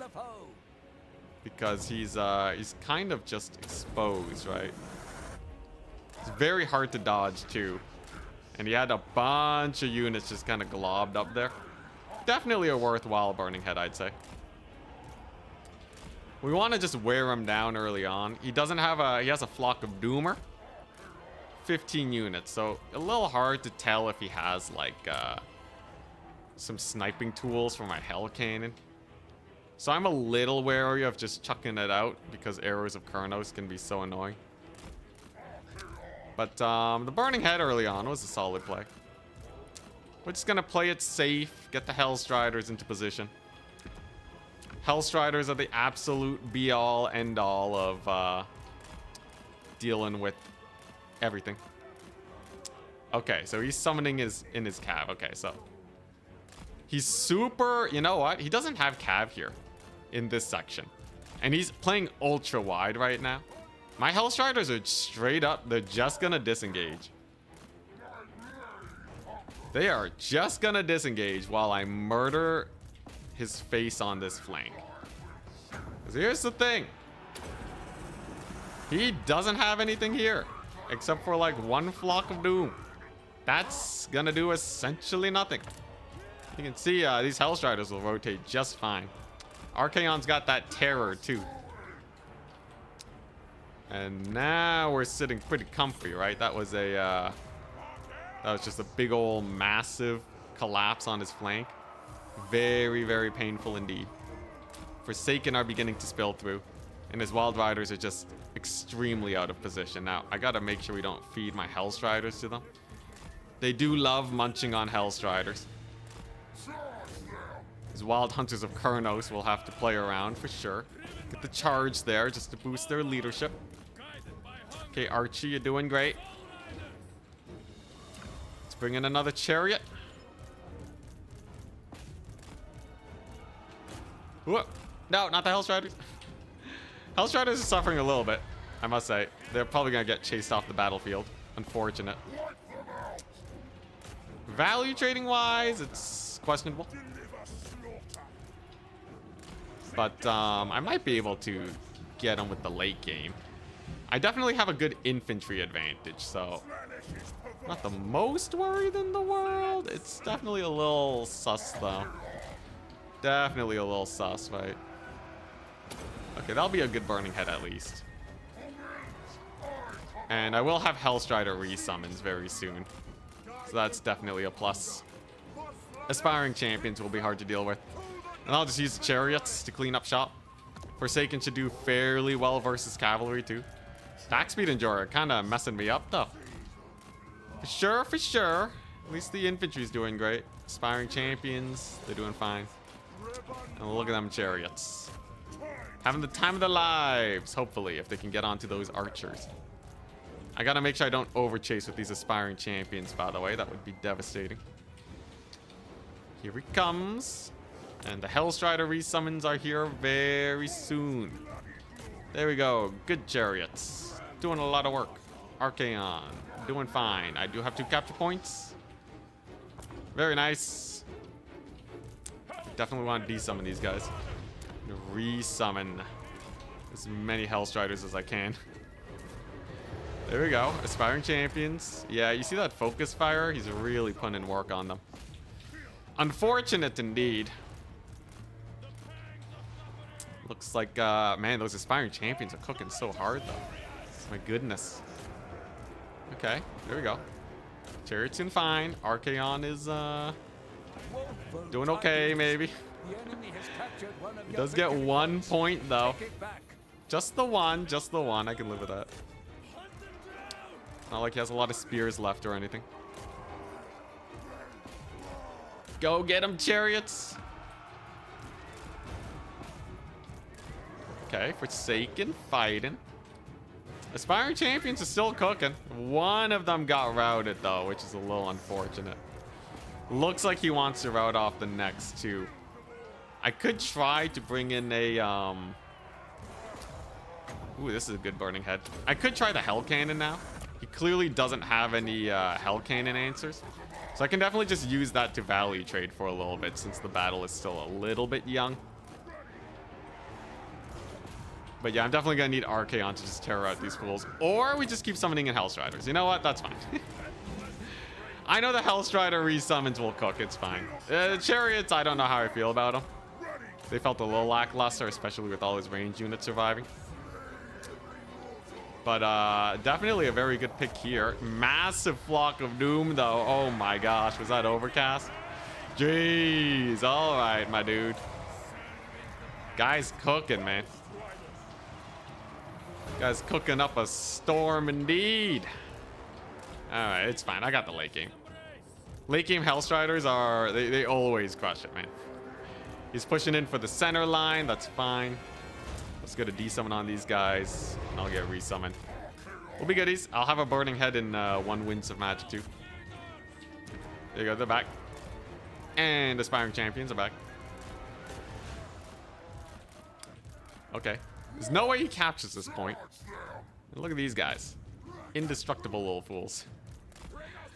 Alright, alright.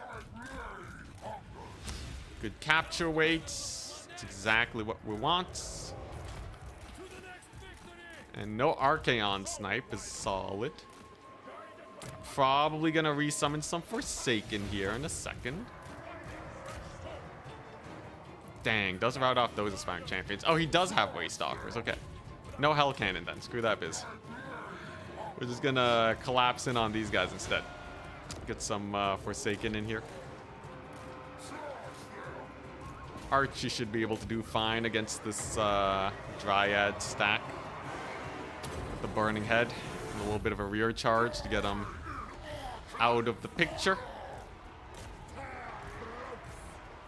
There you go. As long as we hold these points. I didn't take the point. Oh, that's a misplay. That's a flub and a half. That's a big old flub and a half, dude. I goobered. I goobered that fight. Oh no. Yeah, he's gonna get another Arrows of Kurnos on Archie too. That's a big old. Oh man, that's so bad.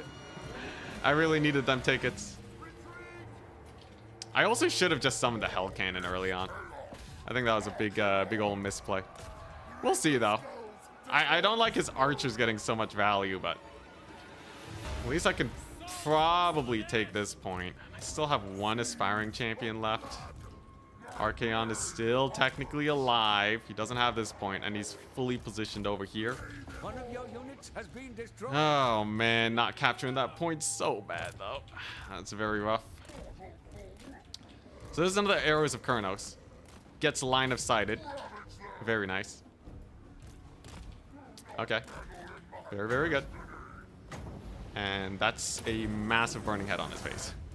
A plus, to be sure. All right, there we go. Get another unit of Forsaken coming on in there. That burning head was bloody massive. Jeez, these Eternal Guard though. What the crap? They're just holding. Archaon's at 24 speed too. He got slowed. You're getting slowed by the chilling aura. That's pretty brutal. Okay, finally got the route over there. That battered unit of Eternal Guard got my Hellstriders down to basically nothing though. Now Archaon's gonna have to pull back. Definitely sus indeed. I still didn't capture it. Oh my god, what are these flubs? What are these flubs? Okay, get safety Archie. At least I still have my favorite unit. The enemy has captured one of your victory points. Jeez Louise, just capture the point, man! What are you doing? Holy crap. Just capture the point. There we go, it's done. We got it. We got it. Everything's fine. Everything's fine. Points captured. We're goodies. Jeez Louise. This is the worst. Yeah, wind cannon would have been sick. He didn't have I should have just done some army counting. And summoned the hell cannon. And I just played way too aggressively with the aspiring champions. Alright, GG, well played. Such life. Brutal. Absolutely brutal. Yeah, Hellstrider deny in the flank 2 was pretty good. Let's see, what are his other factions? He plays Beastmen, Betonia, Wood Elves. I'll play Beastmen next. Verse your worst. Or verse your best faction verse them. Beastmen's another one I gotta practice with. Let's take a look at, let's play Crystal Lake next. Good practice, though. I think my big issue was over pushing with the aspiring champions.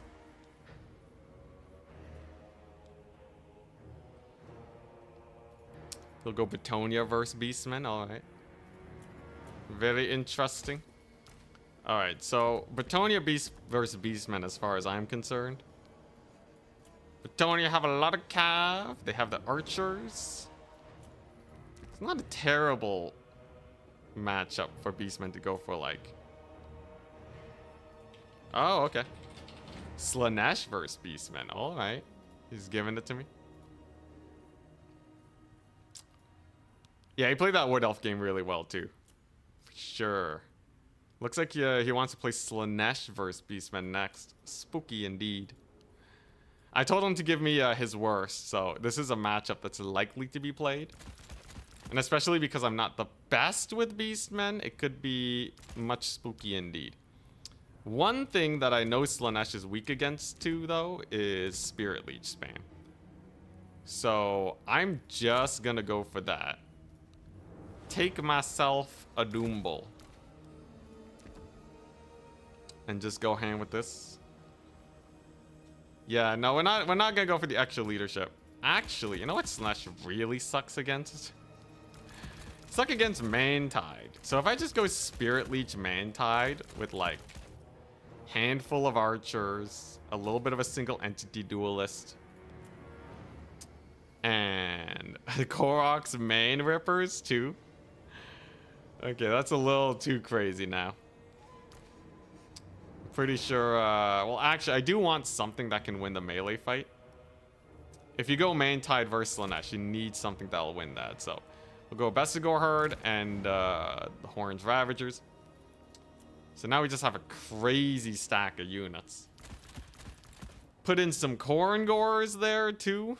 One more Bestigor and then a little bit of cavalry just to outflank them, and I think this will be a pretty rough build for them to deal with, yeah?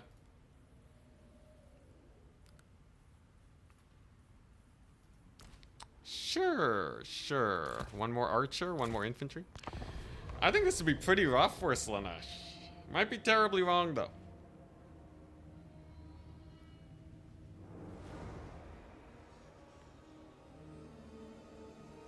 Much interesting indeed.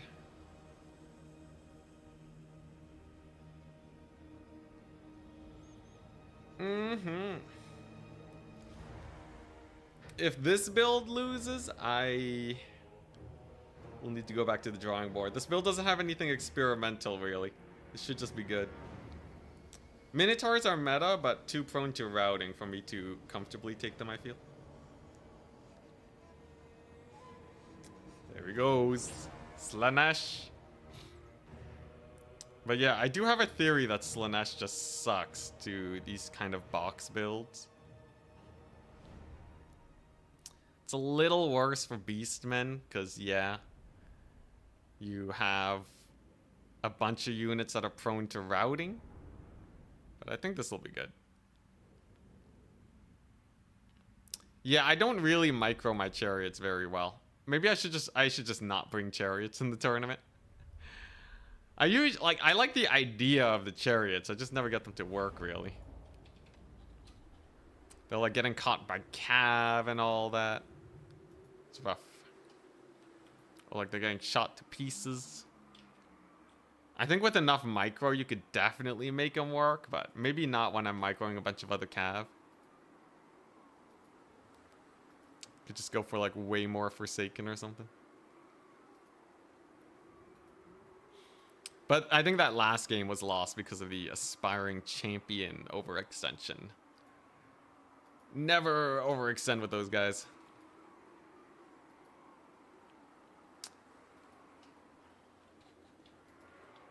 I think my chariot micro is getting slightly better though. If I just never take them, I'll never get better at microing them. All right, let's take a look-see. Let's take a look-see here. Behold. The Beastman Man died against 9 units of Slaanesh. So historically, I've had a really good matchup versus Slaanesh. I tend to do very well into them. And it's because I feel like I have their number. As long as I never get flanked here, I should be good. We'll just ready up because it's not a tournament run, so that shouldn't be a big problem. Alright. So as long as I hold these 2 points and never ever get flanked, we're good. Beastmen do get a bonus for fighting in the forest. That's their woodsman bonus, I think. No, they just pass through trees. Oh, never mind. That's not that exciting. Regardless, it should still be fine. So this forest doesn't really count as anything because Slaanesh has Strider. So there's his Hell Striders. I will need at least some Centaurs to countercharge. But you can see he's brought in the Forsaken, right? As far as I can tell, as long as you have a strong enough front line and you're not forced to go into the back line, it's pretty comfy. Spirit Leech is great versus the Exalted Keeper of Secrets. And we're just going to capture our first point over here. Bring in the big boys. And we're gonna try and survive versus the Forsaken, because they are probably one of the bigger menaces. Hey, caught his Chaos Knights of Tzeentch. No, never mind, they caught me. Dude, they almost routed my Ungor Spearmen. Kind of insane, considering they're also in the forest and being slowed. Centaurs will have their way with them though, so that's not a big issue. Spirit Leech on his Lord. This Rampage. But in theory, it's a little too spooky. The focus fire from the arrows here, right? That should be very hard for him to deal with, and his Lord will probably have to disengage here. In fact, it might straight up die. His Chaos Knights get obliterated. And oh boy, yeah. Yeah, when you're dealing with this much infantry, it gets a little spooky though. A lot of the Ungors are routing, so it ain't over just yet. Counter-charge those guys over there. And it seems like he's going for a bit of a Forsaken flank. We're gonna have to shadow them a little bit. Caster asking for it, getting massacred here. But these Centaur rear charge is gonna be painful, man. And another volley on his face. Caster will barely live. Kind of gets shoved to the side there. Dang, those poor Chaos Knights. So that was a rough. So this time we won by getting the sick flank win. That was an amazing fight in the trees. And now his Lord is running for the hills. So as long as I don't lose my Lord here, I should be fairly comfortable. We keep summoning in Centaurs to counteract his forces. I have a million Ungor Spears over here. Let's just keep them safe.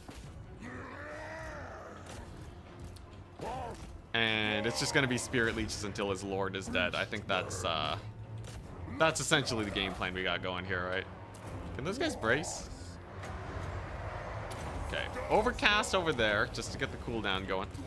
Keep his Lord out of the fight completely. And then we'll practice our Chariot Micro with this guy. He needs it. You know he needs it. There we go. He forgot to capture a point? Oh, dang, yeah. It doesn't really matter, though. This battle was going to come down to how the fight went. So that part is a lot less important. Here comes his lord, trying to make a big play. Little charge on those infantry units, and then I keep the chariot moving. As long as they never stop, we're good. And then I'll have one more Spirit Leech in a second. So I have to be careful of overextending, because it'll build up his army ability. We want to deny that as much as possible, because that army ability is insane value. There you go. Disappear! Oh, thank goodness. They gotta make that like 15 seconds. It's so easy to just desummon them. Although, I don't know. It's sometimes needed, right? Alright, this is pretty over, though, as long as I don't overextend. Just capture this last point, and we're good. Slaanesh lives and dies based on their army abilities. Yeah, I guess we're just summoning in Khorngors now. Get those big boys in. I believe those are probably Hellstriders in the woods. You got a 3k value lead? Yeah, you know, that's helping us out a little bit. It's true.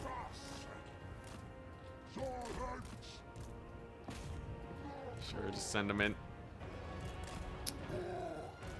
He's doing his best to hold on to this point. Slaanesh is terrifying though, but yeah, now I have enough for another Spirit Leech. Brutal. I think as soon as that Lord is dead, it's like Omega over. Alright, nice. Get some Melkoths on these guys, not a big deal. There's capture point. Yeah, I think we could just go for the triple cap. I wouldn't do this if this was a tournament game. But let's just try and seal his fate. Going in for the last charge of the cavalry. Kind of gets bogged down by the spears, though. Pretty brutal charges all abound. Sent the Gorkach over there, looking good. Come on, I just need that Lord kill, man. Just give me that Lord kill. I worked so hard on this guy. There we go. Now he's absolutely dead. If he doesn't start crumbling now, I'd be surprised. Oh, dang, you got a flank on me. Oh, dang, you actually got a little bit of a flanky flank. So, though, is his Lord dead? I think I saw them crumble. Yeah, they're dead. Okay, sick. Let's go. We did it. No more Slaanesh units. Very interesting. Yeah, I feel like, I don't know. Slaanesh, so usually Pavane would let them get enough kills to start farming their passive, which leads to more Pavanes, which leads to more value and an endless loop. In this case, though, it's definitely, if you could prevent it, they feel almost garbage. I don't know. GG, well played. One more? Question mark? Best of 3 versus attack speed enjoyer. Who will win the final match?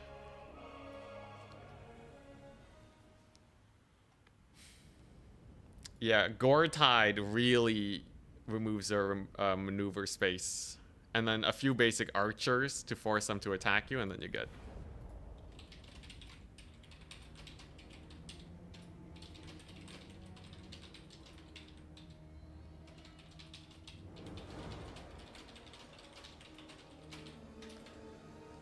Alright, so next match. Let's play Vampire Counts.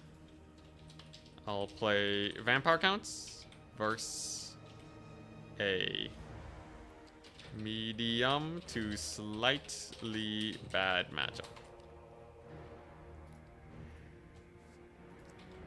Bad for Vampire Counts, that is. Vampire Counts is a faction that I need to learn because I know they definitely are good. Might be Beastmen. Ooh. Do I have a Vampire Counts versus Beastmen build? I do not. Interesting. Okay. So Beastmen have kind of the same issue that Slaanesh has in that they kind of suck versus Mantide.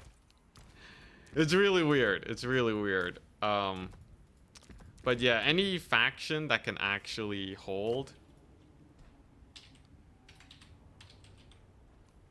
Actually, wait. What are the maps here? So a round of 8 maps is Chateau. Okay. The Rock Fort. All right. So if you just go for a little bit of an infantry corps that wins a frontline fight, that being just a couple Grave Guard, and then force the Beastmen to try and have to go to your back line, but then you have a million zombies and spears. I'm pretty sure they fall apart pretty fast, but I'm very interested to see what he goes for. Ungor Raiders are the biggest issue, but those are solved with the White Kings. So we shall see. Chaos Tombblade on good old Kemmler here. I'm straight up just gonna take him on foot too, because the whole playstyle is basically just going for the Mega Blob with Wind of Death. Kind of crazy, I know, but hear me out. Hear me out. It's a sick play. And Ray's dead. Yeah, there we go. Then what you do is you take a little bit to deal with the cavalry. That being like a couple hand-dandy Blood Knights. I think I'll only need 2. If he has single entities, Crypt Horrors, and a Goose. Mortis Engine for a Blob. It should be pretty good, right? I like having the Crypt Ghouls sometimes. I really like having the Blood Knights. I like having Crypt Ghouls though. Like one Crypt Ghoul, just like steal a point sometimes. Dire Pact are also really good. Dang. Another Dire Pact, second Crypt Ghoul. So this is my mobile core. Some of these guys. Okay, yeah, this should be fine. I'm pretty sure this is like the type of playstyle you want to do against these like mobile factions. Jabber Scythe tech. Let's see. He can bring in like the Minotaurs and all that, but this is certainly a lot of spears.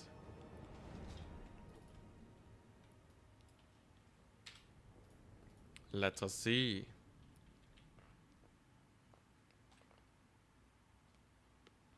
Campaign trash stack meta working in comp games. It do be like that.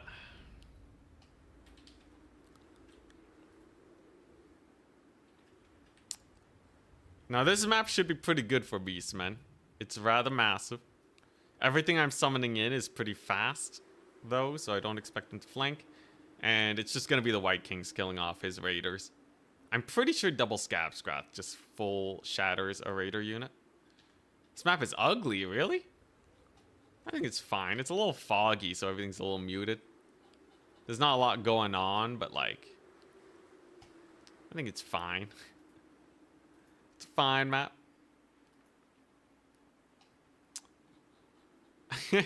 Just a Cartesian plane. What a description for a map.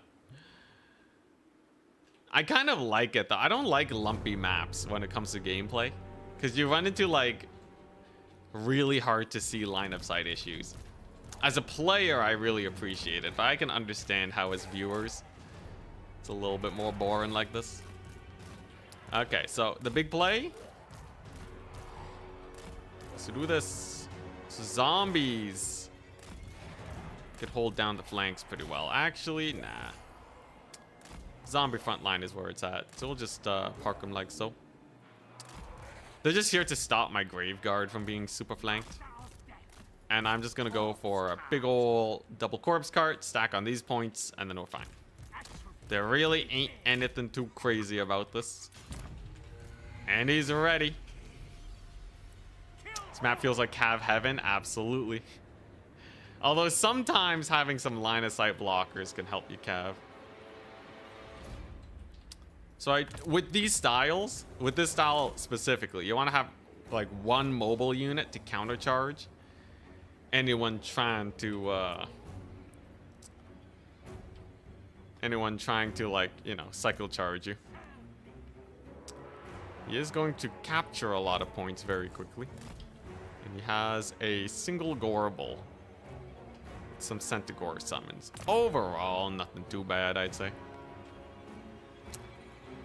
I think it'd be not worth to Flock of Doom the Dire pack.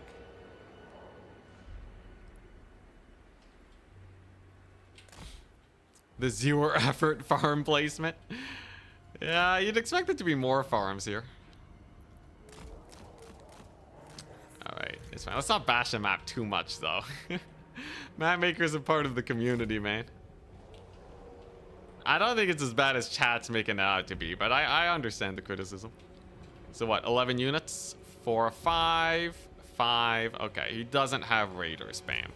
So infantry-wise, we're fairly comfortable.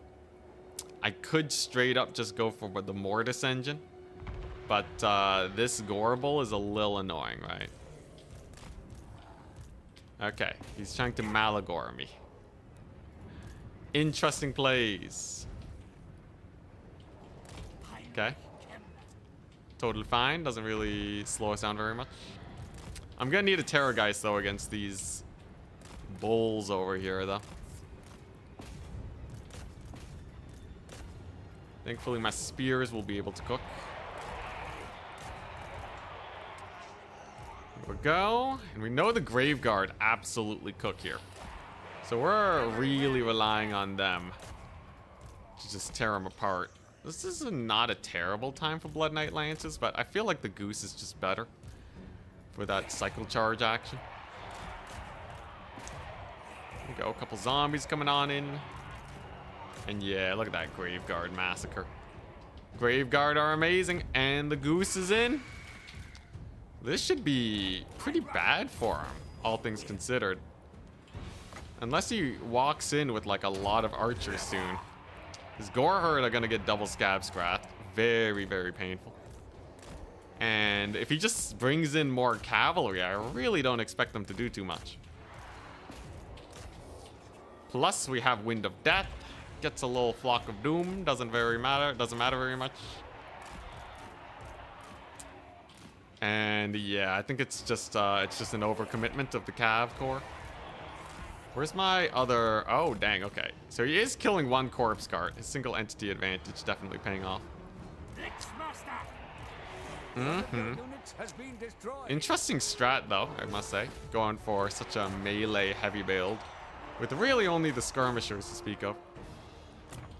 Do I do this? Too risky, right? That's definitely a misplay to just bring them on in. I should summon in the Blood Knights next, for sure. Look at that Kemmler, though. He's cooking hard. Graveguard are all doing amazing. Where's that healing corpse card over there? Doing great. This is looking very good for us. When you factor in the heals, this is immaculate. Big ol' breath attack on the Goreable, too. Will he kill Kemmler? The answer is absolutely not. Foot characters refuse to die. And once the Blood Knight hits the battlefield, oh my goodness, he will have nothing to deal with them. Let's have a Bestigor, though. Soon enough, though. Come on, Blood Knights. You got this. Yeah, yo, can you believe the White King ability got massively nerfed? Used to do more. Used to do more. All right, there you go. Blood Knights are in. The Goose is cooking. He's trying to kill Kemmler. He absolutely cannot, though. Here we go. Nice. Dude, Butchers of Kalkin. Oh, no, those are Korok's Man Rippers. Okay, still, though. They got absolutely cooked. This double bowl, not really doing too much. And the Blood Knights are in. So we'll just bring them on in. Now, what do I want to summon next, though? That's the real question. We have options. Oh, boy. That's a good Scab Scrath. And a Terror Route, probably. Yep, there you go. All right. I want something to support my Cav here. And maybe I can just bring in Horrors. He's certainly spamming a lot of mid-tier to elite infantry that I think they would do good against. Oh, he does have a lot of capture points, too. That's something I gotta be wary of. Yeah, we actually do have to resecure some capture points. So we're gonna summon in 2 zombies here. They will be able to threaten a lot more gold than he's spending. And I need to speed this game up. So I'm just going to use a Wind of Death to get rid of these Pestigores. There we go. So no more Pestigores. Goose is doing great. And with the Pestigores gone, I can start handling that situation. Kemmler is actually beating up Malagor. That's kind of jokes. Goose is doing his best. He's doing his best. But yeah, late game infantry tide. Now that we've traded up, should be good. Oh my gosh, I actually got Malagor. What a miracle! Never kill Malagor. He will be able to. He might rally. I could probably chase him off with my Blood Knights. All right. Looks like this point's going well. And now for the other points. I'm gonna pass on the corpse cart. I think that's a little sus. Instead, go for a Crypt Ghoul over here to steal that point. Chase him off the map, you darn super slow Blood Knights. Dang it. Oh, Blood Knights, why must you be so slow? Slowest cav I've ever seen in my life. Regardless, the value lead is showing itself now. One of your units has been destroyed. Oh, it was doing like double damage before. Yeah, Scabscrath. It was doing like straight up double damage. Okay, maybe not. Actually, it might not have been double. It might have been like 50% more damage. Regardless, a ludicrous amount. You could kill off, like, actually delete archer units with double Scabscrath. And I'm not talking like high elf archers. I'm talking proper, like, proper range units. Proper range units. So let's just Gore Herd. Not a problem. It's kind of ludicrous. Like, Pit of Shades would delete an elite infantry unit from full HP to nothing. It really is ludicrous to think about how strong some of these abilities were back in the day. All right, anyways, double cap, I think we barely don't lose if we hold a double cap forever, but I doubt that'll be an issue. Crypt Ghouls are chunking down the Gore Herd.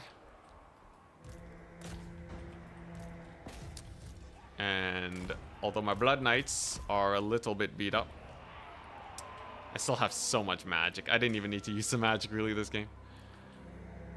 I don't know. Another Crypt Horror here, I guess. He is holding down that point fairly well. Look at that cycle charging. White Kings, though, are the masters of point holding up. He's gonna see it. Oh crap, he doesn't see it. Oh, the humanity. Great humanity. Just delete those cav units. There you go. Jeez. Louise. Honestly, Wind of Death has a fairly decent cast time, all things considered. It's not bad. It's really not that bad. It's 5 seconds, but after the 5 seconds, it's no animation. It just goes down. So, I think it's actually... It's better than one might think, though its damage is nerfed. Rather have a cold than White Kings. For the price, I feel like the White Kings are much better. Classic zombie summon behind the Cav core. Works very well when it comes to the deeps.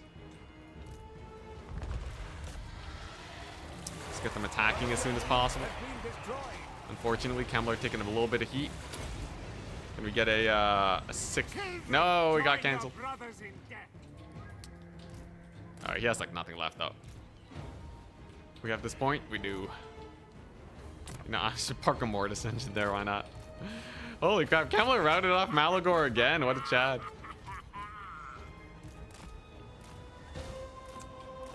Well, Gorbel rallied though. Interesting. But there we go. It's a massacre. Hell yeah. A-Cold is fast? I don't think he's that fast. All right, there we go. Perfectly timed cackling. Centicoins did escape. Let's get another zombie summon. I have so much magic. Huzzah! Very nearly captures the point. Jeez, Kemmler is such a menace, though. And, oh, come on. Come on, man. Just get the Wind of Death. Just get the one last Wind of Death. Oh, he died. He got the point. What a mad lad. Honestly, I don't know how I feel about Foot Kemmler. I think probably in the future, not Foot Kemmler, right? Probably not Foot Kemmler is the way to go.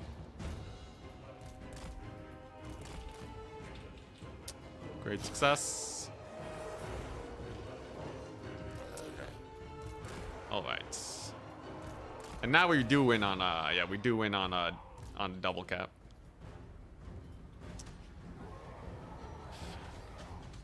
He survived longer than Cav Kemmler? Maybe? With my micro, very likely. Oh, I can resummon him. Hell yeah. Oh, dang. He actually has capture weight here. Oh, okay. Is he trying to army wipe me? One of your units has been destroyed. I feel like it's still pretty difficult. Obviously, dead Kemmler is kind of rough, but we'll see how this goes. White Kings can secure this point, though, and the Mortis engine's just... janky Mortis engine just fighting the skirmishers, getting shot to death. That's kind of sad. I'll resummon Kemmler. He costs 1,000 gold. He's essentially free, right? And then as long as we secure this point over here with a few summons, then we'll be good. They should make it there just in time for me to pull out a victory. There we go. Double White Kings finally on the point, so I'll capture this in like 20 seconds. It's all about, yeah, just making sure he doesn't steal 1,000,000 points. That would be a pretty crazy throw, though, if he manages to pull back here. I kind of got a little too comfy. Mortis Engine's still alive, though, so I don't know.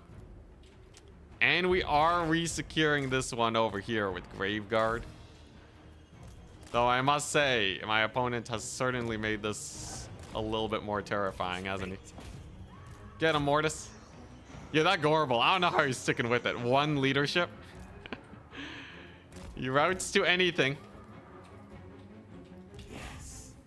Get him, Graveguard. Beat him up. He can't outweigh the capture. Get him, Kemmler. Alright, there we go. I'll resummon some doggos soon and then use the yeah. If I get some doggos here, I think we capture this point. It looks like he's going for the center, which is fine because I've retaken this. Plus the doggos means we'll be able to capture this one really quickly, actually. Look at that terror route too, amazing. Yeah, I go really light when it comes to items because I very much so prefer having more infantry most of the time. Anyways, he shouldn't be able to capture this point very quickly. And then White King can stall over there. Big ol' Mortison. And going pretty well. One of your units has been destroyed. Great success. Got those guys gone. Here we go. Let's just, I don't know, Crypt Ghoul it. Technically, if he does hold the double cap, we lose, though, which is kind of hilarious. Kind of jokes. Not exactly what I was planning for today with this here match, but yeah, I don't think he'd be able to get it, though, right? Gets a fat charge, but doesn't get the capture weight, so I think we're goodies. I did capture this point, indeed. Very nice. And there you go. Despite his efforts, we will be able to re-secure this one. And then it's just going over here with another overcast Wind of Death. Winds of death. Oh my goodness. Kemmler cackles into the horizon. And I am summoning in, I don't know. I don't even know what to summon in at this point. Kill all. Anyways, we win on a double cap. Crypt horror, sure, why not? That'll do. That'll do. Come on, all hands on deck. Just capture the point. Capture the darn point. There we go. I will say it gets a little spooky towards that that late game there. It actually gets a little spooky. I know. He's probably gonna try capturing this point soon too. I should start moving my White Kings over there. You get him, Kemmler. This point should take ages. It should take ages to capture. He got knocked down. Rip. Yeah, there he goes. Do we win on a single cap right now? Oh man, dude, if he wins this, that would be insane. Come on, we got a triple cap right now though, right? Surely this is going to be a single cap win very soon. I think we almost got there. We're very close. I wish I had more Blood Knights in this build though. Well, like even a Black Knight, like literally any cap would be great, realistically. But great success, we did win. Yeah, this is practice. GG. Okay, I'm down for one more. All right, guys, what should I play? I shouldn't ask chat. Let's see here. Bretonia? I'll play Brett. That was a fun match. He actually almost pulled back. Zinch, Druchi. I don't think I'll play those guys in the tournament, though. I gotta play a faction that I'm actually running into the tournament with. Kemmler paid for himself despite being summoned twice. That's pretty funny. Blood Knights actually underperformed. Kind of sad. Wood Elves. Greenskins. I'll play Wood Elves. Wood Elves would be some good practice. Looks like the map that we're going to be playing on is what?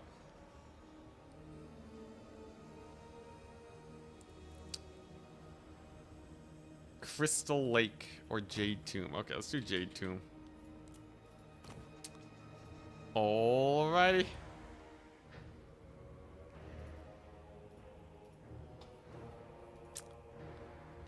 Okay. In theory, Wood Elf should be my backbreaker faction. It should be a faction that I should be able to win with almost no matter what. They're a very safe faction.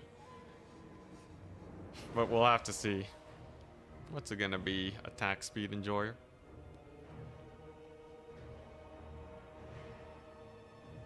Mirror match? Is he actually going for the mirror? I do love me some mirrors.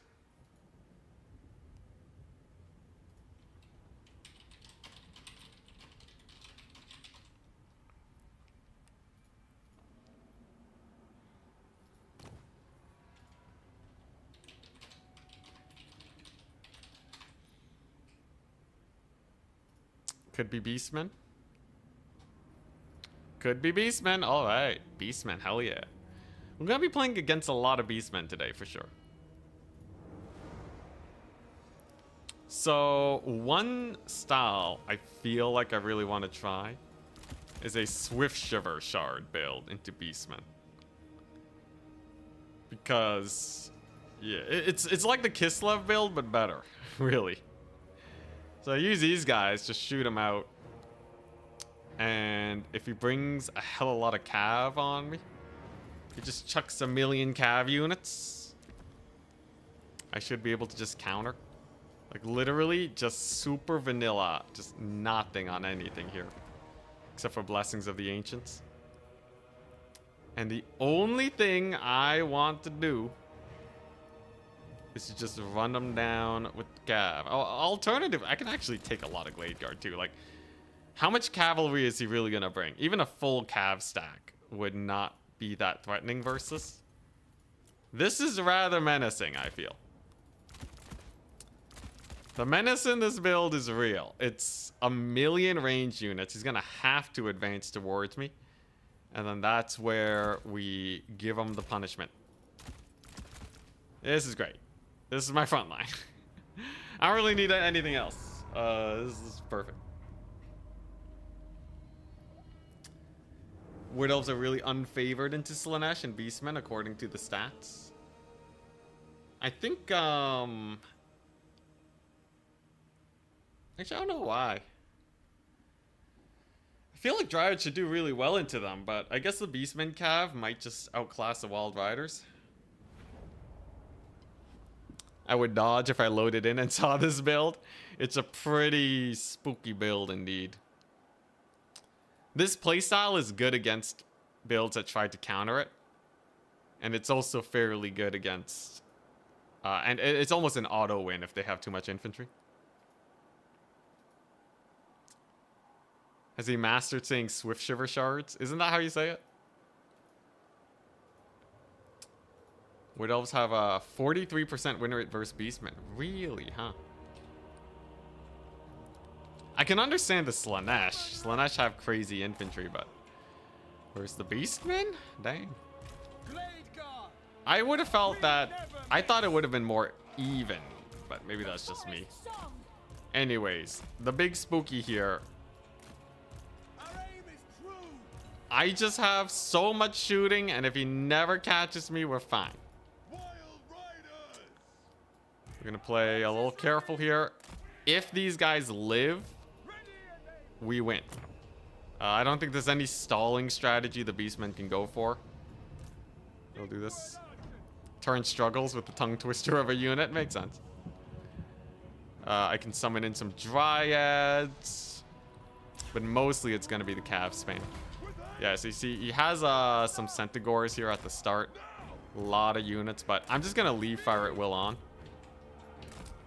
And we are absolutely just going to sit back, relax, and chill. It's all about getting the DPS out. Damage per second is very important here. Go, pretty good volley. It's all about these cost-effective volleys. That Gore Herd unit just got obliterated. I can use one volley here on his Ungors, because it's almost guaranteed to just straight route them off. So that's a pretty comfortable position. And then we have these archers here to get the real value in. These guys, they have the ammunition to hold up. Still though, we gotta be careful. He has a cav flank coming through the forest over there. So we must be wary. He has double war gore. Interesting. They on foot? Okay. Kind of crazy. Very nice. Trading wise, we are not at 300 gold value. That is so broken right now. They really got to fix that.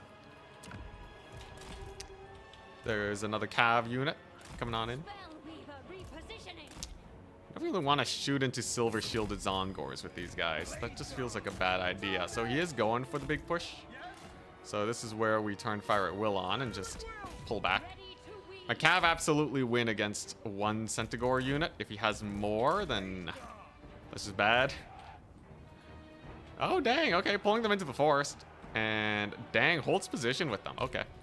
We'll see how that actually ends up going. But I'm going to have to pull back real hard here. Because he's going for a fat engage for sure. The guys are anti-large, though. And the kite is most definitely powerful. My archers can pepper these guys down while they retreat. So it's kind of a perfect situation for them. Can't outrange those guys, though, sadly. But yeah, you see the archer pummeling. Doing pretty good. Swift Shiver Shards, also doing pretty good. Unfortunately, my wild hunters get murdered. A little unfortunate, but not the end of the world. As we do have more cavalry here. And we took a few good engagements, so... While that was definitely a bit of a misplay, this should go a little bit better. And I'm totally going to just run to the edge of the map here. I have no intention of fighting anywhere except for literally in my spawn point right now. The kiting is going well. Swell even. And you see this positioning? Yeah, my archers can totally turn and fire now. They'll have a great time. There you go. A little bit of a turn and fire. Annihilates those gore herd over there. And then the dreaded dryads will absolutely clap here. There you go. Oh, dang, his archers are miles away too. That's brutal. Ginormous flock of doom on that end. And the Swift Shivers live. I think I've been doing a really good job keeping my skirmishers alive this game. I think they've been doing great. Ah, crap. As I say that though, they get caught by a few Centaurs. Unfortunate, but they're still alive. That's all that matters. There you go. I still have all these guys alive. What are these? Zongors? Not the biggest deal. There you go. Centaurs are finally down. Triple cap won't be for long.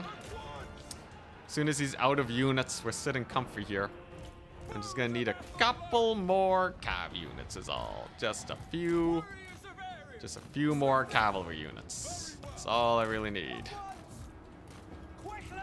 Okay, there we go.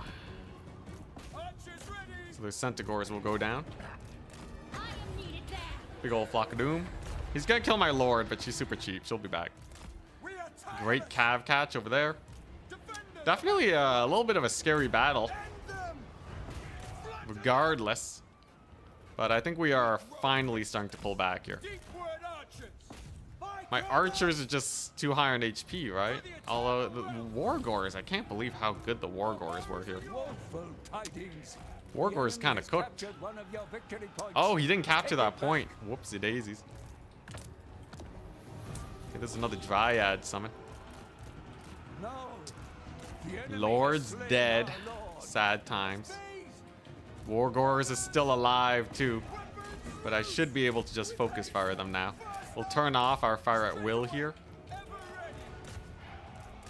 Very nice. Lord will be back. Swift Shiver Shards still have ammunition. So they'll be just fine. Can I get this guy? He's gonna dodge it. Pretty good damage, pretty good damage. We are tireless. No. There we go. Our aim is true. With haste. Has an Ungor Raider here, okay.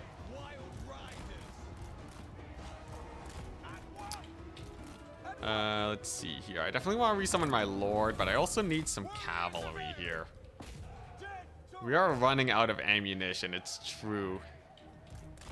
Despite our early game, things are actually getting a little bit sus. Lord's back at least. Thank goodness. Okay, she's back. The Wargors will go down. Plus, we have a little bit of damage over there. Plus, I can resummon... nah, I should just get more. I should really just get more cav in here, right? Just get more cav. As soon as I retake this point, I think we're good.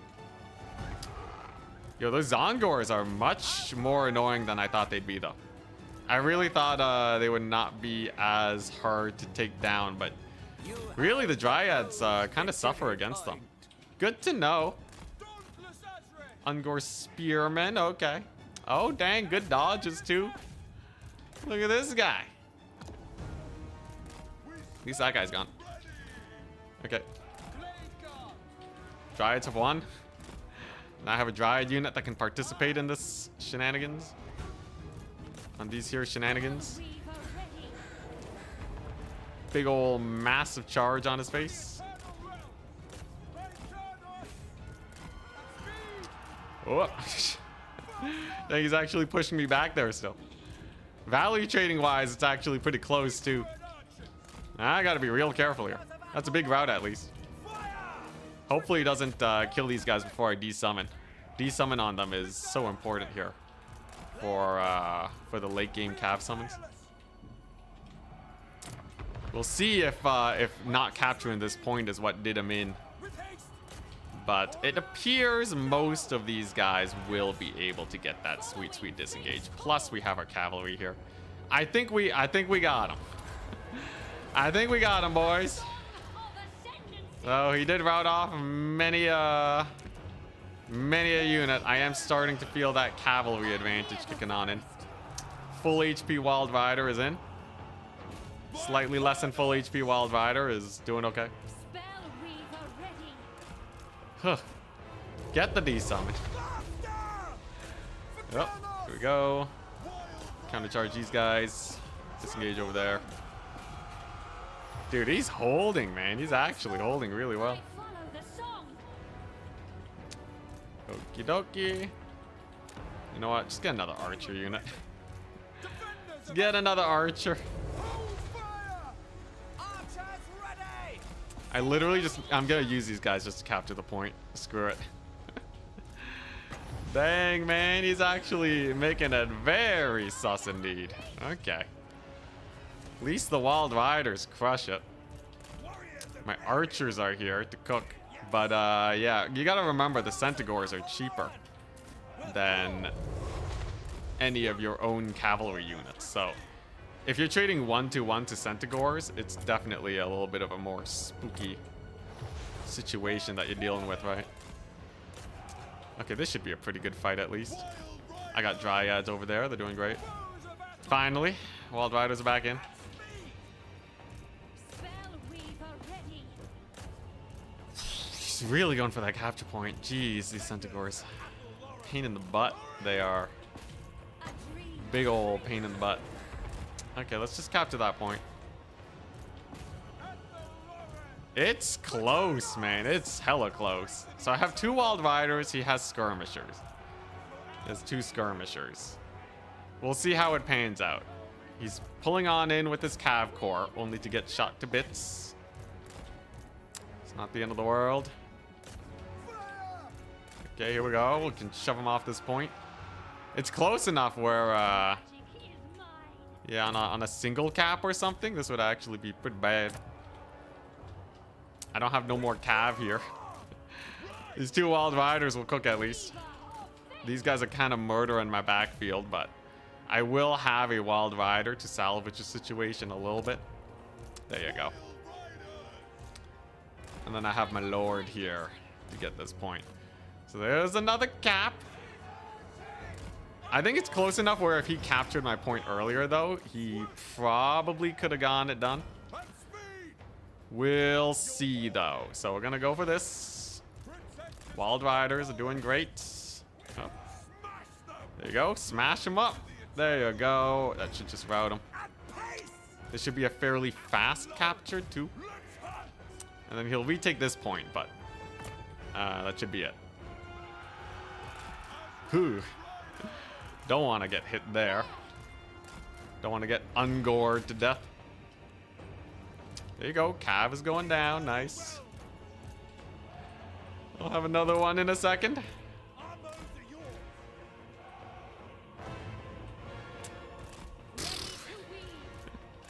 Terrifying, this match right here.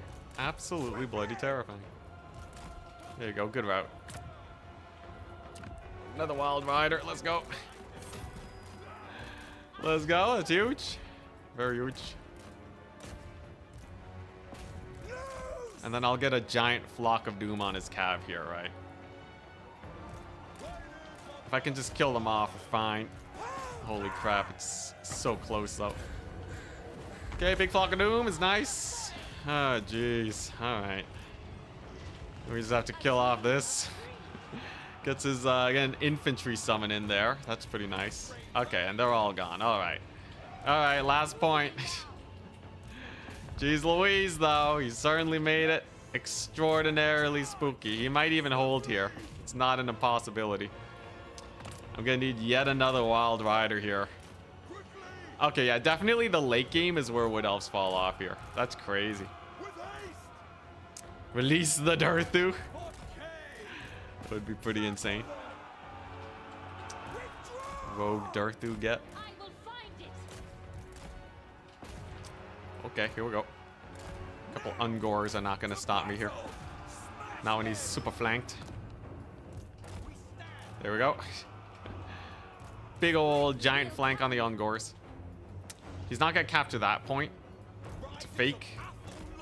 Absolutely a feint. Ugh, he got the brace there, though. That's kind of painful. Okay, here we go. Just keep cycle charging. Those Zongors are almost gone. Once they start running, it'll be painful. Get a little bit of a charge over there. I'm just gonna need another cav unit. Come on, you darn Zongors, route. Come on, baby. Just route. Jeez. Okay, there we go. It took a ton of Wild Riders cycle charging. But they are gone. And now he has to recapture this point, which will take him a hot second. Jeez. Jeez Louise. Are you kidding me? Are they really not routing? Holy crap, what heroes. What absolute heroes. Yo, that's crazy, man. Alright, so I do have to be a little wary of this matchup. We can't let this happen to us. Yeah, so it just seems like Beastmen in the late game, they have really good trading options. I guess it's because we don't really have a big single entity to bully them. Yeah, he actually pulled it back. GG, well played. Holy moly. GG, well played. Yeah, so we have to be super careful. Yeah, no, so many points. GG's, yeah. The Wild Riders don't really beat the Centaur, so that's why Wood Elves are disadvantaged here. Swift Shiver Shards did fine. They got the D summons, which is really good. But yeah, it's Zongors are super annoying. If I spam spears, he's gonna have the Centaurs to like surround him and stuff. That doesn't feel very comfy. Cycle chart. Yo, I was getting his flanks on the spears. It was kind of a rough. It kind of got a little botched towards the end there, though. It's true. I think it's definitely winnable, but I wouldn't say it feels like Wood Elf favored. If that's how the late game plays out. Unless I'm missing something like, I don't know, like a Hawk Rider or something and just like cycle charge Cav. Or use Sisters of Thorn. Definitely something that causes terror would be like an easy win, right? Like get the Lost Sylvan Knights and just don't let them die. Or even just put a Lord on a Dragon, maybe. I think that would be way, way better. Just have like one Lord on a Dragon. Exploit the fact that Beastmen have terror. I should just take that down as a note. Beastmen. Always bring terror. Otherwise their infantry will have too much value. 550 cav is okay, but I think they also lose Centaurs. I could have tried them though. Regardless, that's enough practice for me today. I need to get food. I'll see you guys tomorrow though, as we will be hosting yet another SFT. Hopefully we win it. Otherwise, Charix will get a very good lead on the current ladder.